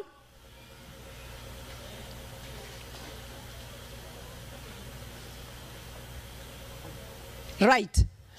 This is your project, Grand Midtown Apartments. These are your project. This is your project. This is where you have plugged in a great location on Muranga Road, where we used to sell cars. It is ongoing. We broke grounds February 2023. Today we are on 17th floor. We showed you yesterday. It comprises of studios, 1 bedroom and 2 bedrooms. Rufus, keep showing yourself up to the stage now. This is a beautiful, those who have been in Nairobi, somebody was showing me the pictures. They were there. They even took pictures with my girls, and they are very excited. If you bought first, second floor, and fourth floor, please, you can sleep. It's complete, yani 100% complete. I want now Rufus, because he's your guy, to come and talk to you about the Grand Midtown Annex, which now we are giving you a good offer for you to plug in. I want you to know, if you did not plug in last year, I'm very sorry, because the project now is more expensive, and even this one now is starting expensive. It's starting on a higher note, because the materials in Kenya, you know what we are going through in Kenya, so the materials, they are skyrocketed. Nevertheless, please let appreciate me, yes, and welcome Rufus with laughter. Hallelujah. So this is my firstborn son, and he is going to take you through the Grand Midtown with energy. Thank you, Reverend Lucy, or AKA Mom. Anyway, thank you very much. Good evening, everyone, or good afternoon. Yes, so my name's again Rufus Gasheru. I dealt with a couple of members who bought into the project that she just mentioned, Grand Midtown, and I think you've seen, we are way ahead of schedule. I think we had originally, when we came here last year, we had expected to finish the project by 2026, and by God's grace, I think we should be able to be completed with that project by June next year. So I think glory be to God. He has been able to, I would say, help us be able to push this project, and I think to Chairman and the rest of the board members, I think you can see we're going to deliver on our promise of giving you the apartments as promised last year. So without further ado, let me just quickly go into what we are presenting today, because of purposes of time. So we have this project, you can see on your screens, it's called Grand Midtown Apartments Annex. It's just next to the Grand Midtown. It's a bit smaller because the land on which this project is being built on is, I would say, it's half the size of the Grand Midtown. But this project consists of 1 and 2 bedroom units. And it's only 3 minutes drive from the CBD, as you can see from the Google map. So I think you just, if you're coming from the CBD, you just go through the Globe roundabout, pass Fig Tree, and proceed on to Muranga Road, pass KICD, which is Kenya Institute of Curriculum Development, then you just branch off, and the project is over there. So, okay, as I've said, we have 1 and 2 bedroom units. We specifically came with a special offer for the Grand Granite Circle. And it's a special offer. I think these days people can see we have a very heavy presence online. So this particular offer is special. If you go online, you will see that we've actually tailor-made this offer for you for today. And let me just start quickly. We have the 1 bedroom unit. You can see the floor plan as shown. It's 463 square feet in size. And it's an open plan kitchen, has a balcony. Just to reiterate, all the units in this project have balconies, just like Grand Midtown. So just to quickly go through the pricing. Our pricing model is $45,350. But for this particular offer that we have for Grand Granite, pull up the, yeah. For this particular offer that we have, we're giving a discount of $6,605. That is a cash offer. If you're interested in buying cash, which is coming to $38,745. We have a 12-month payment plan, which we are giving a discount of $5,335, which is coming to $40,015. So this one you just pay a 20% deposit, and the balance is spread out over 12 months. Finally, we have, I would say, the long-term payment plan, which is between 24 and 48 months. This one, we are giving an offer of $41,550, and you're saving about $3,800. The feasibility study, which we've conducted on that side, expectation of rental collection is about $350 per month. So, as you can see, we have a very, very special offer for the one bedroom. I'd urge you to consider it because that's a very, very, very special offer. Let's move on to the two bedrooms. So as you can see from the floor plan, you walk in, we have the kitchen on your left.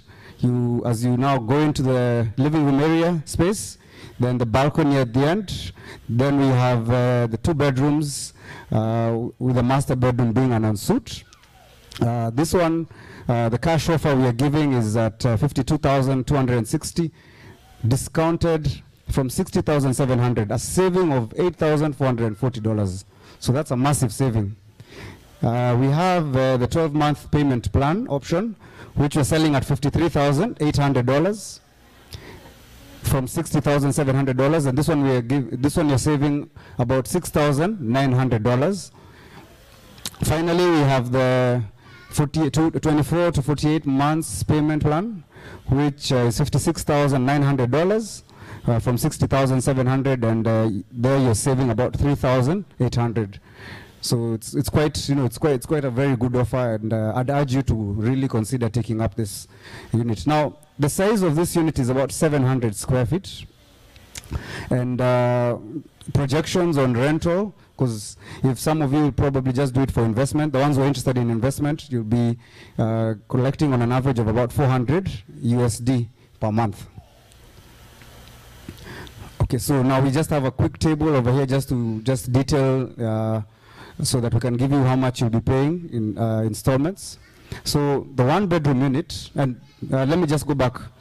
Our payment plans don't have any interest. We do not attract any interest. It's zero interest. It's very important to note that. So if we go into the one bedroom, it's the price, the selling price, as I'd said to the open public, is $45,350. So with the discount, it's coming to $5,335. That is for the 12-month payment plan. You pay a 20% deposit, which comes to $8,003, and the installment per month for a one bedroom is $2,667, almost $2,700. That is, I think, something that one can be able to achieve. We move on to the two bedroom. The selling price is $60,700. With the discount, is about $6,900, which comes about $53,800. The deposit is $10,760, and the installment per month is, for 12 months, is $3,587. So the 24 to 48 months payment plan option, the one bedroom unit is $45,350. The discount is $3,800. So price comes to about $41,550. You place a 10% deposit. So the installments for the 24 to 48 months, I'll just go 24 months. Per month, you'll be paying $1,558. For 36 months, you'll be paying about $1,038. And for 4 years, can you imagine, you'll be paying under $800 to own a one-bedroom apartment. Isn't that a deal? Yes. So then we move on to the two-bedroom, which is $60,700. It's discount of $3,800. Which is about $56,900 is the selling price after the discount. You pay the 10% deposit. Over 24 months, you pay an installment of $2,133. 36 months is 1,422. And finally, for 4 years, you'll only be paying $1,067 to own a 2-bedroom apartment in the heart of the city. So I'll just go into the return of investments, which we call ROIs. The 1-bedroom at the price of $41,550 with a rent of $350, the rental income is approximately almost 10%. And the value on completion, this project will, because we've already broken ground this year, will be finished by either end of next year or early 2026. And on value on completion of the project, it will be selling at $54,015, which offers you a capital gain of 30%. What that means is if you invested now and maybe towards the end of the project you want to sell, you'll be able to sell it at an average of that price. You see, so you'll have even gained on your investment if you came in early. Then we have the 2-bedroom unit, which is $56,900. The rent is about $400 a month, which offers a return of about 8.4%. And the value on completion of this unit will be about almost $74,000, which is about 30%. So you see the same scenario like the 1-bedroom. If you're able to, if you want to sell, maybe you want to do something, you will still have made a gain of almost $18,000 on that investment over a 2-year period. So now we also have come up with a table just to show you the return on investment for furnished, or we call it Airbnb. That particular area, say between Ngara, Moranga Road, Parklands area, is very popular with Airbnbs. I think they usually almost 90 to 100% occupancy. Most of the people who have apartments around those areas. So the 1-bedroom unit, which is at $41,550, offers you, the going rate is about $30 per day. So if we average maybe about 15 to 20 days, let's even say 20 days, that's about $600, which offers you a very good return on your investment. The 2-bedroom unit, which is $56,900, the expected rent, the rate per day is about $50 per day, which if you did about 20 days in a month, it's about $1,000, which I think is a fantastic return. So I think it's something that you should really consider going for, because as you can see in terms of investment and return on investment, there's, I would say it offers a very, very, I would say stable to high return. So now quickly, the main amenities that we have in the project, we have a backup generator, we have 2 high-speed lifts, we have the balconies, the dual water supply, as Reverend Lucy indicated, that is, we have the borehole water in the City Council. I think City Council, we all know that there's usually a challenge. I think they only provide water once a week. We'll have a health club in the rooftop. We'll have the 24-hour CCTV surveillance and security manned from all the way from the ground to the top. Biometric access to all the floors, so you cannot access the floors freely. We have 3 parking levels, which is the 2 basements and ground level. We'll have a couple of convenience stores on the ground floor, and of course we'll have a perimeter and electric fence. Quickly, these are our credentials.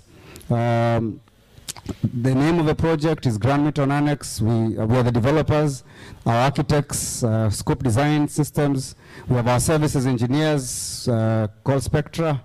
We have our structural engineers called Abba and Wandu. They're one of the best in the country. And finally, we have our advocates, Mohamed Moigai, partners. I think we had Mr. Nyaoga with you last year.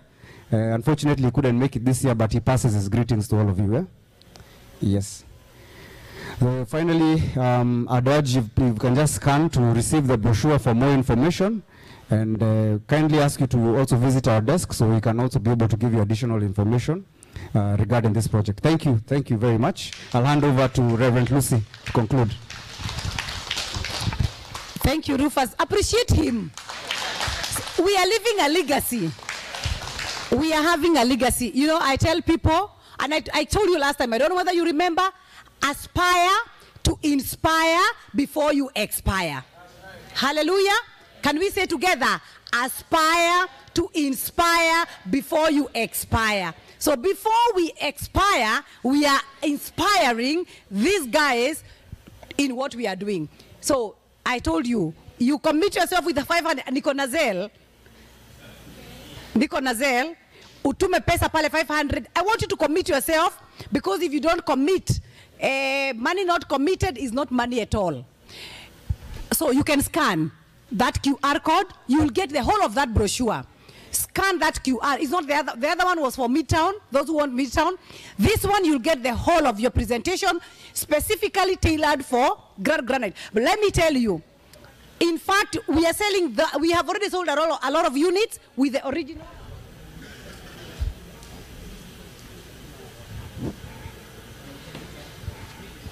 Thank you, Chairman. You have a very able chairman who I admire so much in terms of commitment to the granite, to the circle.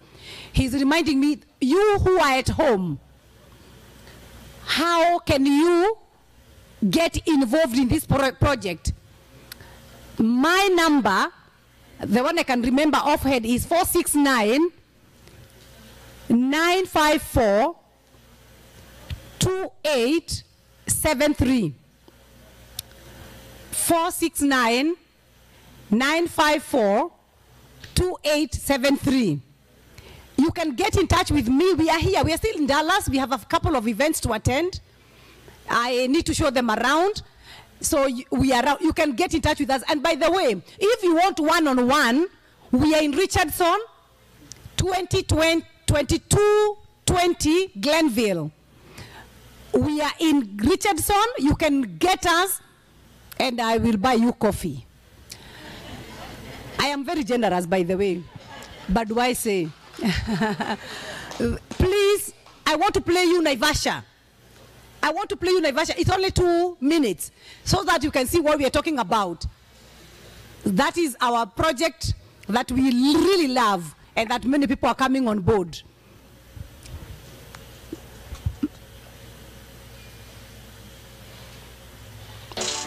Introducing Clear Lake View Estate exclusive holiday homes Volume, please. by Soil Merchants Property Developers. Nestled in the close proximity to the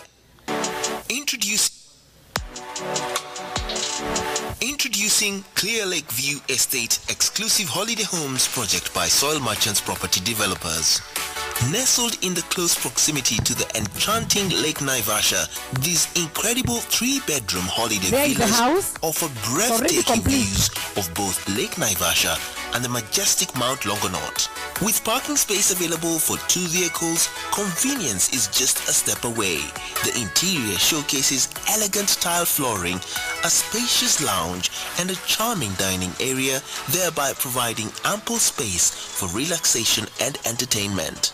The kitchen is equipped with abundant cabinets and a breakfast bar that complements the overall aesthetic.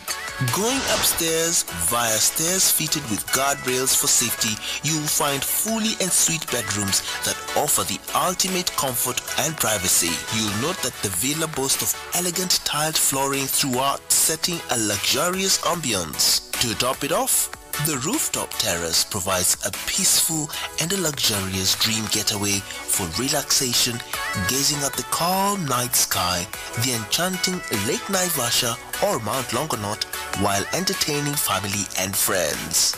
The crown jewel of this development is the clubhouse, surrounded by the charming holiday villas, offering an unparalleled sanctuary for those seeking ultimate relaxation and rejuvenation. Soil Merchants Property Developers, 18 years of offering secure and affordable real estate investment in Kenya. Thank you. So as I end, that is our project in Naivasha. It has got 3 bedrooms, which is going for 16,500,000, sitting on an 8th, but you'll have accessibility to the clubhouse, the swimming pool, and it has got a walkway which we are going to do a perimeter for fence. There are going to be very few units, and we also have 4 bedrooms that are going for 18,500,000. For the Grand Granite, you can see us if you'd like to know more about them, because we will also have a good offer. Finally, and last but not least, I want to appreciate the leadership of Grand Granite Sacco for believing in us and trusting in us that we can deliver. We deliver our projects. This is not the only project that we have. We have delivered our projects on time. It's only that sisi tunakaanga chini ya maji. Hatutakangi kujulikana sana. We just say under the water and swim like the shark. But we are sharks in that sea. You come close to us, we will swallow you. So, and we will take you like Jonah. So, I want to say that I am happy to be part of you. And as I said, we are ready to partner with you in many other developments. And even as you do Konza, I wish you nothing but God's blessings. May God bless the works of your hand, and may his face shine upon all of you and give you peace. Amen.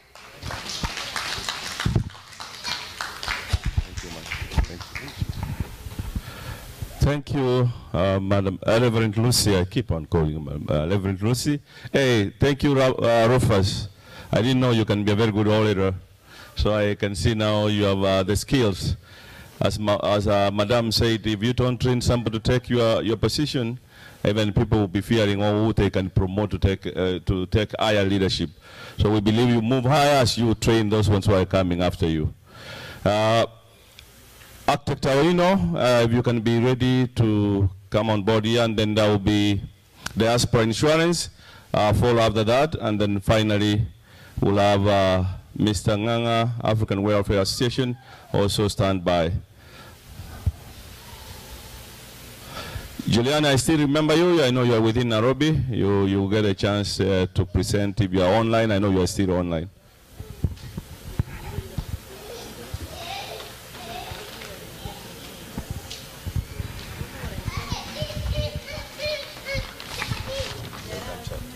Thank you, Chairman. Thank you very much, Chairman. Once again, it's a pleasure to be here. Chairman has already introduced me as architecture. Architecture. Yeah, there is architecture and there is an architect. Unfortunately, I have to do this education all the time because I'm also an educator. But I am an architect. Architecture is a profession, is a practice. So the same way you can't call a farmer agriculture. Agriculture so and so. So I am an architect, and then we practice architecture. May I first present this to you? This is a document I've prepared for you on my presentation. I have only 3 copies, and I heard that you have 3 subcommittees, 2 subcommittees. Supervision. This is for supervision. The other one is, which one do I give? Eh? Marketing. Thank you. And since I'm an academic, I said I have one more which I'll give as a present to the one who answers my questions. Anyway, let me say we are delighted to be here. Mine as an architect and trainer is to offer a value proposition. I am not a developer, so we are not comparing like to like. I am an architect, I offer professional services, I offer professional advice. And just like all others, professional advice can be taken or not taken, isn't it? So it's my duty and humble pleasure to be here to just give you, my presentation will be in 3 parts, very briefly. I'll make sure I'll try to be within 15 minutes. The first part is me, who I am. I said yesterday I would introduce myself. The second part will be the projects that I've engaged in, just to show you a few of the projects that I've done and the variety therein. When I came into contact with the Grand Granite diaspora, I was provided with a vision. The vision had a list of all items that you wanted to achieve. And I, as a professional, had to digest all of them, synergize with my friends, my professional partners, compress them, reduce them, really, into what is presentable. And that's what I'm going to present to you in the second part. And the third part, finally, probably just a quick discussion on what if. That question, I think, for academics would know what I mean, what if. So I'll start my presentation. Yeah, I was working, for those who are on the online groupings, with a team of colleagues, architects, some of them my classmates, quantity surveyor Aaron Getonga is common between us and Mint's housing. QS Aaron Getonga is Getso, quantity surveyors. So at least we have some commonality on something. Andrew Mwaura, project manager, engineer Otaya. If you've traveled in Kenya, you've probably touched a road that he has done. He does a lot of work for Kenha, Kura, and Kera. Engineer Martin Waweru, mechanical and electrical. Paul Ojil, IT. We are talking about smart systems. So Ojil is there. And because we are talking about the environment, we have landscape architect, Sunday Abuje. And I'll show you some projects where Sunday Abuje actually, we were able to work on acclimatizing plants to grow in an area where they don't grow by deceiving them in the natural environment. And we have Maureen Kemunto there, who is seated there. She does a lot of corporate marketing. For these things to happen, you need presence, exposure, people to know who you are. That's about me. I don't think I want to spend a lot of time on it, but I'm a fellow of the Architectural Association of Kenya. A fellow means that's the highest registration class of membership. There is nothing above that, which means I've straddled from student membership, graduate membership, corporate membership, and now fellow membership. That means I'm an elder. I've been around quite enough. So if you read through some of the things I've done, they can tell you how long I've been around with professional associations locally, internationally, Commonwealth Association of Architects, African Union of Architects, International Union of Architects, and many others. So I've really served the profession, but that notwithstanding, I'm an academic, so I also teach. So all the architects probably that I saw Mint bragging about, those were my students. I can tell you for free. Please speak to Brick House. We can have quite a bit of discussion about architectural services, and they can tell you more about me. And I think that's also a good way to benchmark or cross-check who we are. Architecture is a small profession, so we know each other. So the rest of it, I think I'll leave this presentation, I'll leave here, so all of you will be able to access. If we go to the next slide. Now, selected projects. I've had the privilege of handling some of the very special, significant projects in the country, and have interacted with the highest and the lowest. Next slide. That's a list of some of the projects, and I've tried to break them down into sections. Section 1, institutional buildings. They are listed there, but we'll go one by one.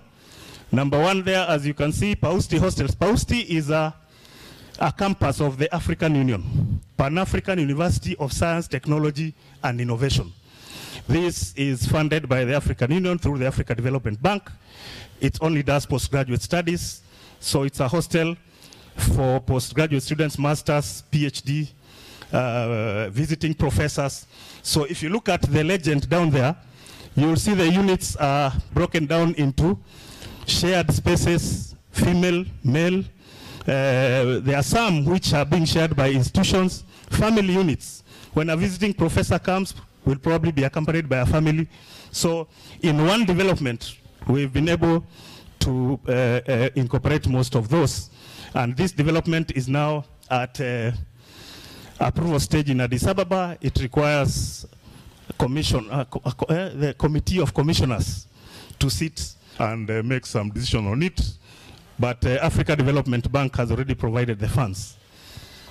That is PAUSTI during construction. I also had the privilege.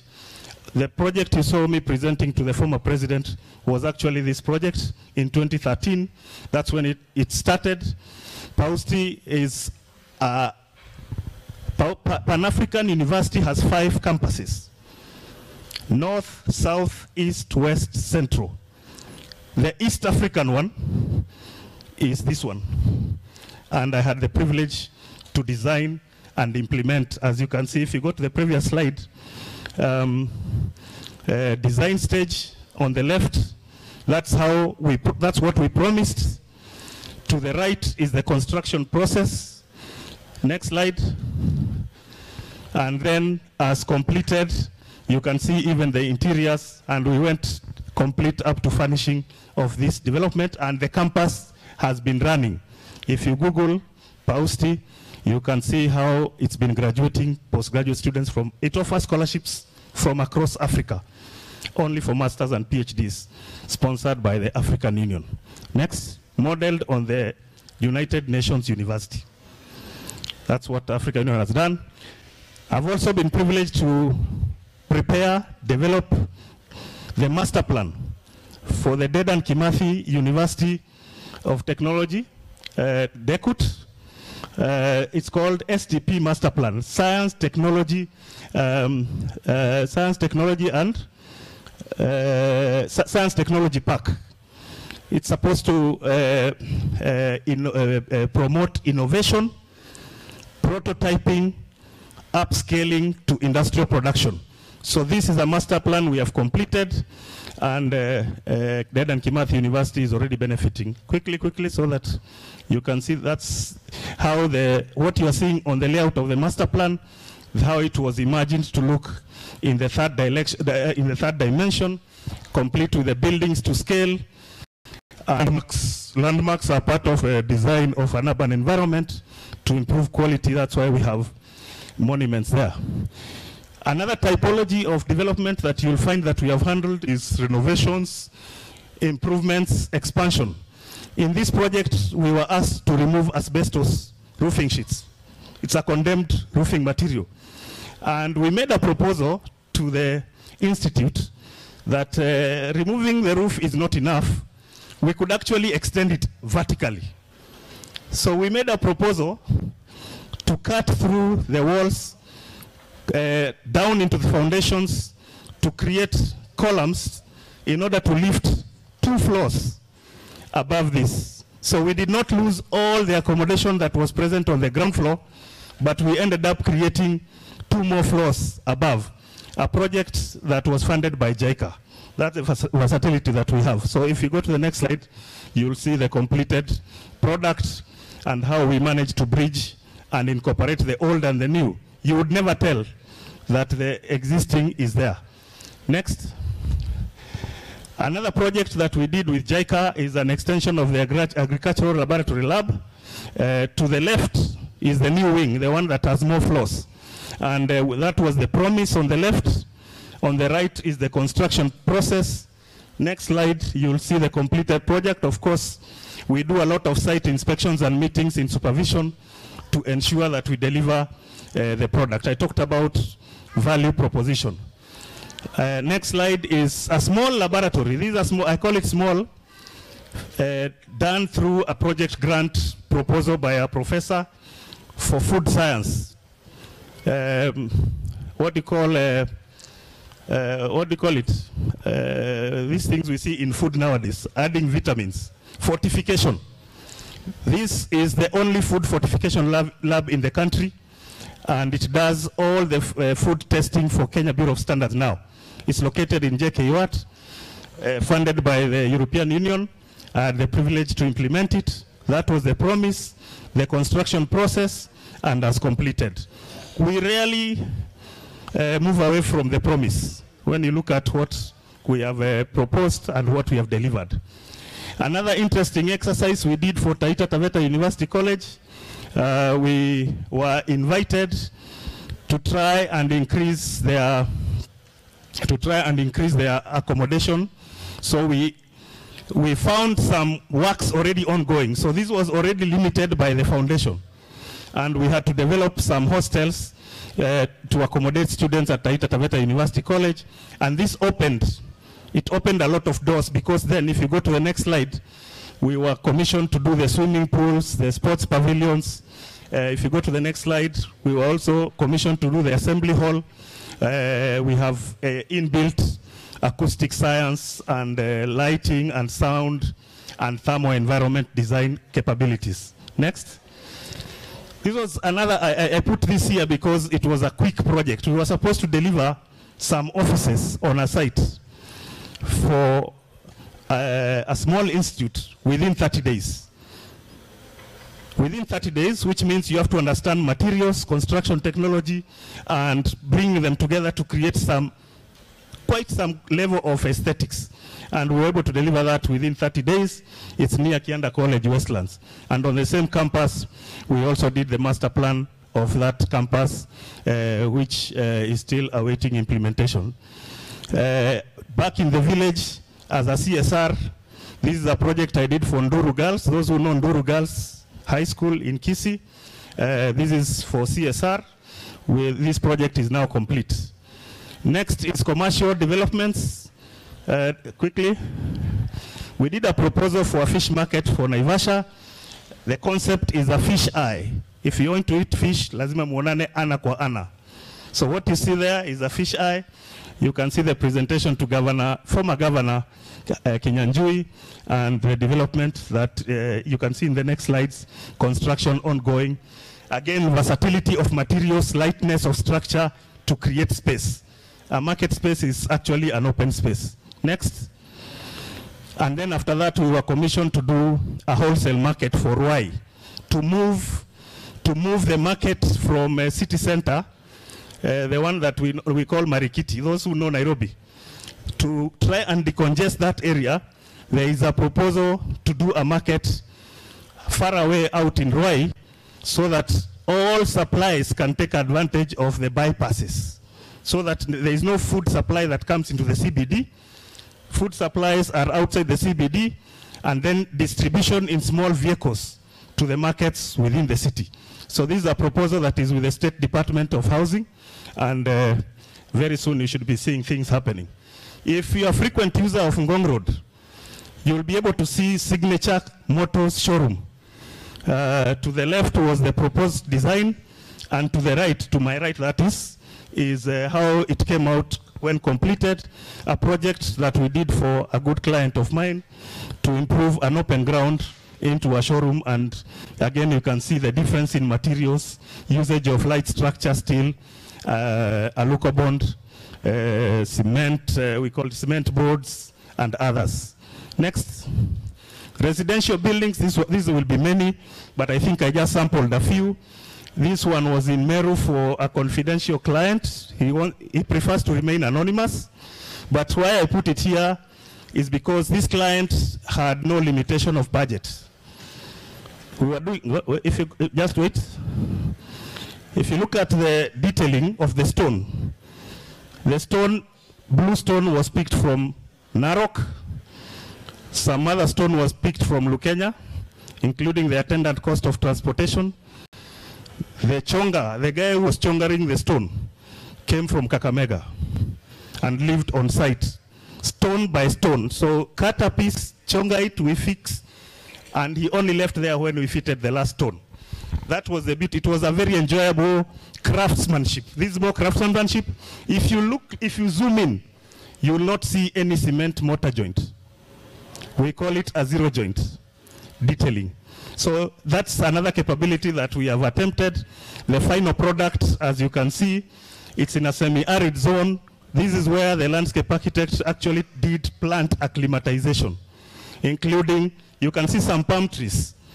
yeah, salting the soil to give it the impression of sea water in the neighborhood. And the palms are thriving. A very interesting concept, and you can see even the nighttime views. Next. The interiors detailing, the timber was specially procured. Yeah, but I'll leave it at that. But you can enjoy the interior finishes and the quality of the finishing for this client. Next. This one is in Nakuru. If you are a frequent visitor to Nakuru, to a guy called George Ondieki, he's a senior citizen now. This is a house he did in competition with another senior citizen friend of his, who said, now this guy said he wanted a bigger house than his friend. The next slide, that guy, this was his friend. So this was the first house for Mr. Okemwa, and then Mr. Ondieki said, no, now do mine bigger than. So sometimes we create competition, and it's good for us because it keeps us busy and gives us work. Yeah, but Okemwa had political ambitions, so we created fountains and sitting areas outside his compound so that he can host his people in an act shape. If you visit, those who know Okemwa, if you know Okemwa used to be at Road Transport, KRA, once upon a time. If you look for number plates, registration of vehicles and all that, that's his place in Nakuru. Next. This is another one we did for Daniel Onyancha in Kiserian. So it's an ongoing project, and we are about to finish it. Next. Some apartment development we did. This is for a diaspora gentleman. This guy lives in Delaware. He has completed this apartment development in Kasarani, Mwiki. So we have completed this, and it's fully let. Next. Now, this I put these ones here because of the Grand Granite project. Jacaranda Estate. Those who know Jacaranda Estate in Kahawa, near it's Kahawa West. All right. This was by some Chinese developers, Sietco, and the apartment blocks are all serviced apartments, completed, all occupied, developed on 20 acres. So that capacity was ours. And you can see even the environment. And you can see the layouts, different varieties of room layouts, and how the interiors were completed. Next. This is mostly done. Small area left to be finished called Shangri-La. If you have been seeing some clips of areas where lions are roaming around, where people are supposed to go home early, that is near the Masai Lodge, karibu na Nazarene University. Some townhouses that are being developed, and you can see how they are looking like, almost complete. Again, capacity that we have. Next. Green Park Estate. How many know Green Park Estate? If you have been on Mombasa Road near Athi River, Lukenya, as you are going down on your left, you'll see this estate. This was an estate that was designed by us in 2002 for American. The idea then, that area was arid. It was considered far out of town, but the ideas were put together, and this is almost similar to your proposal because it has residential, it has commercial, it has schools, it has a medical facility, which is really, if you look at your brief, this fits within your brief. You have the three-dimensional images, and I think you will be able to look at it. This was on 163 hectares. So if you thought you had land, you need to add some more. And the other thing I can say about this estate, these are the same houses. The people who are working at Konza Technopolis, expatriates, Chinese, Koreans, commute from here. Most of them are housed here, a distance of about 20 kilometers.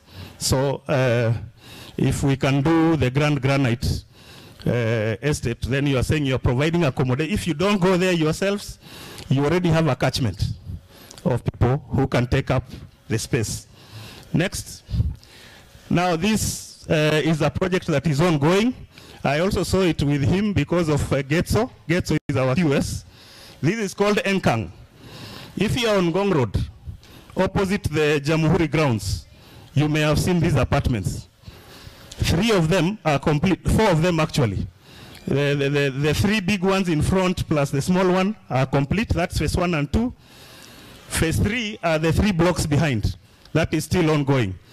Development that is very attractive and has all been occupied, and most of them, actually even the second phase, is now selling and is probably hurtling towards full sale.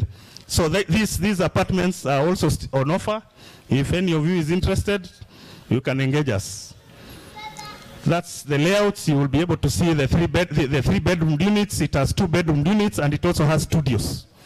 So we have the variety development of this. Just after junction, if you're driving towards Ngong, before, where you turn to Jamhuri Estate, to Jamhuri Park, you will see them on your right. Next. Now, this is another interesting project we did some time back on Kisumu Kakamega Road for a gentleman called Martin Oduor Otieno. I don't know how many of you remember Martin Oduor Otieno, former PS, KCB CEO, now Kenya East African Breweries chairman. This was his property when he was chairman of, when he was in KCB, funded by KCB, Riat Hills, some gated community. This word gated, we are going to define it. Gated for who? So that is the Martin Oduor project. Next. Interior design. We also deal with interior design sometimes, and quickly. We did the Beirut restaurant. Those of you who go to ICA building, mezzanine floor, you will find Beirut restaurant. That's us. Quickly, yeah, that's the interiors. We've also been involved in technical projects. I talked about variety, but probably because I had means I've been around 7 years, you can tell how long I've been around. In 2012, I was doing the Kenyan stand for World Expo 2012 in Yeosu, South Korea. Fully designed, you can see me there in meetings, supervised, constructed. If you see the next slide, this was themed on Fort Jesus. So the exhibition space design development was by self. Next, quickly. That's us still with the hosts and some people from the Export Promotion Council during the supervision process. It was during winter, I think. But it was a very interesting exercise. And I also had the opportunity to design the Expo 2015 Kenyan stand in Milan, Italy. Then the one of Dubai I declined because they refused to accept new ideas. So I said, maybe I've outlived my usefulness. Next, that happens. There are several projects, if you go quickly, several projects that we have also been engaged in, but are still pending implementation. Quite a variety of them, and I just brought this up because of the brief that you gave for Granite Diaspora Project in Konza. We've done a hospital for national government. It's a confidential project. Those who have been in security agencies and those kind of things, you know when I say confidential projects. So the client is just national government. The site is secret. One of these days, if you become a senior government official, you'll know it. So this is something that we also did a couple of years back. Next, we made a proposal for a twin tower for a site in Mombasa, Moi Avenue, for JK Watt. JK Watt bought land on Moi Avenue, Mombasa, near the Tusks. So we did a proposal for twin towers, one to be the CBD campus and one tower to be commercial. That was our proposal. And if you look at the middle, we try to incorporate renewable energy strategies with wind funds and all that. Yeah. So this also awaiting implementation. We also did a proposal for Coast Water Service Board when Governor Joho was in office. But these projects, you know, sometimes what happens when governments change. Next. But I'm just trying to show you the versatility, the ideas, capacity. Next. Yeah, another version or an option which was just, the one is organic, the other one is blocky. Next. Kangemi Market, one time a landmark for those who are arriving in Nairobi. You only knew you have arrived when you see the Kangemi Market and the bridge. Governor Kidero commissioned us to rethink its form, shelter, and provide good accommodation for fresh produce in that market. That was our idea then. Next, we also got Uhuru Market when it burnt. Those who know Uhuru Market on Jogo Road, there was a time it burnt down, and we did a proposal for redesign. Next. We've also had some commissions with Chandaria. Chandaria is doing a lot of CSR projects, and we were giving ideas of incubation facilities. Those who are, MSMEs who are incubating businesses, and we gave two options. One, the upper one. The second one was based on container design, containerized. Those are containers put together as a composition to create some order, and then create some commercial facility or space for MSMEs. Next. Eastlands urban regeneration. If you go to Kamukunji, you hear now people talking about number of floors. We've actually made certain submissions in that area, how that area can look with urban design concepts and increasing densities. Because really, land now is a resource that is scarce. So we made that proposal for the area of Kamukunji. Next. That's all Kamukunji area. Next. That is on Thika Road, near TRM, where we did a proposal for a private developer called Mountex. Next. Yeah, ideas of how gated communities are developed. This is for a diaspora client called Richard Karathi. I think he's somewhere in Boston. And I'm told he's also a pastor. So if you know Daniel Karathi is doing something in Kiserian, and we are doing that for him. This is for Evans Ombiro, those who know him. He works for the State Department in Nairobi. Next. Some low-cost housing, affordable housing ideas in existing premises. These are existing premises where we are trying to convert them into affordable housing for the national government housing, National Housing Corporation. This one was in Meru and one was in Nakuru. So I think, yeah, if you move quickly, I want to go over those ones quickly, Ava. Yeah. So now we come to Grand Granite. Those who have been with us from the beginning remember the terms of reference where we talked about, in order for this project to succeed, it requires a feasibility study, project brief. We prepare a business case, really, for it to make sense. Prepare requisite technical documentation, technical designs. You've seen some designs, developments here. We'll show you some ideation from your brief. Arrange contracts, and all those. If this list of terms of reference was developed between us and yourselves, really what our work entails. You will see that site, we tried to use Google Maps to locate it, and you will see that to the left is the SGR line. If you see to the right, there is a winding curvature of something. That is the meter gauge line. So your site is between the SGR line and the meter gauge line, and if you go to the next slide, you will see your site is right here at the bottom. The SGR line is somewhere here. Your site is here. This is Mombasa Road. The triangle you see in there is Konza Technopolis during our visit, and I think our colleagues have been able to explain to you the current status of Konza Technopolis. So I don't need to over-elaborate that. However, if you go quickly, that is us on your site, trying to elaborate some issues. If you see, it's still a thicket, bushy, semi-arid zone. Back. Yeah. You see the bush area, you can actually not see far. So some things need to be done first before detailed design can happen. We propose that we need to do geotechnical surveys, topographical surveys, and hydrological surveys. Those are prerequisites for us to be able to make decisions on really what happens where. And then the land is not, normally we assume the land is flat, but really you'll find undulating shapes, valleys, ridges, and steep edges. So the distance from the road, Mombasa Road to the site is about 11-12 kilometers. Maram Road, partly, some sections still need to be paved. So a lot of work needs to be done on the access but it's also equal distance from the main gate of Konza. So this is where collaboration with Konza Technopolis comes in, because it's a planned zone. It's called the Konza Technopolis Buffer Zone. So there is already plans that have been done there, and your work will be just to plug into those plans. And because Konza Technopolis straddles 3 counties, Kajiado, Machakos, and Makueni.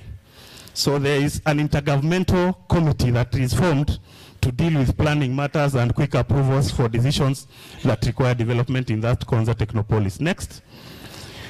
Yeah, those are environmental considerations. Every time you put something on the ground, you are actually remodeling the ground. So you are changing the environmental condition of the ground. Then what does that mean to you as a developer? When we are talking about sustainable design, resilient design, and you are coming to modify an existing environment, what can you do to ensure that that site continues to benefit from the natural forces, as it were? So we put that into consideration. Next slide. We prepared an activity schedule from if we are appointed as architects. By the way, all projects begin with architects. For some reason, I think you want to start with developers, which is your choice. But you appoint a design team to develop the proposal, then you find others. But you know, clients have choices, and choices have consequences. So you choose to a developer-driven process, it's up to you. You choose an architect-driven process, it's up to you. Mine is just to inform you that for us, if you appoint us, we do site visits, we prepare concepts, scheme design, marketing, statutory approvals, financial close to ground. And then if you see what we have done, 2 or 3 stages, preparation and concept design. Next. In your brief, these are all your prayers. These are the prayers of the Grand Granite Diaspora. Bungalows, townhouses, multi-story apartments, commercial zone, hotel, learning facilities, light industries, swimming pool, fitness center, spa, vehicular carriageways, gatehouse, tennis courts, children's playground, etc. These are all your prayers on 50 acres. And for us, as I said, we have to envision. We have to imagine your vision and try to give you an ideation of what all those ideas are. And then what else did you tell us? That you want to live, work, pray. That was your brief. And if you look at those bubbles, we have tried to accommodate the entire brief in live, work, play, and pray. We've christened it the heartbeat concept. You know, do all those things, you have to be alive, your heart has to be pumping, isn't it? So our concept, we think, in this proposal, should be a heartbeat concept to give it life. If you go to the next slide. So what is our conceptual thinking about this heartbeat? We have first a master plan that is organic, one that creates different zones where it funnels, it's like a funnel. You funnel people into the property and then you move them around in an organic manner so that it's a smooth flow. But what is more useful about this also is that it creates a privacy gradient. So we leave the commercial public zones on the upper area and the residential zones to the end. And then in the third dimension, we are able to create some hierarchies. What is hierarchy? Hierarchy is basically growing up or reducing in size. So our hierarchies, there is some order in terms of this layout in order to accommodate your entire brief. Next. So you will be able to see with the legend there, your entire brief accommodation within this site and your privacy gradient as we have just discussed in the previous slide. In the third dimension, we have also created or proposed ideation of different typologies. Pitched roofs, bungalows, maisonettes, flat roofs, apartments, a school, health facility, church, commercial space on the upper side so that it's accessible, a mini industrial park at the corner, and all those. I mean, it's to try and think about it in a compact, comprehensive layout. And we can see some of the ideation of the third dimension, a mix of the two typologies, pitched and flat roof on that side. We've tried to use the water tower because we know out here, the water tower is a landmark. Landmarks are elements of design. In architecture, urban planning, we call them nodes. So because your site is 11 kilometers from the main road, you need to raise something high so that you announce your presence for motorists. That's what we did with the water towers there. And then in the middle, I talked about hierarchy. You will see the apartment blocks creating an axis in the middle. Next. Yeah, that's another layout showing the streets, the pedestrian movement, outdoor areas, healthy living. As we were talking about healthy smart city. Next. Yeah. Then we also given ideation of commercial developments, healthcare facilities. We've talked about the industrial park, TVET, secondary education. We've actually tried to compress everything of your brief in one. As I said, ours is to envision your idea. Then we can now begin the conversation of what to implement, when, how.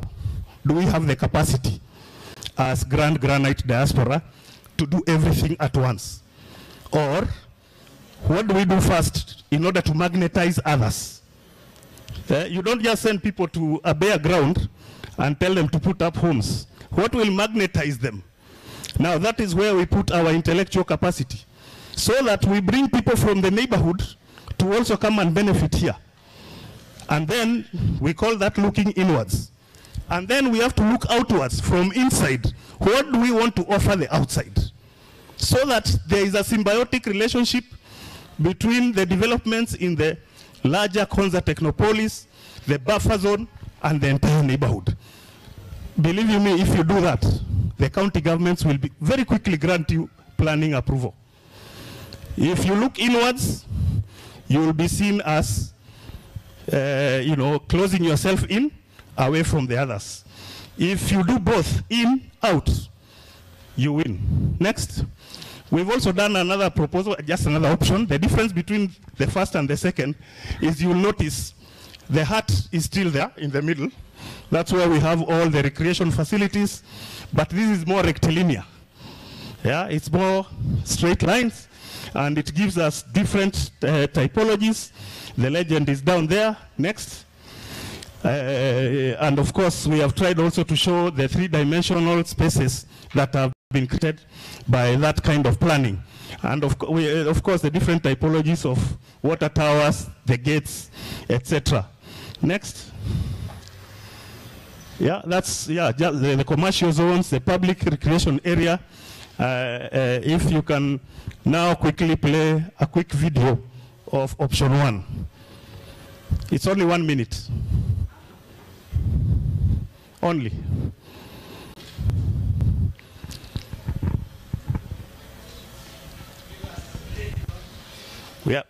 I'm about done. Yeah, you will see the grand proposition, movement, accesses, the streetscape, urban streetscape, the residential streetscape, the commercial streetscape, apartment streetscape. All right? And you can see the scale, the human scale. And this is where I wanted to ask the question, what is community? Is it a gated community or communities with gates? That's a question. If anyone answers me, you have a present. And then the relationship, the low density and high density in order to make this one. And movement is flawless. There is no one who is closing himself in, because your objective is to create a community. If you play the second video, I think I'm done. Summary, I'm done. That's just the second video. The rest will be for you to digest,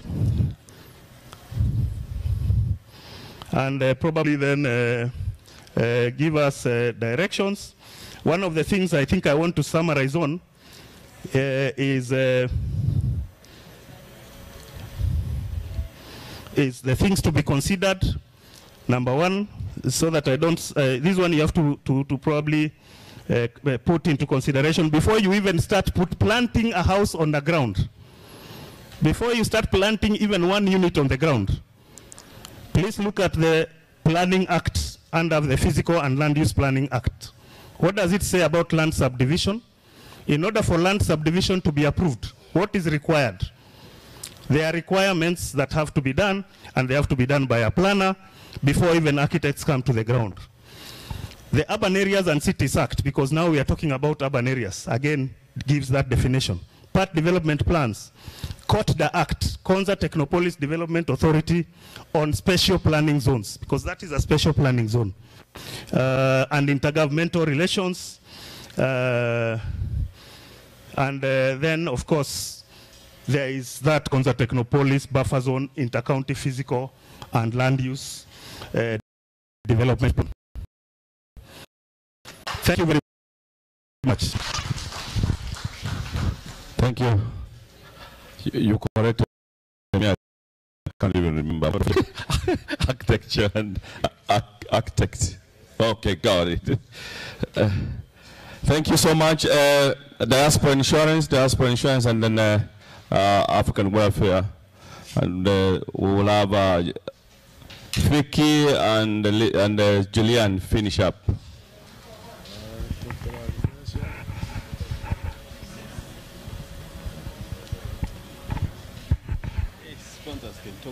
It's too tall? No. You can. Just make it nice and sweet.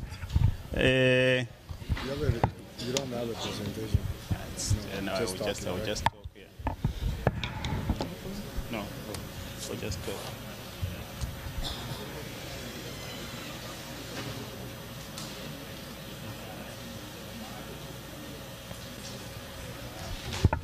Hi, good evening. Thank you so much for staying on. And as a sponsor, I've just been assured by the chair and the treasurer that I can talk as long as I want.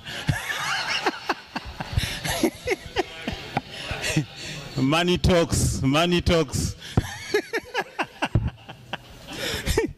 Right, I'll try to make it short and sweet. My name is Jeff Madzingo. I'm the CEO for Diaspora Insurance, and I'm based in London. We came here for this event, and we are quite honored to be part of the Grand Granite Diaspora Circle. We believe in these community gatherings, and we are always available to support and sponsor, because as we come together, I believe we create solutions for ourselves. We identify our common problems and we create our common solutions. And it's very, very important that we continue to grow as communities. In coming together, we create our own power base as well. So as Diaspora Insurance, you can always bang on us. You can bang on us to come back next year, and year on, so we want to continue to work with you. As Diaspora Insurance, I think everyone would agree that in the community of especially African diasporas, we have some problems, especially when it comes to issues of diaspora death. And we are always found in a crisis where every time there's a diaspora death, people are having to suffer the pain or the double trauma of grieving and begging for help. And sometimes you find someone's wishes to be taken home, but there's no money to take them home. And some, even if you say, I don't want to be taken home, I want to be laid to rest abroad, it doesn't make it free.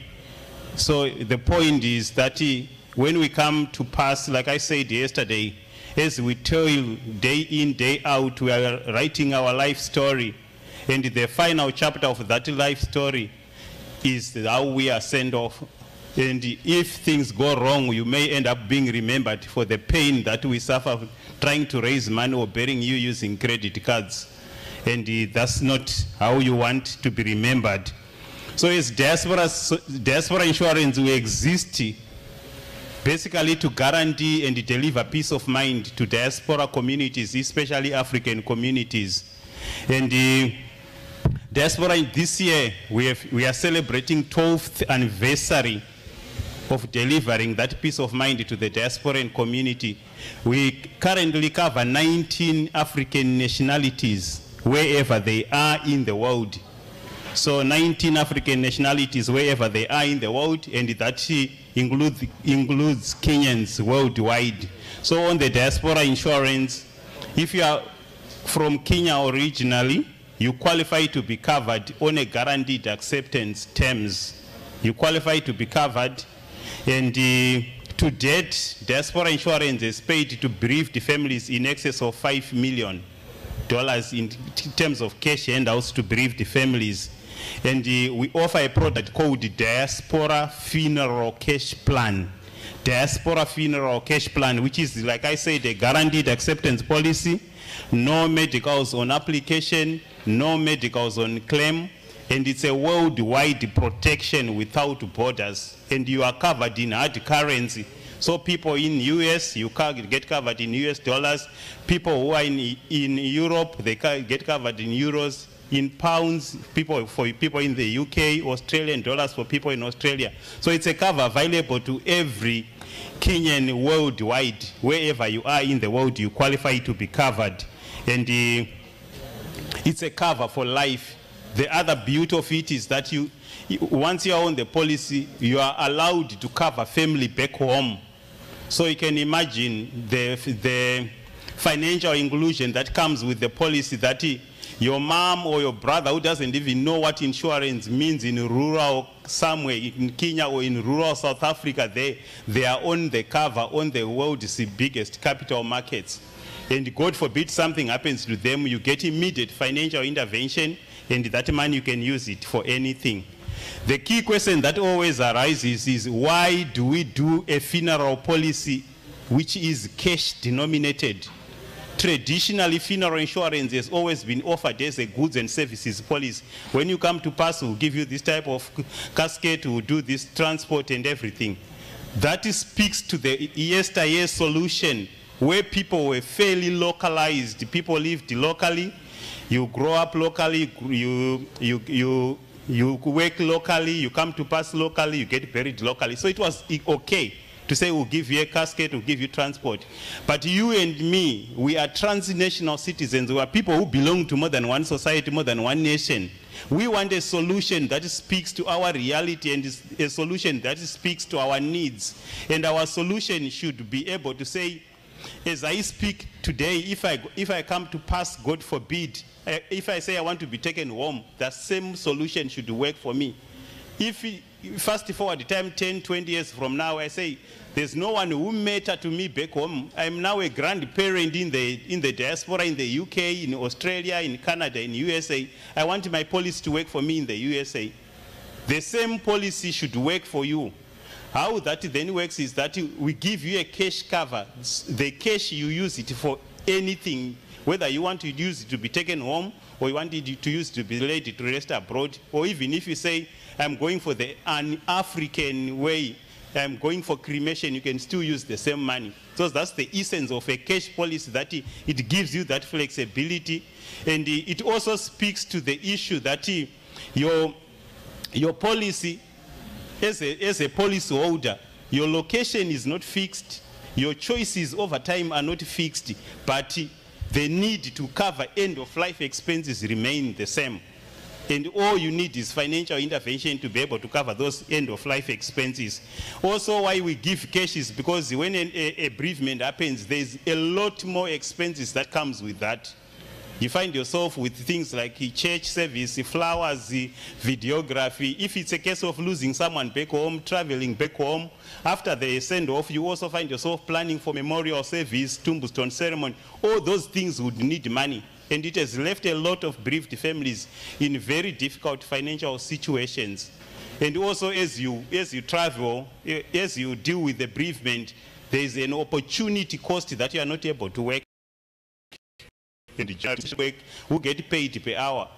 If you are not going to work because you've got a bereavement, you are not getting paid. It's a double loss. And on the other side, you are not earning money. So that's the essence of a cash cover. Cash cover also means that fast forward time, you know exactly what the value of your policy is.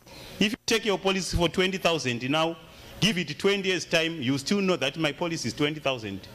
Being hard currency, yes, time value of money, but it remains very, fairly strong. If you compare that to a policy which guarantees you some goods and services, what it simply means is that in 20 years time, 30 years time, if you are blessed with longevity, you may never know what you bought.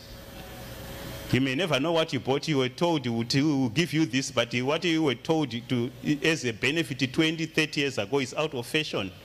And you find yourself not sure whether your cover does what it's supposed to do or not. Then with our policy, it comes with a lot of benefits to members. You can have, like I said, guaranteed acceptance, immediate cash payout in the event of bereavement. You also have very affordable premiums. When it comes to premiums, because we do 19 African nationalities, I can tell you now that Kenya is the cheapest of those countries when it comes to premiums. So it's a very, because I think the life expectancy for Kenya is quite good. So you find that the premiums for anyone who is Kenyan by origin is very, very affordable. The reason for a worldwide cover as a cash policy is also, like I said, that you can use the money to be taken home, you can use the money to be related to rest abroad. We've had to deal with very peculiar situations where someone actually goes home, then God forbid you die when you are home, but you say, no, my family is back in USA or in UK, I want to be laid to rest in UK or in USA. Where you are actually doing what we call reverse repatriation, bringing the body back from your country of origin to your new country, which is your new home. Again, that is possible because a cash cover, you can use the cash for anything. It's that flexible. You also have the benefit that with our policy, after some years, you qualify for free cover. You don't pay for life. You qualify for free cover. If you are blessed with longevity, we don't want a situation where you end up failing to pay later on in your retirement and losing the policy. So you actually qualify for free cover over the long term. So there's no pain of breathing and begging with our policy. You have those benefits, and you also avoid the unplanned deaths that comes with a funeral. Sometimes people end up using credit cards to pay for the funeral or contributing every month. You don't want all those unplanned deaths or financial shocks on your budget.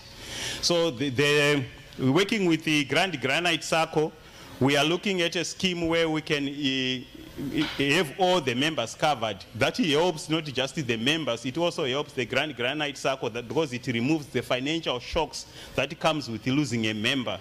And it also manages the reputational risk that the organization can face to say, those ones, they can't even bury their own. But if all the members are covered, you know that if anything happens, the organization is not forced to pay for the send-off when it's not on the budget, or those financial shocks are managed through a policy. So we are Diaspora Insurance, and our website is diasporainsurance.com. And we are first movers in the market, offering a cash-based funeral policy to make sure that the diasporans have got a policy that speaks to their needs. And that is very, very important in terms of financial planning, that your needs are met by the solution that you have. We've got a lot of people who avoid the subject, thinking the issue of death is a taboo area. what I can tell you now is that there's no single person in the world who will live longer because they didn't take a policy, or any person who will die younger because they've taken a policy. There's no connection. The day you will be promoted whether you've got a policy or you don't have a policy. So it's just about financial planning, and financial planning is simply bringing the future into the present so that you create a solution while least you can, not to wait for a situation where we've got no money and we are stuck with someone's body. So thank you so much for your time, and I tried to cut it short, so thank you. Thank you. African welfare.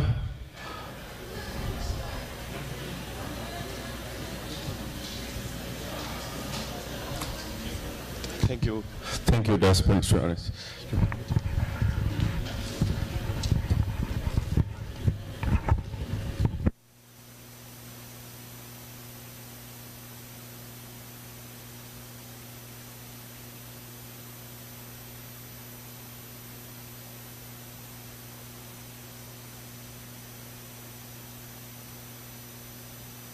Is that off? Oh, it's on.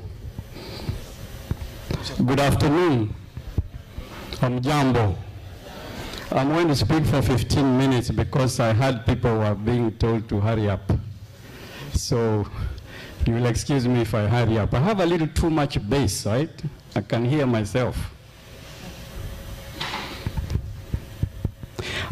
I want to briefly speak about what I promised you yesterday I was going to speak about. My name is John Nganga. I'm a forensicist by profession. I own and run Bedford Funeral Home here in Bedford, Texas, about 15 minutes from here. I have done this for the last 22 years today, but I have owned my facility for 8 years, going to 9 years today. I thank God because He put me in an industry where not too many people like to be in and don't like coming to see me. But it's inevitable that one day you will come to see me. And and I tell people you need to talk to me so I can at least let you know what happens. I have a few questions that I like asking people. And these questions are basically very simple questions. And I've never had anybody who is able to answer my questions. If I may ask, and if you know you can answer me, can anybody tell me what the dying age is? Can anybody tell me when they are going to pass? I hate using the word pass because people misinterpret that. So I like to use the word die because it wakes a lot of people up. When we talk about dying, then you wake up because you tend to want to understand what this means. A lot of people ignore this subject, but like I mentioned yesterday, I said, when you die, life does not stop. People who love you and they will cry when you die, they will also come to your maombolezi and they will laugh at the jokes that are said there. So life tends to continue. And when you understand that life is based on who you are and what you want to leave and the legacy you want to leave behind, then you tend to pay a lot of attention to death and dying. I said the other day that if you die today, and if you are the breadwinner in that home, believe me, those bills will still come. Your wife or your husband that is left behind will still have to pay for that mortgage, pay for that car, pay for those kids, take care of them, and life will continue. Am I correct? Now, if you are not prepared, if you are going to call me and the other brother and the other sister tukuja tukuchangie, na tunasimama hapa every day to tell you organize yourself, and then you hate us when we give $50 to your funeral. Do you think that is fair even for the people you are leaving behind? I think it is very important we pay attention to what death and dying brings after death. That is why some of us who are in this industry, we have tried to help as much as we can. The brother was here talking about insurance. The problem with our people, you know, when you are beaten to do something, when you are so small, even when you are grown up, you tend not to care too much. And I'll explain what I mean. I tell people the reason we pay insurance on our cars, our car insurance, is because we are afraid of being caught by the police. Am I right? But when I tell you to pay for life insurance, you pay for 1 month, and the second month, then you default, because there's no police chasing you. And that trend of doing things like that have put us behind to where we tend to ignore, not that we don't want insurance, but we ignore the people we are leaving behind. That little boy or that little child you love too much in your house will one day look around and you won't be there. Can you imagine what he's going to be thinking? Where is so-and-so? Where is daddy? Where is mommy? And what did he leave for us behind? Those are the kind of questions that we need to be asking ourselves. Amen? Naona watu sasa wana pay attention kidogo. It is the reality of life, and we must and we need to do this. Today, the regular pricing of a funeral is between $8,000 and $9,000, regular price, if you are being buried here. If you are being sent home, it doesn't make a difference. It's the same amount. Some people think burying here is cheaper than taking them home, but the same amount we use in the cemetery here is the same amount we can put in the plane to take you home. So there's no difference. So the question then remains the same one. How much do you care for your family? And what would you like to do for them after you are gone? These are the questions. So as I leave this place today, I wanted to plant that in your minds, that there is life after you leave. There is life after you die.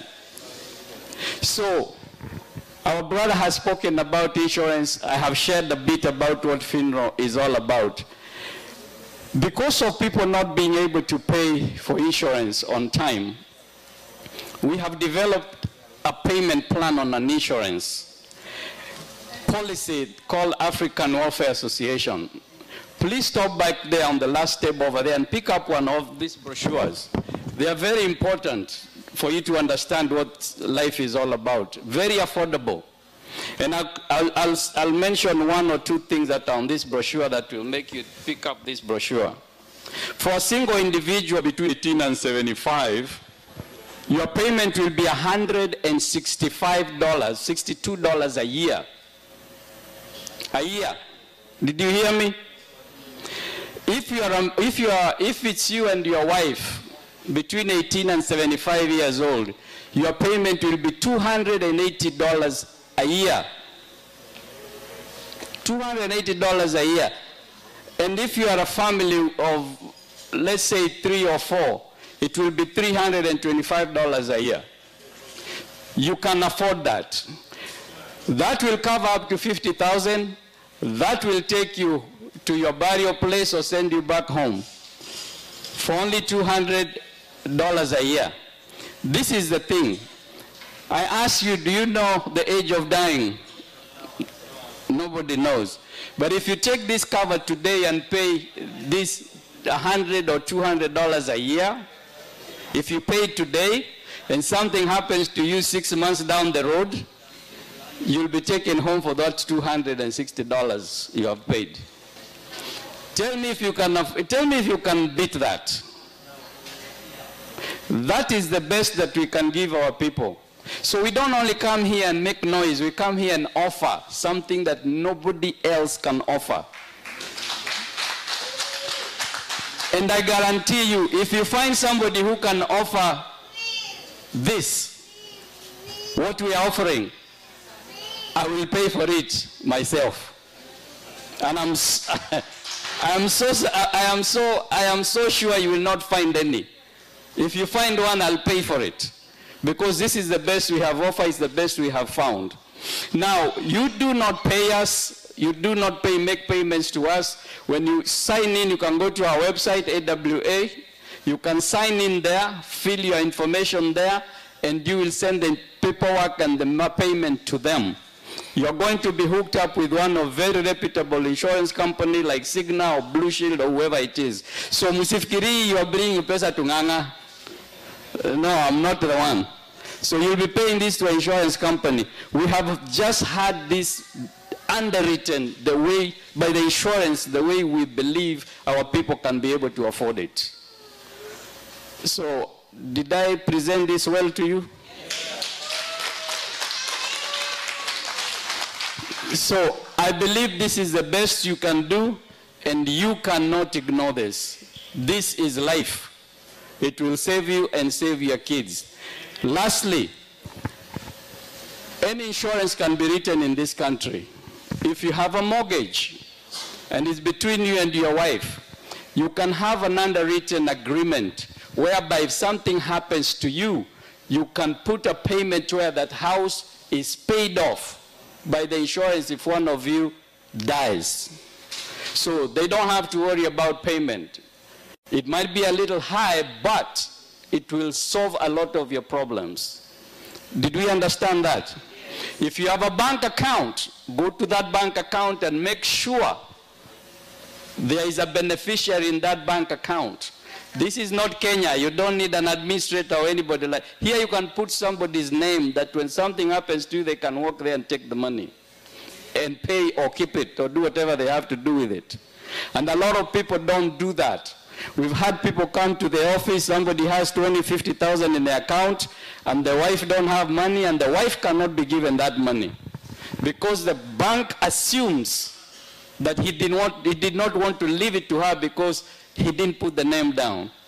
So these are little things that we must understand. We live in a very, very strict country with rules and laws.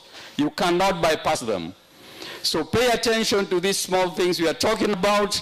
There'll be a blessing after you do what? Not you pass. After you do what? It is very important sometimes I tell people, say after I die. After I do what? And a lot of people don't like that. But it's inevitable. It will come and you have to be prepared. Amen? Can I change gears a little bit? Let's move from that. We are all investors here, correct? And we do investment in a lot of things. So we have a company called Fahari Concepts. We do big projects in Kenya. We sell land only in the coast. We don't touch Nairobi. We sell Diani mostly and above. There's a poster over there about the treasure. This is a property that we have in Diani. We sell properties. We have sold a lot, and we have had people build homes, villas for Airbnbs and people who go to visit. Most of us, when we travel there, we want to go there and not stay in a hotel. We want to stay somewhere comfortable. So we have some flyers here that can explain all that we offer. Back there, please stop by and come and see us. All these plots that we sell over here have titles, ready titles. If you buy one, you get your title in 30 days. So you don't have to wait. We don't have a mother title being held by anybody else. We hold this ourselves. So that was a side note. I'm out of here. God bless you, keep you, and bless you more.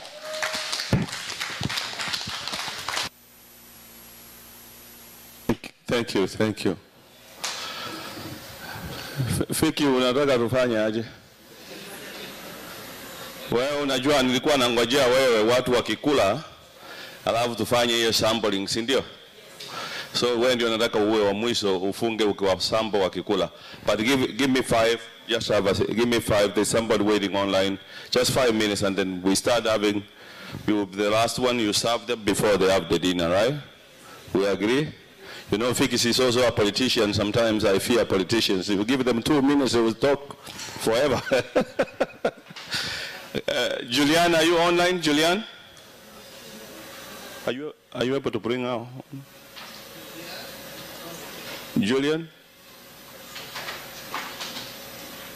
Monsando?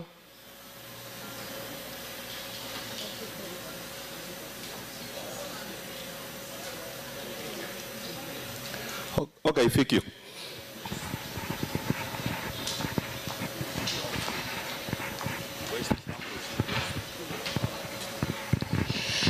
Good afternoon. I don't know whether it's afternoon, it's evening, you know. I'm sorry. Good evening. Igo. Awo. Najua tungekuwa Kenya, that's how we say it. Yes. My name is Vicky Nyaboke Onderi. I am the CEO of Vicky Green Farm Company Limited. He said I'm a politician. Of course, I'm the standing women rep, Kisii County, and I'm the future president of the Republic of Kenya. You know what you ask God is what he gives you.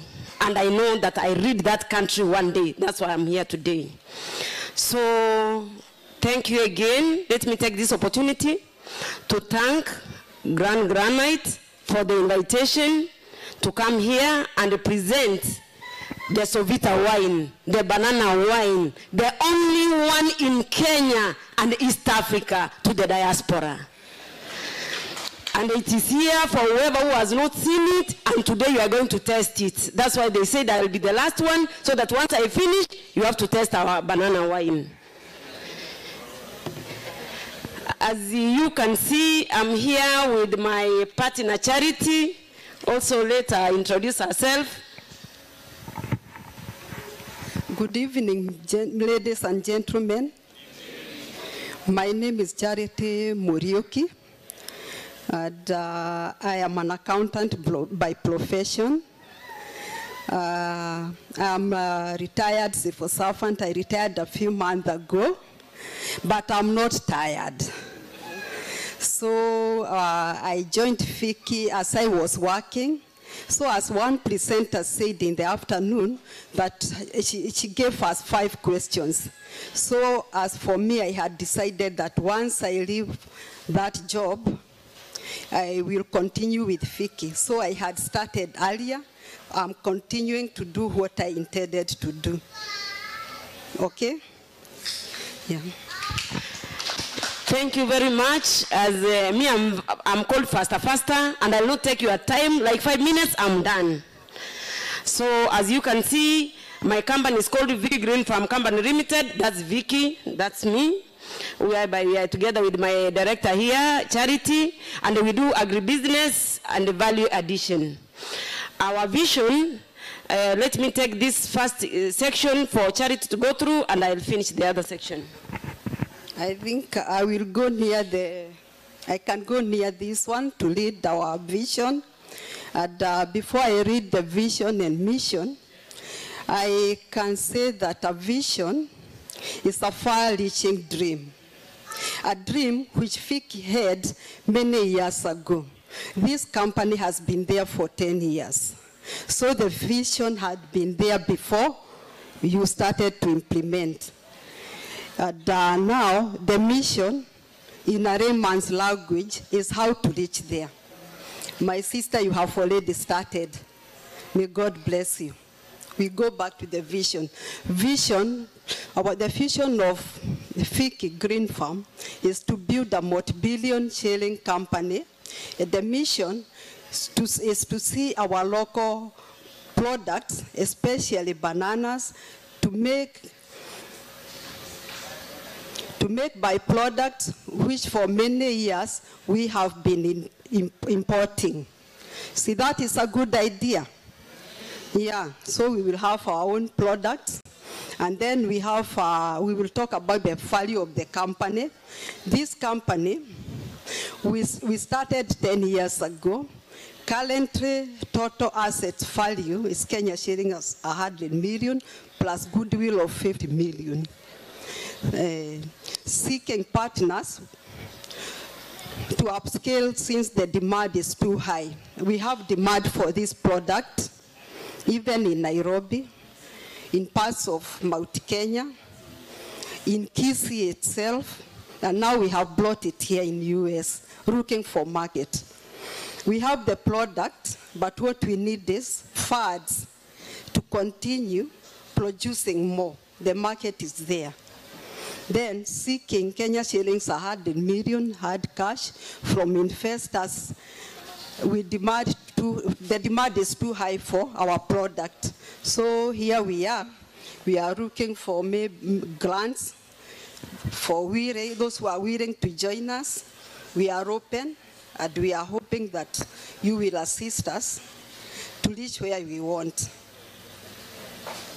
Then the setup, we have laboratory that produces seedlings at winery. And now Madam Fiki will continue with the rest.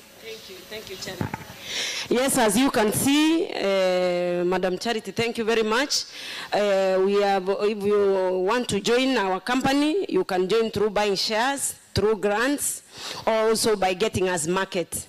Also, we need about advancement of the product development still. Also, we are looking for local cooperative. We have local cooperative registered and religious groups, and we do it through contract farming. Here, I want to explain like this. As you know, most of you who are Kisses, everybody in Kisii has a banana, but there was no market, and that's how we came up with this idea. So we found that there is no market. Our people are really suffering. We have tried to go around to see whether we can have a market. We found that there is really no market.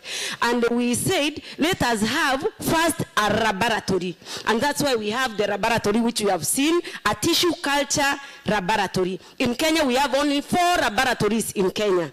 And our laboratory in the whole of Nyanza is the only one we have.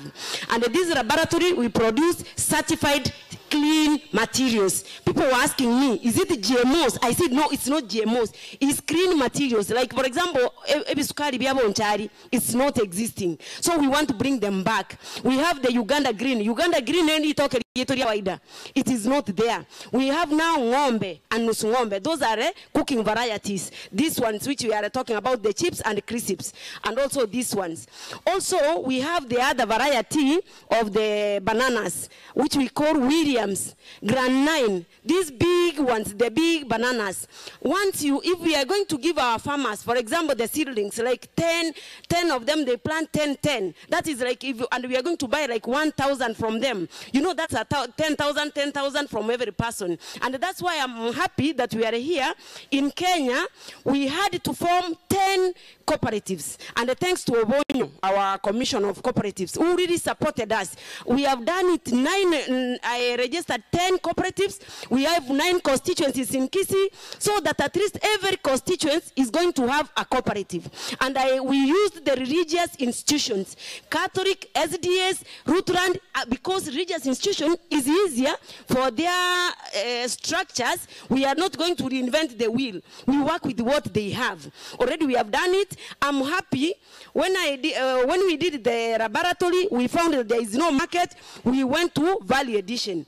But when we did value addition, this wine is 1 year old. You know, when I say 10 years is from the lab, the cooperatives, and the wine. The whole value chain now is complete. If you have something which you don't control, at the end of the day, there's nothing you can do. So we have done the wine. We launched our wine December last year, and I'm very happy.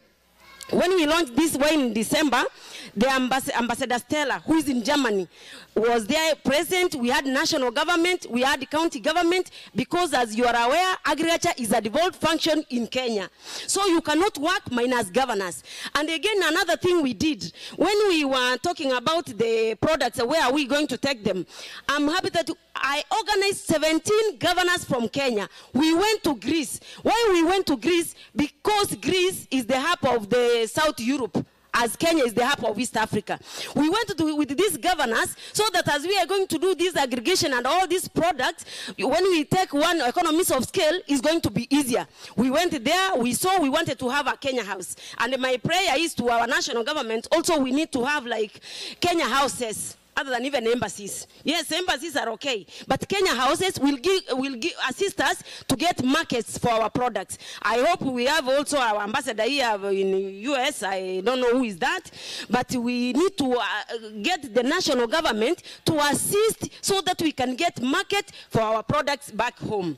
As you can see, we came here on our own to make sure how can we get this market. And I'm happy since I came here yesterday and I've gone around, we have found people who are ready to market our wine here in US and also in Germany, in Austria, all these places. Once we get this market, I'm sure all of you, you have your people down there home.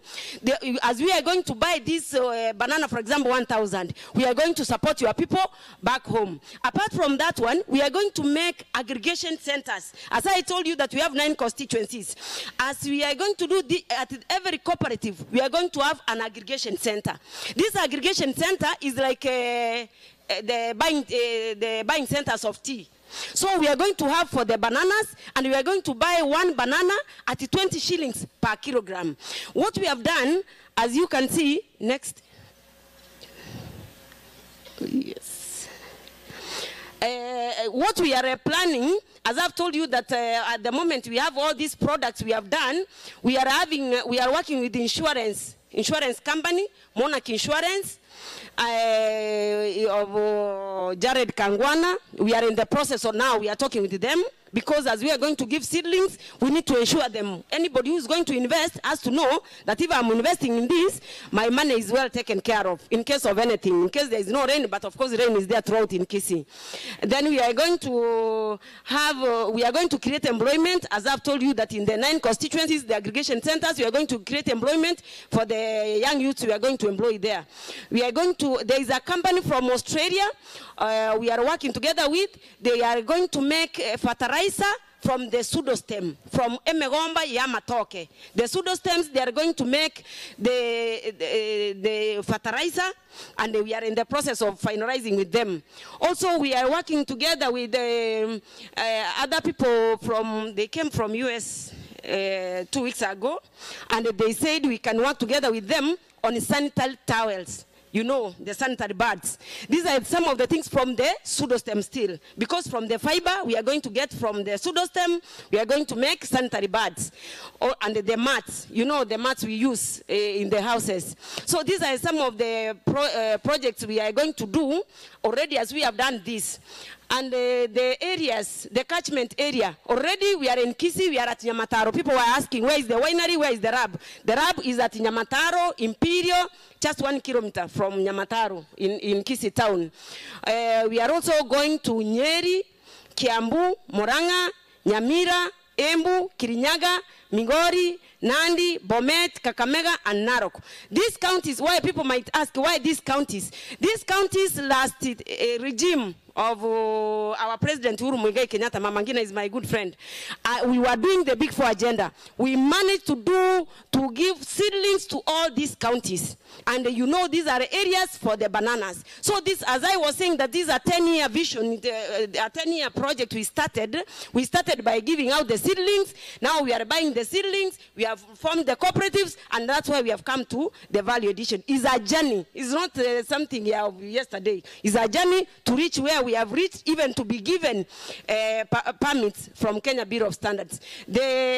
Our collaborators, government collaboration, we are working with the ministries, Ministry of Agriculture, Trade, our PS. I am happy that I introduced to you our PS Trade, because we cannot do export and import minus government. And I'm happy, of course, the president was here for bilateral agreements. You know, we cannot do all these things.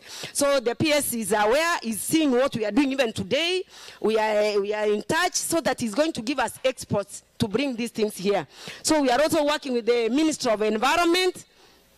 We are working with the Minister of Environment. We are working with the Minister of Education. We said also we are going to have the bananas to be eaten in school as a fruit.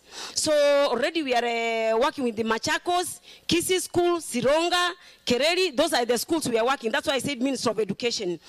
Also, we are working together with the county government. In the county government, those are the counties I showed you.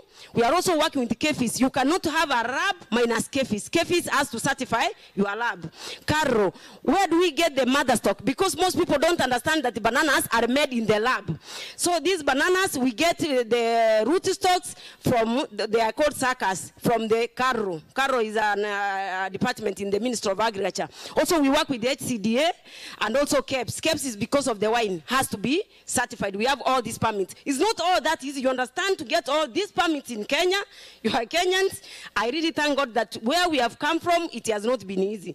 Also, international collaborators. Now I told you there are some people who came from US, and now you are here in US. We have Germany, Ambassador Stella. We have Greece. I've told you we were in Greece two times, and Australia. These are the people we are really working together to reach where we have reached. Next. Why we are doing this is to improve the living standards of our mwananchi, of our people, you know very well, is to create employment, reduce poverty, enhance self-sustainability, grow local economy, and we have to fight the issues of climate change, which is a global issue. Next. So I think, as you can see, I told you I'll take 5 minutes, and that is my presentation together with my charity here. If I can talk in Neke, see 1 minute. Abana ba minto, tigamba tebiga. Obotaka boichiri gusi, esengenchi abantu gotamanya, gotatwara information. Ebinte bitwa rosiri, moto bwatisi, tubwate yaba to kode na abantu baitonkari, banchiranire, tobakonye, togendre turusio botaka, egera to siria manganaya. For once again, those who didn't understand, my name is Vicky Nyaboke Onderi Echararani, a standing women representative and the future president of the Republic of Kenya.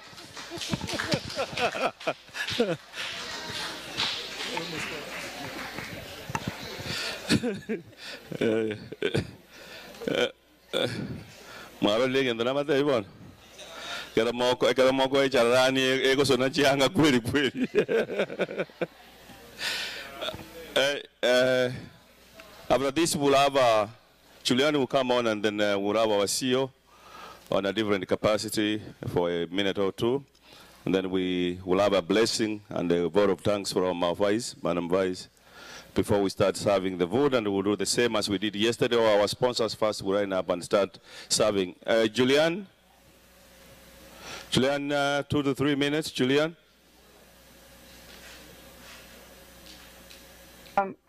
Good evening to all of you.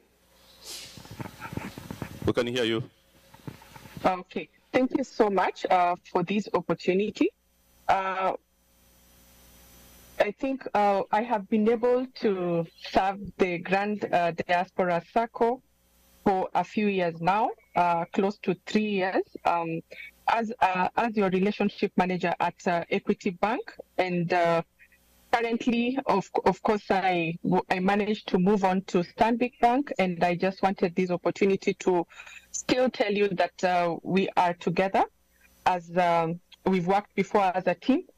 This is another place that you can be able to benefit from much more in terms of now the wealth. At least we were able to gather everything at Equity together, and we work on the journey at Stanbic Bank. And I just wanted to tell our people what is good out here in terms of this other pasture that we've gotten, and what we can get out of the relationship and the institution just as a bank. So just to get in quickly, I just have 5 minutes. I would like to share with you who Stanbic Bank is. In terms of Stanbic Bank, it is a Tier 1 bank in Kenya, headed by one of our own son, Oigara, and it is licensed by the Central Bank of Kenya, and of course listed.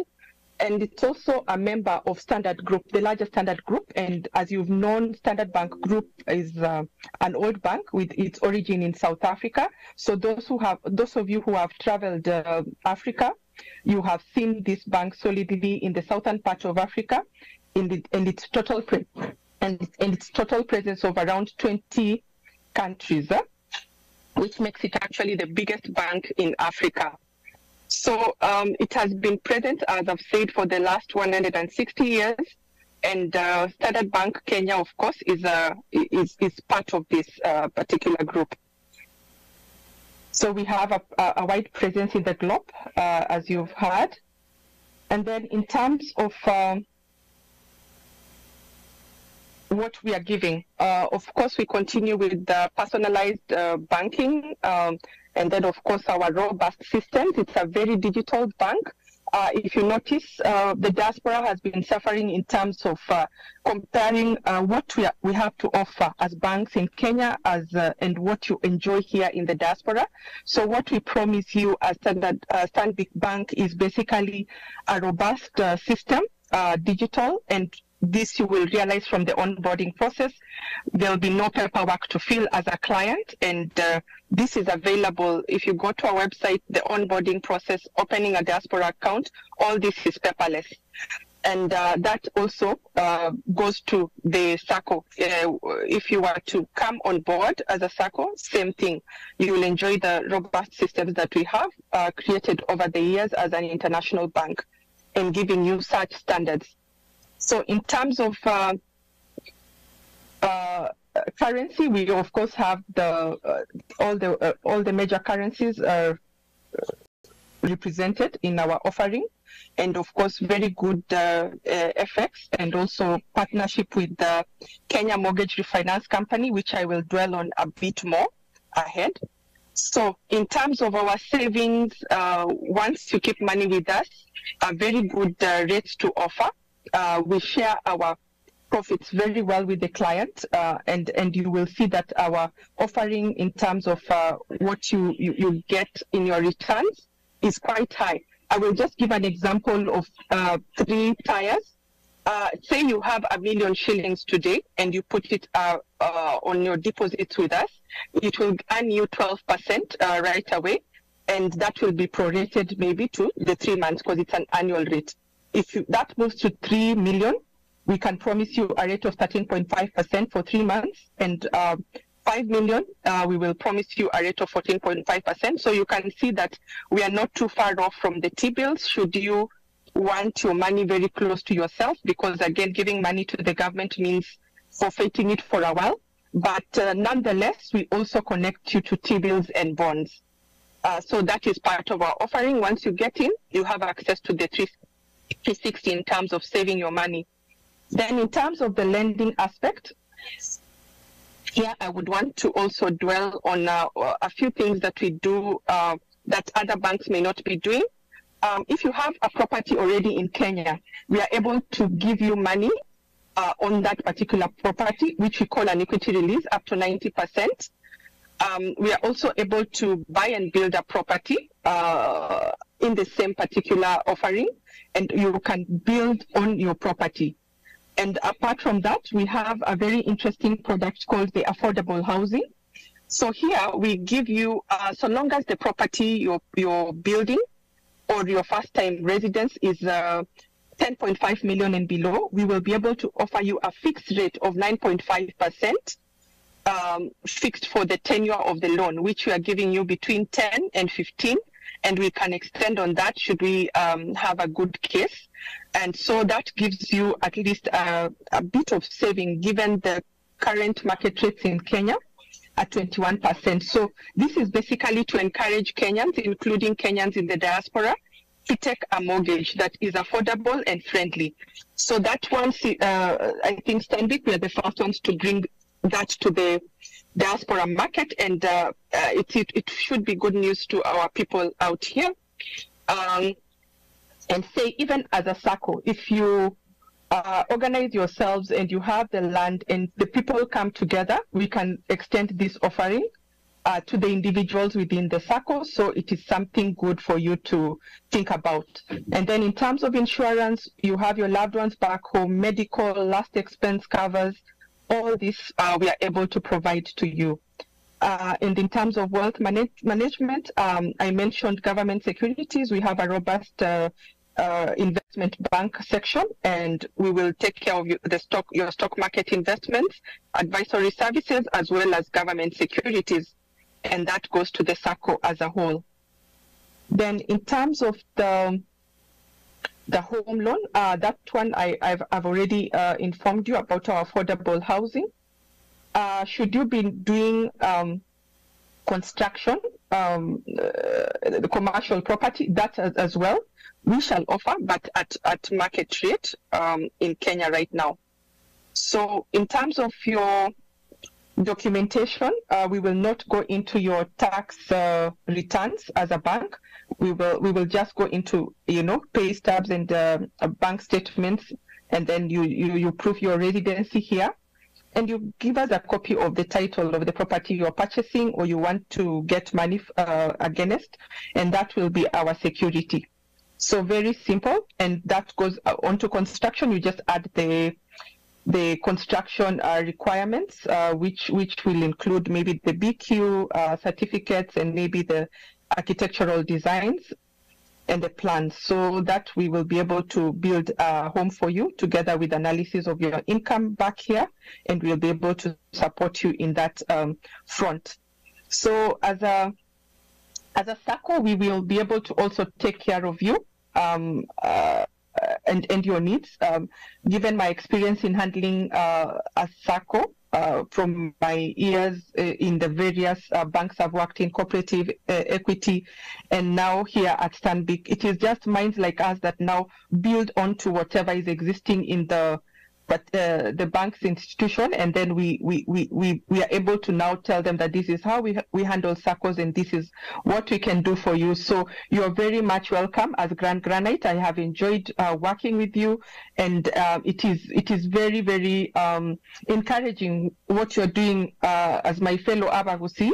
So I will not hesitate to take you to the next level in terms of banking and the services and solutions that we have to offer as a bank. And mine is just to welcome you on board, both as individuals and as the SACCO, and I look forward to working with you. Thank you again for this opportunity. Do have a pleasant evening, and congratulations on your 3rd AGM. Thank you very much. Thank you, Julian. The only thing you forgot to tell other members, you will be on the 14th to 16th near Dallas area for those who wants to have a chat more. Julian has worked with us at Equity. Let me give my itinerary just on that front, kindly. Just 2 more minutes so that I let you know exactly where we shall be. So Dallas, Texas, we shall be there as Stanbic Bank as from the 14th, that is on Thursday, to the 20th, and we shall be based at Dallas Addison Marriott. So that is 14901 Dallas Parkway. So that is for Dallas. And then we shall be coming to Houston as well, Houston, Texas. And that is between the 21st of June to the 26th of June. And we shall be in 150 Prute Road, that is the Conference Avenue. And otherwise, we shall be at the address Fairfield Inn and Suites in Houston. That is 24485 Interstate. So again, the dates are 21st to 26th of June. And I will share this just for anyone who would like to meet with us. And then in terms of Seattle, we shall be at 1401 Dash Point, and that will be between the 28th and the 19th of July. So Seattle will be there for quite some time. In terms of the address we'll be residing, that is Best Western, that is 24415 Russell Road. So I will share this information to the leadership of the SACCO, hopefully for distribution for members who would be interested in meeting with us. Thank you, Richard, for just reminding me that. Thank you very much. Thank you, Julian. Julian has been working with us for a long time under a different capacity, Equity, and she has always made sure that Equity is our partner. We are looking forward maybe to working with you with more products. Thank you, Julian. Back to the CEO.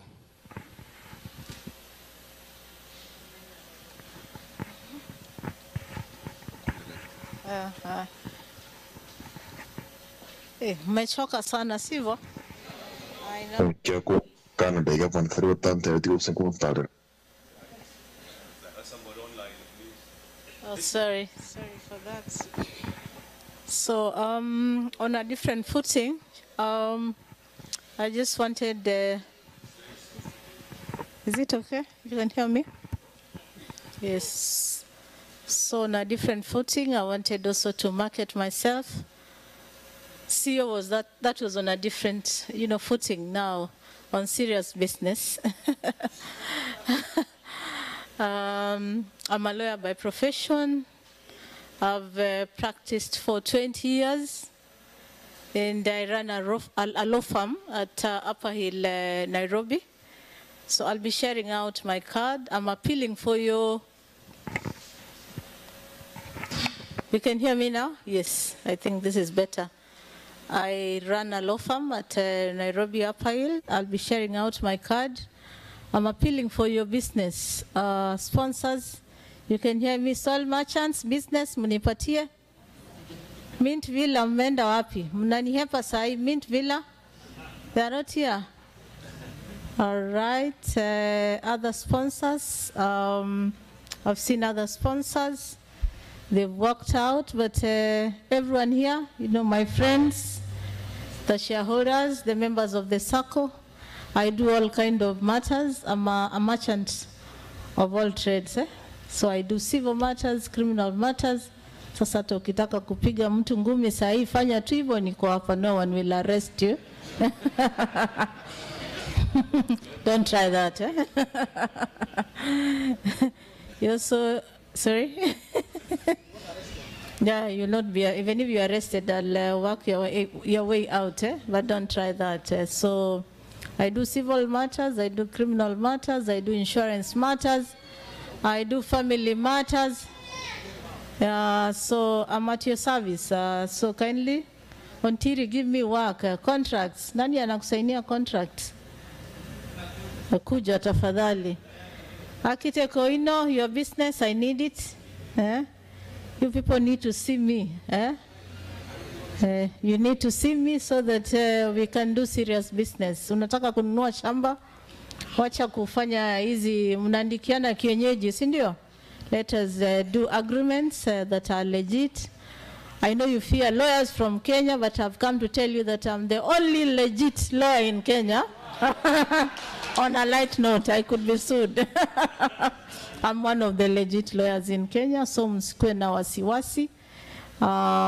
Hata simuliona nimeongea na judge on a light note again. Najua pia judge, he was here, amekuja amepresent. So basically I invite you, do your business legitly, do agreements. Don't just do things, send money without agreements. You need to be serious because we have all sorts of people in the country. So we do not want you to lose your money because the 3 days I've been here, I can see that you're very hardworking people. Your money does not come easy the way we think in Kenya. When we came here, I was being told, as you walk in the streets, utapata unakanyaga dollars, but I've not seen that. So I appreciate that it takes a lot of work for you to make your money. So I'll be sharing my card and my email address. At this juncture, I want to invite the Vice Chair, Madam Jerusha, to come and give a vote of thanks and pray for us as we take our dinner. So thank you very much. And munanituma salamu. Salamu nimepokea. Na mnanituma na pesa? Next year unajua ni tuko nyumbani hapo watakula, mbuzi watakula, waogelee. Si umeona umeambiwa pia na soil merchant, so tutaunganisha na wewe, tutakuwa sawa. Thank you so much, Madam CEO, for inviting me. I'm a woman of few words. I get to do the easy work. I like doing my business in the background.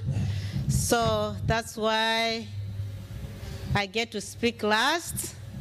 They say you spare the last for the best. So thank you so much, members. I know you've been patient with us. We were late today. Forgive us for the technical issues. So mine is to give the vote of thanks. It's an easy job, so I ran through my list. And please, if I forget you, it's not by choice. I've been running around. Sometimes I tend to forget. So thank you again. First and foremost, I really want to thank God. Without God, we will not be here. So all thanks and glory goes to God. Since we started this journey, God has been with us. We are not here because we are special. We are here because that's a purpose for us. And that's why I want to say thank God for guiding us, helping us. Year after year, we are here, not because we are special. God has a mission for us. So I want to thank God. Then I want to thank the marketing team. Madam Lillian heads that team and all the members in that team. I'm not going to mention all the names. We want to eat. So thank you, marketing team. You work day in, day out. And through the marketing team, I want to ask all the organizing committee who organized this event in Dallas, Texas, to stand up. All the members. Can we clap for all the members? Thank you so much. This committee started in February. I happen to sit in that committee. We've been working, all of us, day and night, to make this event successful. So thank you so much. You've done us proud. I want to thank our SACCO members, those who are here, those who are watching online. Without you, will not be a SACCO. So we don't take you for granted. Thank you for entrusting us. Thank you for allowing us to be of service to you. We appreciate you. We appreciate your prayers. We appreciate the finances that you give us so that we can be able to run our SACCO. We appreciate the prayers that you offer for us. We appreciate for even posting your receipts online so that we can make our work easier. Thank you for the projects that we are partners together as members. I want to thank especially for management group and the leadership team. Can all the management and leadership stand up? I'm not going to ask everyone to speak. So please stand up so that we can give you.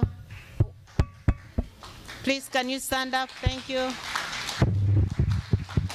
Thank you so much for what you do day in, day out. While we are on leadership team, especially I wanted to thank Dr. Jake. I've worked with Dr. Jake and Chair Richard. Dr. Jake is a man of few words. He's not going to say anything, so I'm going to embarrass him. He works very, very hard to make sure your money is safe. He works odd hours, and I've never heard him complain. So thank you, Dr. Jake, for what you do for us. We appreciate you to make sure the members' money is safe. And thank you, Chair, for what you do too.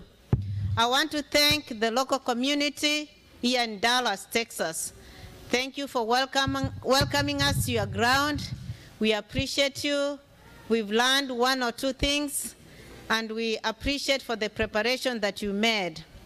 And of course, this event would not have been possible without our sponsors.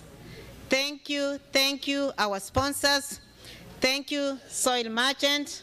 Please, when you go back, tell Gigi we appreciate him and we appreciate all that you do for us.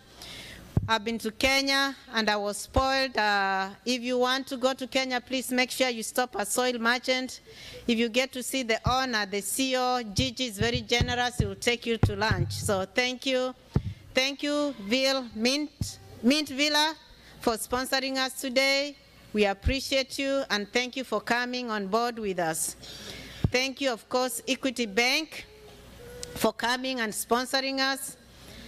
Thank you, Evans and your team. I don't want to mess it up. What did you say we call you, Evans?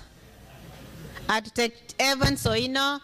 Thank you so much. I don't want to butcher your title. Thank you so much for sponsoring us. Thank you for coming. Thank you for your beautiful daughter. Got to meet her, and thank you for helping your dad with those presentations. You are our future leaders, and I hope you join the SACCO soon. Thank you so much.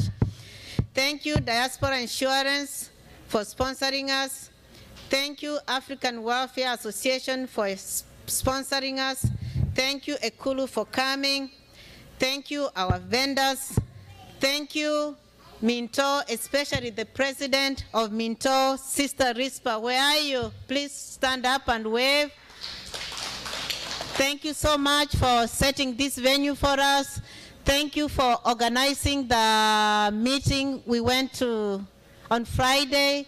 That was a class. Thank you so much, Sister Rispa. We appreciate you and keep up the leadership work that you do at Minto. I want to thank our media AGR. I call him Brother Untili. We couldn't do this without him. He does, can you please clap for him? You do such a fabulous job. We appreciate you. Thank you for putting us on the map, global. It's called Abagusi Global Radio. Go on TV. Thank you so much. We appreciate you and your team. Last but not least, this is the department I appear to do well. This is our catering team. You've been here since yesterday. These people have worked so hard. They've done an amazing job.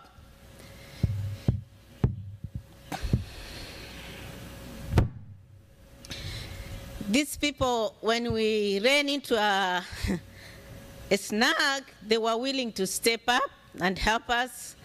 You've enjoyed your meals, and you are going to see what they are prepared for you.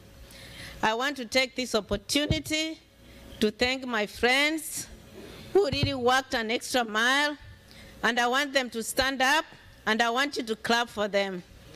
I want to ask my sister Margaret to stand up.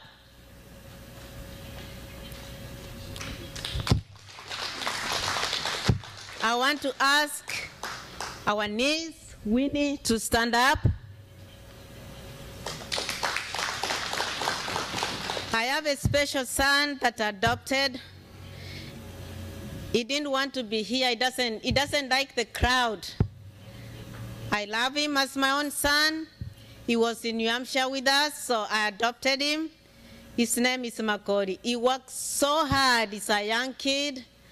I've never, and I mean this, I've never seen a kid work so hard like that. It's like, Makori, get me this. He runs this. He's such an inspiration to not only me, but to the young people. Thank you to the parents. Madam Emily, thank you so much for raising such a wonderful son. Thank you so much. And when you go home, give him a big hug for me. Chair, thank you so much for your son. He's been working with us tirelessly. So the the catering team, though you are a small team, you made us proud. The food is good. We are going to enjoy it. And before you leave, I'm going to take a tip for this amazing group of people. So please, work a change, Tayari. You are not going home with any money. We are going to do tipping tonight. So thank you, members. Thank you for your time. Thank you for the privilege that you have given us as leadership. It's been an honor, and it's an honor and a privilege to serve you. And we love you. Thank you for what you do for us and with us. We hope to see you next year in Kenya by God's grace. And we thank you. God bless all of us. God bless our members. God bless our sponsors. God bless Grand Granite Diaspora members. And for that, I'm going to ask Dr. Nyanja to say a prayer for our food.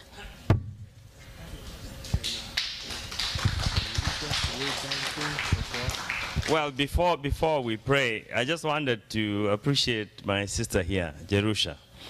You guys have to give her a nice, hefty round of applause. Yeah? Thank you so much. All of the stuff that you see that has been happening behind the scenes, she's thanked everybody else, but she was one of the prime movers. So thank you. God bless you. Yeah? All right.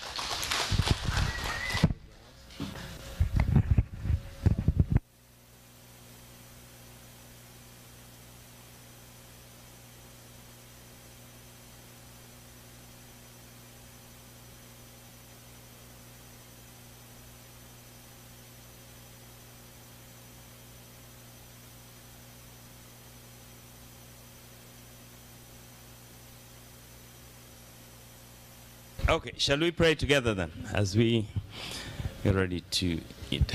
Gracious Heavenly Father, it's been a long day. As we look back, we'd like to thank you for your grace that has made us, made it possible for us to stay here this long, engaged, and receive all the blessing that you had for us in store this day. Thank you for all the folks who spoke to us. Thank you for all the interactions that you made possible. And thank you for all the people who've been working behind the scenes to make this happen. We recognize, Lord, that we are human and some things may not have gone as planned, but you know that we intended for everything to happen in a way that glorifies your name. So, Lord, we pray that you'll take everything that has happened, sanctify it, and at the end of it, as we will be living, I pray that each of us will live with a blessing. At this time, Lord, we'd like to thank you for the food that has been so graciously prepared by some of our members. And we'd like to ask for a special blessing on all those members who worked tirelessly to prepare this food. Please bless them and strengthen them that they may continue to serve you in other ways as you open doors for them. And for the rest of us, Lord, we thank you for the provision of food and ask that it will be a blessing and, will provide nourishment to each one of us. As we share it now, I pray that you will help each one of us to continue counting our blessings, even as we fellowship one with another, and as we look forward to traveling to different homes tomorrow and the day after. So, Lord, thank you for this provision of food. May it glorify your name as we share it, because that's our prayer in Jesus' name. Amen.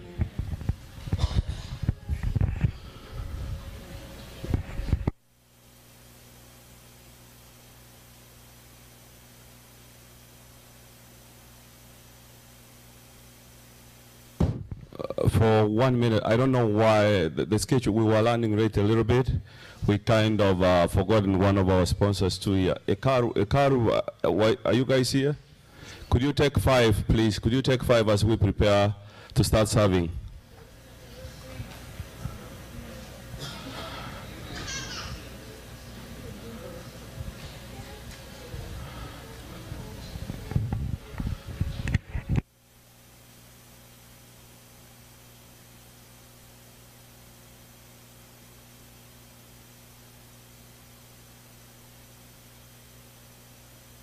Remember, once we eat, lazima tupeleke hiyo ugali kwa miguu.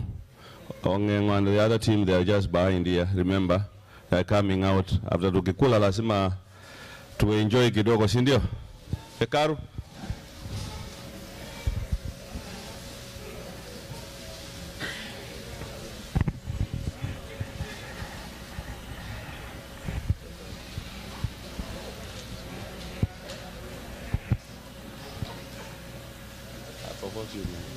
I'm sorry.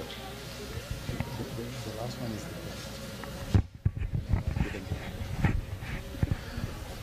thank you so much. So maybe I was supposed to give the vote of thanks and the chairman forgot. He gave it to someone else. So sad. Okay. For us, we don't have much to say. Hekalu, we of course sell property, we drill water, and we have a charity. All that we do, we give it back to charity. So our profits, we share back with children back home in Kenya. We have over 800 kids back home who we take care of. And we gave raffles. We have 3 winners of Minto t-shirts, and we're also giving scholarship to 3 children for the CBC program. So from start to Form 4. So as a Kalu, we are giving that to Minto in collaboration with Minto. The leadership is able to give us 3 very needy kids because we take care of orphans, take care of them through school until they finish. So we are very grateful to have come here, and we really like the organization that we've seen, and for sure next time we'll come bigger and better. Thank you so much. So chairman, I don't know where he went. So there's the raffles, just 3 raffles that will be picked. And then those 3 raffles, maybe some people picked yesterday and they were not able to come today. They'll be picked from here by you, sir. And then I will give them to the chairman, just 3 of them. Yeah, and then they'll be read to them. Yes. Even if you open, there's no name. So those 3. So this will be ticket number 8560254. 8560254. You have it? That's yours. Oh my God, that's nice. And then we have ticket number 8560270. So you can pick the color that you want, yeah. 254. Thank you. Yeah, so we said 8560270. 8560270. Not around. And then we have 8560271. Okay. So these 2, we will give them to Madam, the President of Education, Madam Rispa, who will maybe give them to the owners and the winners of those 2 tickets. Otherwise, thank you so much. Until next time, adios. God bless.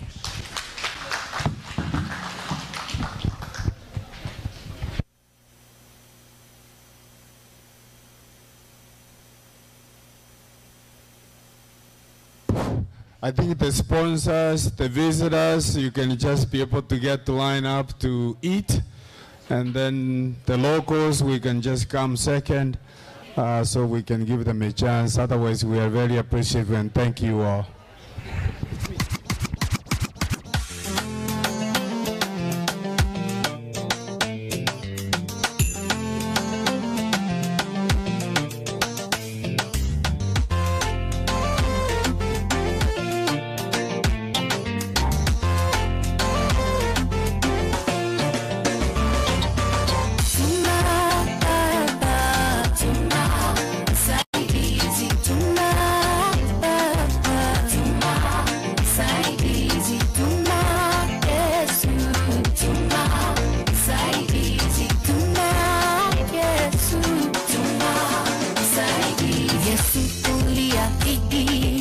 wanafunzi wako kwamba hautawaacha kama yatima, bali utawatumia msaidizi awafunzi.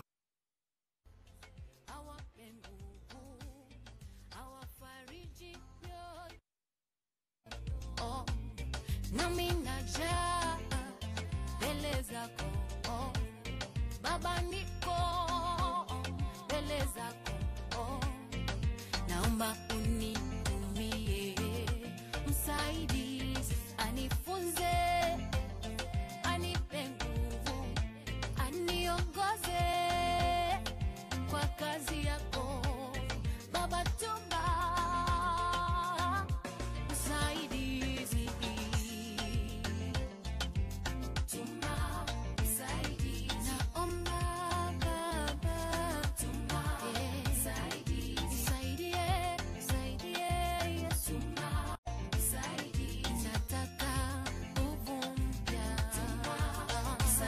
Kila usiku napoenda kulala, nachukua Biblia, nafungua bila mpango ukurasa wowote, inasoma mistari michache tu, naanza sinzia, nafunga Biblia, naanza kuomba, kinachofuata naamka asubuhi kusema amina.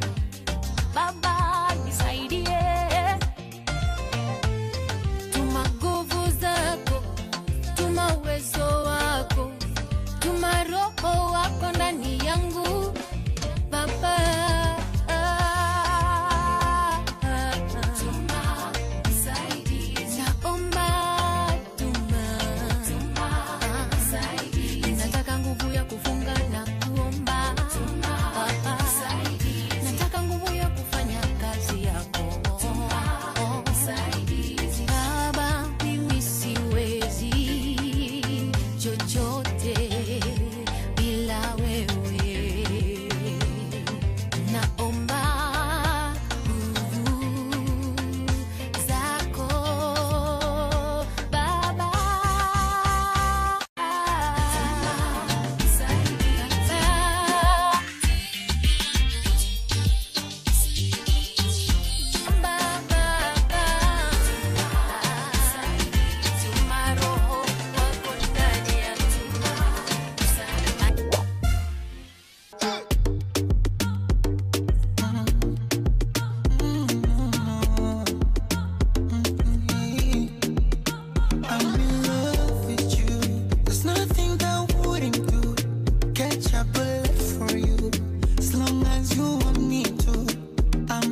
Italy papa ngojera uba kama tanga segera kwa viuno vya paikoko kutoka Manzabe picha twazi twanga kisera posti insta wanga kwa kera baada ya chali kimoko cause I just wanna let them know I'm African beauty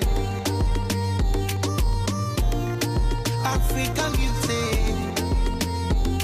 you're my African beauty you're my African beauty you're my African beauty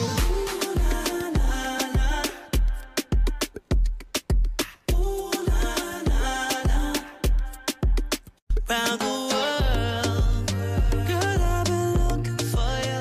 I think I might just find you in Africa. Girl, you know the sound when I come around. Lost you in the crowd, girl, pick up your crown. Yeah, do it now, do it now. Do it now, do it now. Prince Italy, Pamba Ngojera, Uba Kama, Tanga Segera, Kovyoloka Bakoko, Kutoka Mazabe, Picha Twazi, Twanga Kisera, Posti Insta, Wanga Kwakera, Ataja Vikemoko. Cause I just wanna dance to know.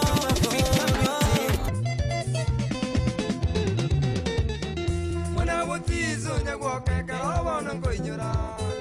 We were one echo, Kina, wake up. When I was teasing, I walk a caravan and go in your eye. We were one echo, Kina, wake up. Agisangyo na nyoirenga kelia kale. Rekolizia twanjaine unaba nabamo. Agisangyo na nyoirenga kelia kale. Rekolizia twanjaine unaba nabamo.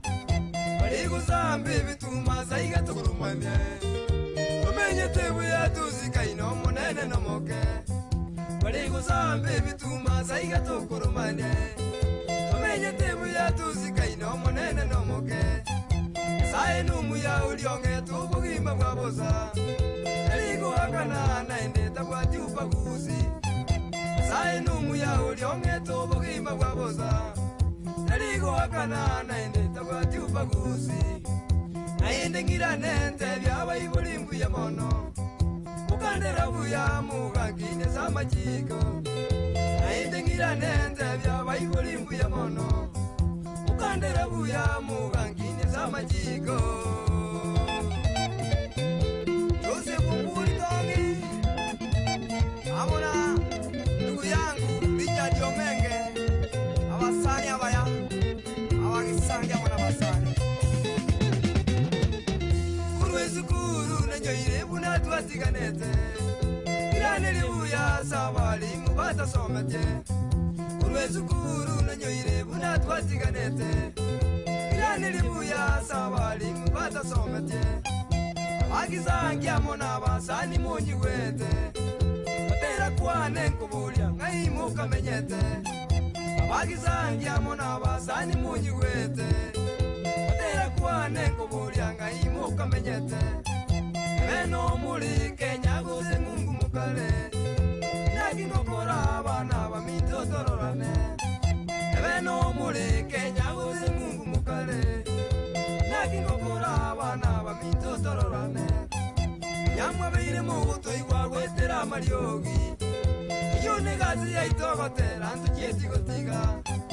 Yamwa beire mubuto igwa gwetera mariogi. Iyo negazi yaitogotera ntukieti gotiga. Onje na inyura bazani jira twasikaine. Nagingokora maene wanatororane. Onje na inyura bazani jira twasikaine. Nagingokora maene wanatororane. Edwin Jovarokeo. Amono padia mokumo kisio mongaini. Eliudi no yiwete. Amana James Nyairo Nyamonga mona Juni Kemaso Nyamonga mukomoni. Kabetereire na inyoire mirimura. Barego so mekera seke motu asikaine. Kabetereire na inyoire mirimura. Barego so mekera seke motu asikaine. Aba tuguziga na sensemo yegisemi Kuganira nyama yasiga suraje gakora Aba tuguziga na sensemo yegisemi Kuganira nyama yasiga suraje gakora Abukuna ukwana nubunyage tari atagete Ngaki ya elira maene tunyakorana Abukuna ukwana nubunyage tari atagete Ngaki ya elira maene tunyakorana Nyaya kuri moyo na indonye kunyigwete Simi chako boko chachaye te matukwana nie Nyaya kuri moyo na indonye kunyigwete Simi chako boko chachaye te matukwana nie Wakizangi bana mwenzi tuka nira nyamaya Tubika numu kiasi gazinde yonsi takakora Wakizangi bana mwenzi tuka nira nyamaya Tubika numu kiasi gazinde yonsi takakora Konya nazi tukunyara waigo no moyumuye Asaberure go konya nyasaye na basisenie Konya nazi tukunyara waigo no moyumuye Asaberure go konya nyasaye na basisenie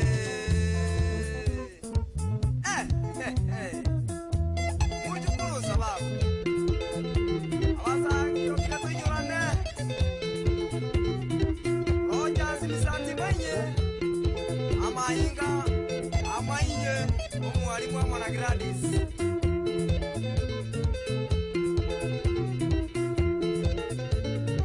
Rojas Moseti, amo robo mira Kristini.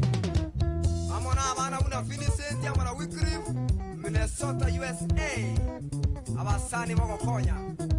Gato inyorane, Edward Matoke. Amo no mugio eros kwa moka.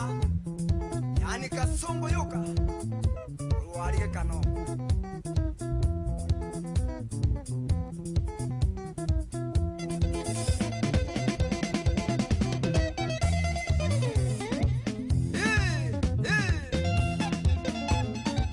Tomuruni nyakaka Uliwete ndugu yangu wasani wakonya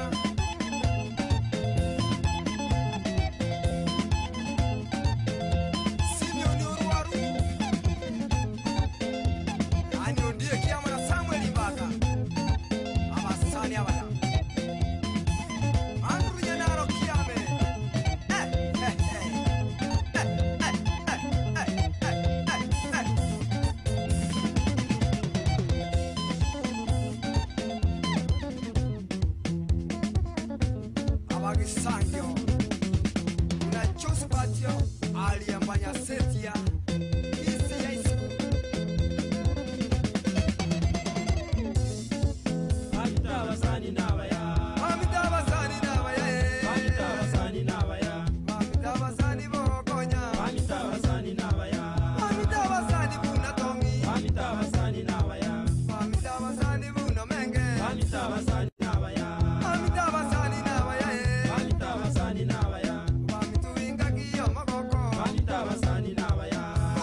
ikiro isato ekera ikire boyo bagira barugi wansi.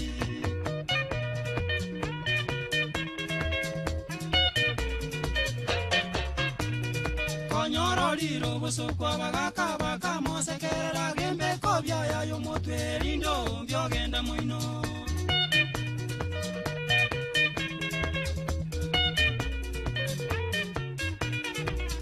Tigiro bosokuniga kutarasa bagaka na endo beiro monto muya neromo gaka kenyoro.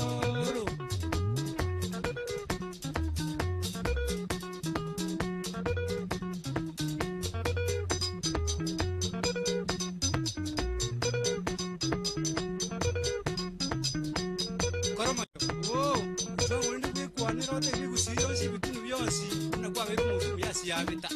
Ngeze nyigo nyachanga oya yikongo yemburi yirabu bayange ibagaka babere matonge nyamahoro bagaja tukanyenya yikonge yo mumungino monene amakima gache bye bitatu abagaka ubakambere nyankirori bagateba tuanjane bashi bono nainde baganjora nyumu gaka bwekenyuru bashi kunyakolira yo Kachanga genda nyemisa kabatizo nyikura osikoro mocho kurweri bono nyigo twanjaine kenga nyara yuka nyabwate oyore nyamatako igwa zigaiwe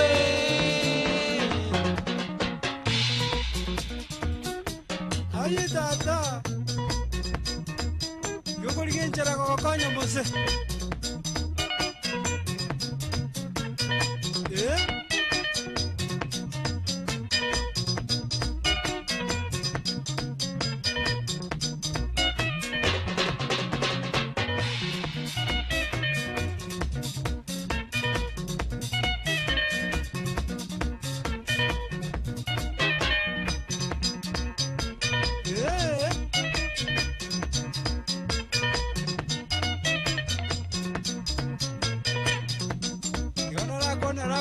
Soro mwana maranga urwabunya meje orende amuna wa CV yae nakiko serende Ramote gari ke tinjere ko makonya kala matigari ki kongore ndanya nyabu ona nana bako manyorore misa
za nini we Bwana? Wataka kuniua bure Baba, wataka kuniua bure Baba. Yule si wako, nami si wangu, chukia nini kati yangu mimi na wewe? Chukia nini kati yangu mimi na wewe? Le le le li le le le li lo, oh, oh, mama. Hasira za nini we Bwana? Hasira za nini we Bwana? Wataka kuniua bure Baba, wataka kuniua bure Baba.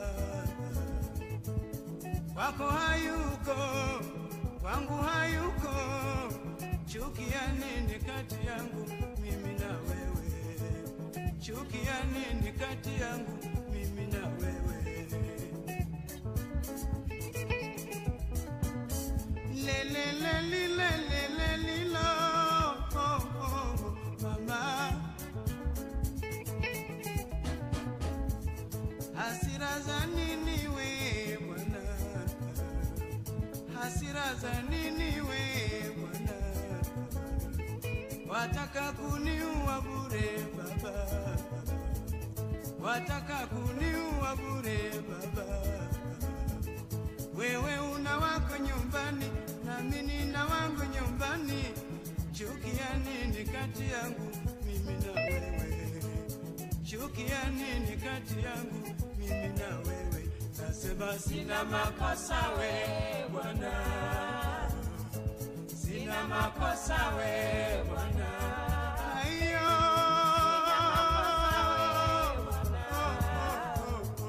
sina makosa we Bwana.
So as you go on eating and finishing, I'm told that the musicians are going to be here in the next 10-15 minutes.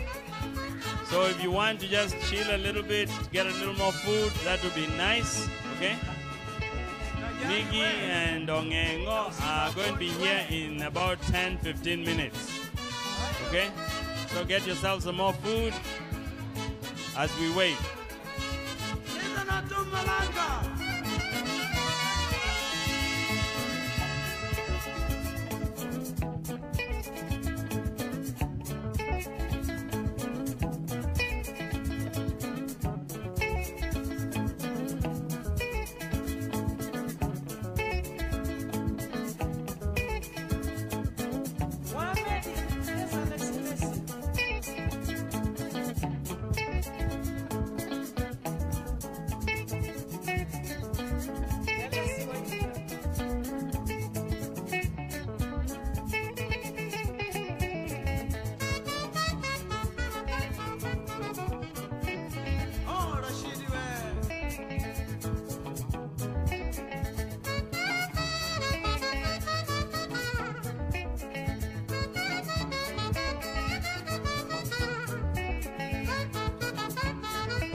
si mimi si mimi mama, si mimi, tabu zote zaletwa na wewe. Mwanzo maneno ni wewe, mwanzo maneno ni wewe, tabu zote zaletwa na wewe. Si mimi mama, si mimi si mimi mama, si mimi, tabu zote zaletwa na wewe. Mwanzo maneno ni wewe, mwanzo maneno ni wewe, tabu zote zaletwa na wewe. Si mimi mama, si mimi si mimi mama, si mimi, tabu zote zaletwa na wewe. Mwanzo maneno ni wewe, mwanzo maneno ni wewe, tabu zote zaletwa na wewe.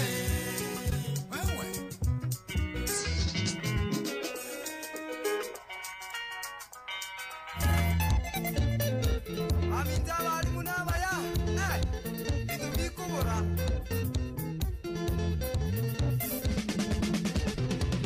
Mwana butizo nyagwo kangotera boroke, mwana butizo nyagwo kangotera boroke.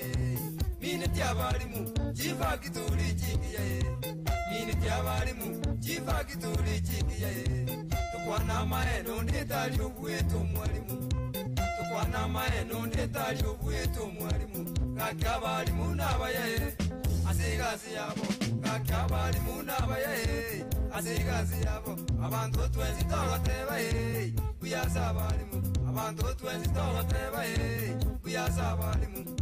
Muzingi omuyagwo omuntu twinyole n'omwalimu, muzingi omuyagwo omuntu twinyole n'omwalimu. Oboroso bwakera omuntu omuya n'omwalimu, oboroso bwakera omuntu omuya n'omwalimu. Kakyabalimu n'abaye asigazi yabo, kakyabalimu n'abaye asigazi yabo. Abantu twenzi togoteba kuyaza abalimu, abantu twenzi togoteba kuyaza abalimu. Omwalimu Samuel mumanyi sese ekero kieta ibudi amana sakaliyo mbongo mesa kenyoro primary abalimu Maraya bayane puro dagiti abalimu, maraya bayane puro dagiti abalimu. Mine tyabagambi waigochi office Johnsi, mine tyabagambi waigochi office Johnsi. Nizale menene bakulya ngo intera abalimu, nizale menene bakulya ngo intera abalimu. Kakyabalimu n'abaye tubaeziko, kakyabalimu n'abaye tubaeziko. Kakyabalimu n'abaye tokonyera abana, kakyabalimu n'abaye tokonyera abana.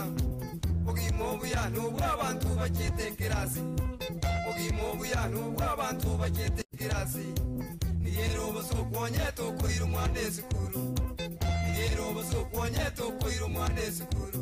Kakyabalimu n'abaye tubaesiko, kakyabalimu n'abaye tubaesiko.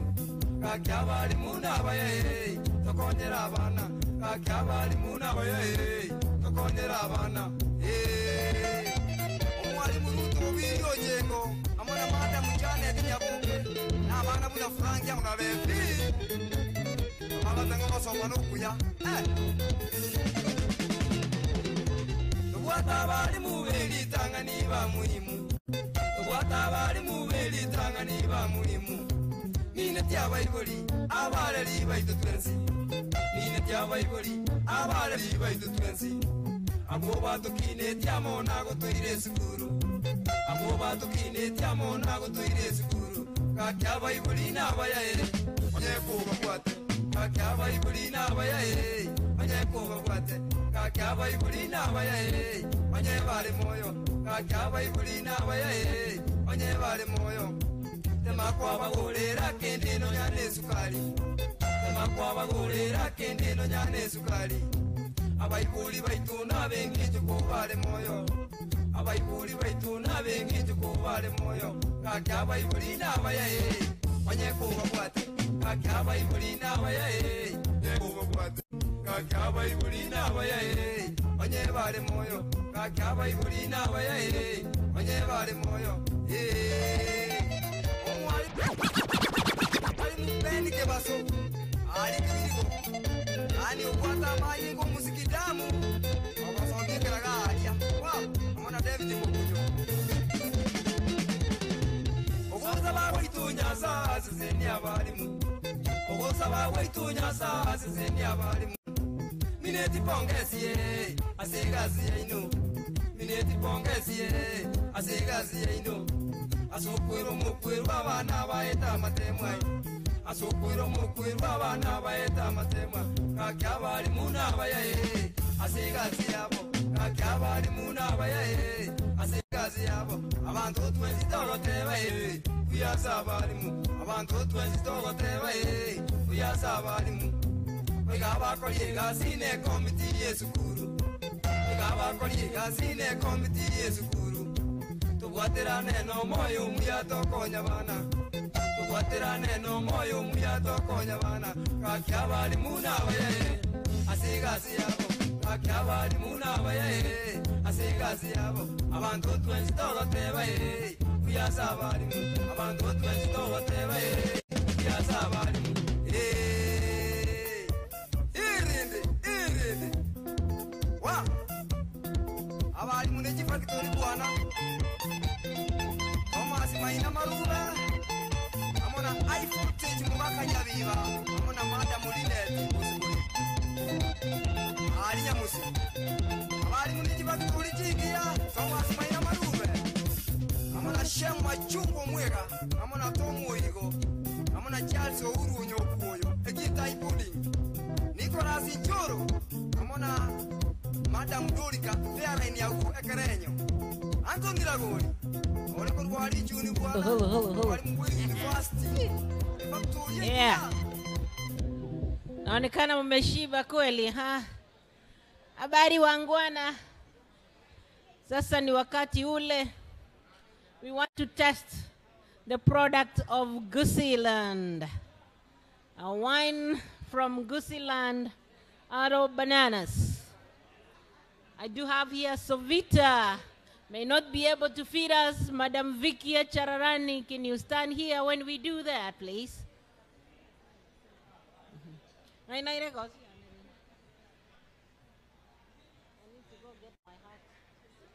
to go get my hat.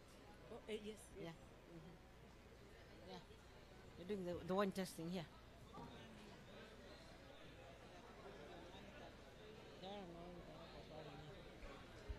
So ladies and gentlemen, this may not fit all of us, but the beautiful ladies here, they said or vouched for the wine to be ultra friendly.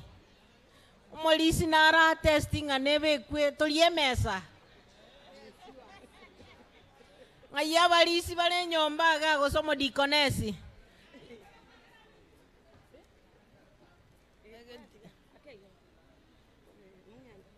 Hang on, Mama. Let's finish something here.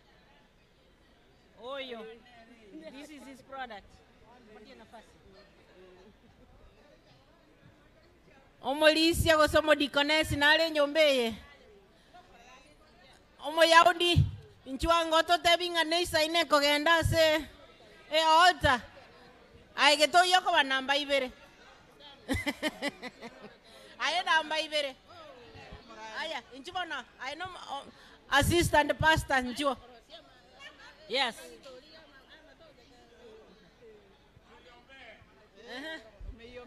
Gitoi. Inchuango ya sabere eke gusi.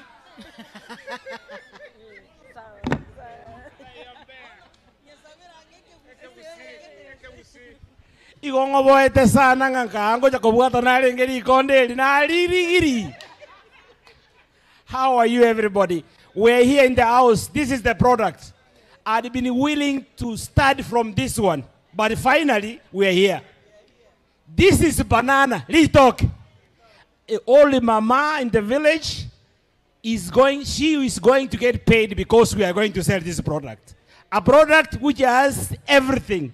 We have people who eats banana, we have people who consumes banana, and then we have men and the women who want to test the wine. The wine comes from our soil. Ani aliyestubu ile nka. Mondo kiotata keko litunde ligaki. Mukingo paitewe. Aba pasta mbara. Eki entawa pasta bago chakora kanye katora oni wine ye. Monte bali pasta mwebia kanye ke please. Iga eki entoke kora oni kuni wine ye totara gora mabere ko workshop. Taribo. Iga mabere ko lera to akolere to akolere. Ingi to buade. Ayefiki. Na nyakorora. Abasubati abenge na anda batambe. Bakubate nkwane kobeta. Mubwata banyaruka batikalete nyomba to check ngenjogete gosenga ketogora. Actually, we are so humbled. We are so grateful for what they have come, and we want to partner with them. Sell this product. You will make sure your village gets something by you buying a wine. All right. So I am going to take. I'm going to take this wine. Praise these ladies what they have done. Those who will not be able to test, at least look at how we are supporting our country, Kenya. Right? DJ. Where's the DJ? Aselieta tata elio mwana elio moyo mutakatifu nyasao nengwe chandande bono nanchire nteste wine yeito ebeke irali usinka kakina ari natere kende boli esara yogo lemerelia mbiamo naso kolemerelia gotugeke wine yeito gusi elinda bangina nabagaka banyole tongoro muguko gose bano baira bane school talibo ngayibirire atobire se wine yeito tokonyeronje abagaka bichuli ngayibire Fiki, are we ready to support Fiki's product? Are we ready? Mpige makofi. So thank you so much, Mama, and we are happy. I hope I will get somebody to open. Do you have an open already or what? It's open. Oh no.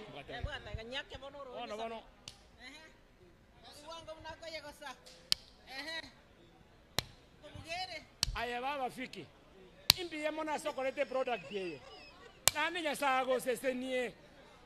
Nani mambi anke kande. Elieta liata atelio momo takatifu. Amina. Yobo nona nyagosa. Okubeka kasini ni. Ayo molisi agenda.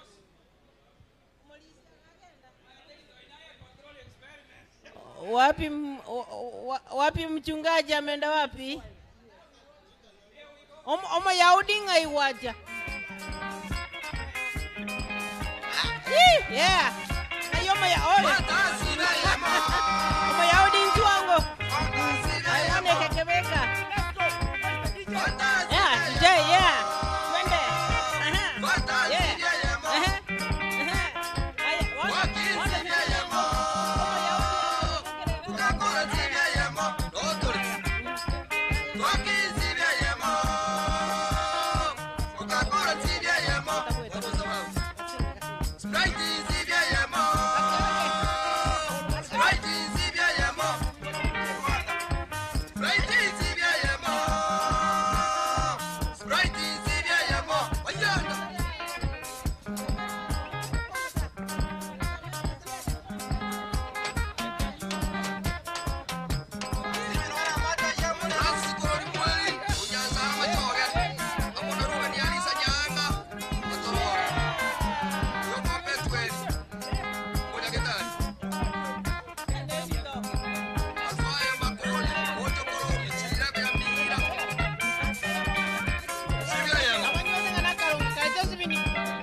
This wine is alcohol free, so everybody is free to test. This is not liquor, this is alcohol free. I am Mama Pastor, please. This is the alcohol free. It's like a juice on the table. Do that. Thank Thank you so much. Thank you so much, everybody. Ready for the test? We are so humbled, ladies. Thank you so much. Let's go. DJ.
Sasa kameisha, kamebarikiwa.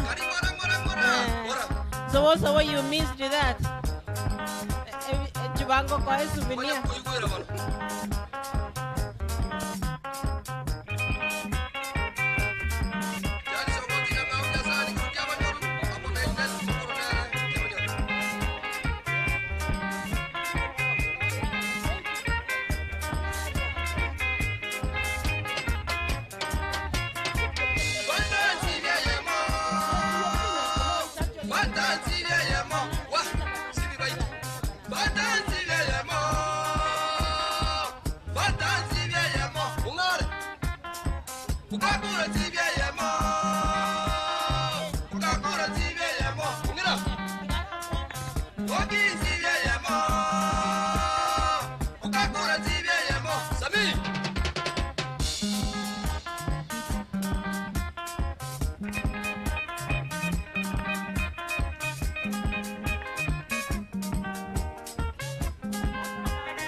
Ready boy, leta muziki pale mbele.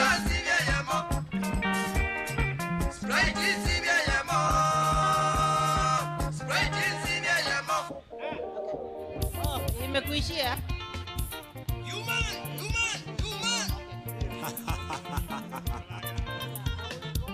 Pende bibi yako.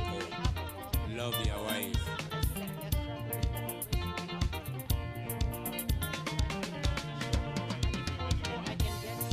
Aye my dear Susanna, ngwanje tae baba.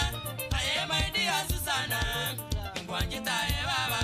Aye my dear Susanna, ngwanje tae baba. Aye my dear Susanna, ngwanje tae baba.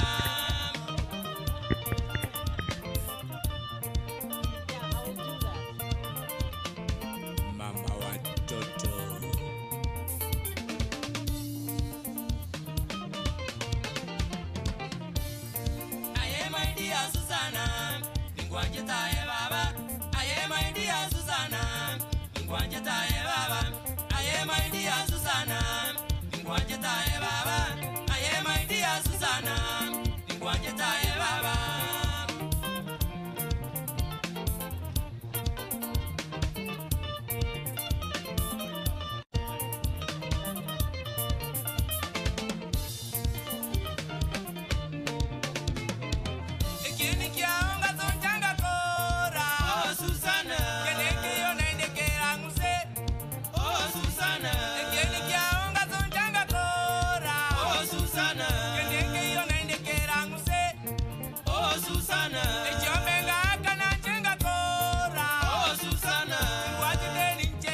busi bw'abayiri n'abasaani n'abayibori.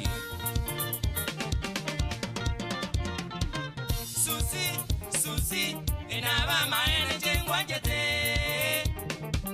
oteme koranja ekonyora enaba maene jengwa jete oteme koranja ekonyora chingaki nalenge gokonyoma chira twaliete amonaye chingaki nalenge gokonyoma Atolete amaye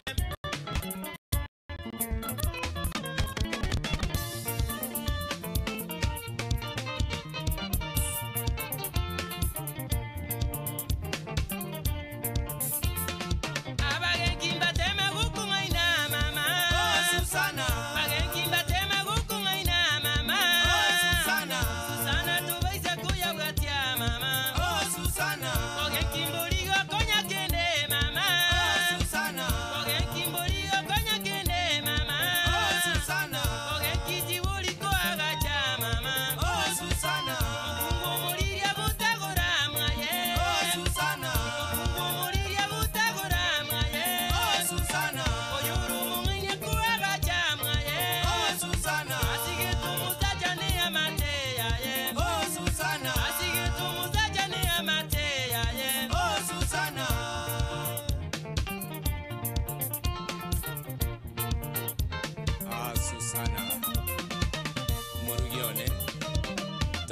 Mango tebinga chianga chiana chikwende kusiri kuchia kwe pass esiri ya ito nyomba no maite ninche nae kwe katoko yegacha akirinde Susana na onye tuma nete maragoba wageni ko bachire kwasiyo sindio madam sawa ndirende nzoko iwana kirenga kwategeni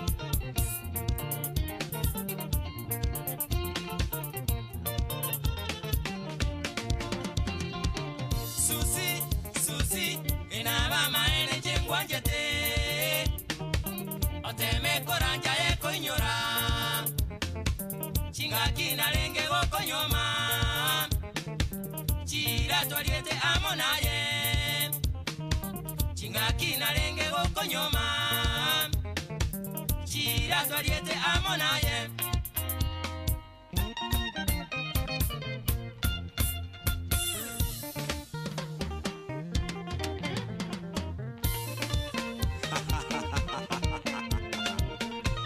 nakusema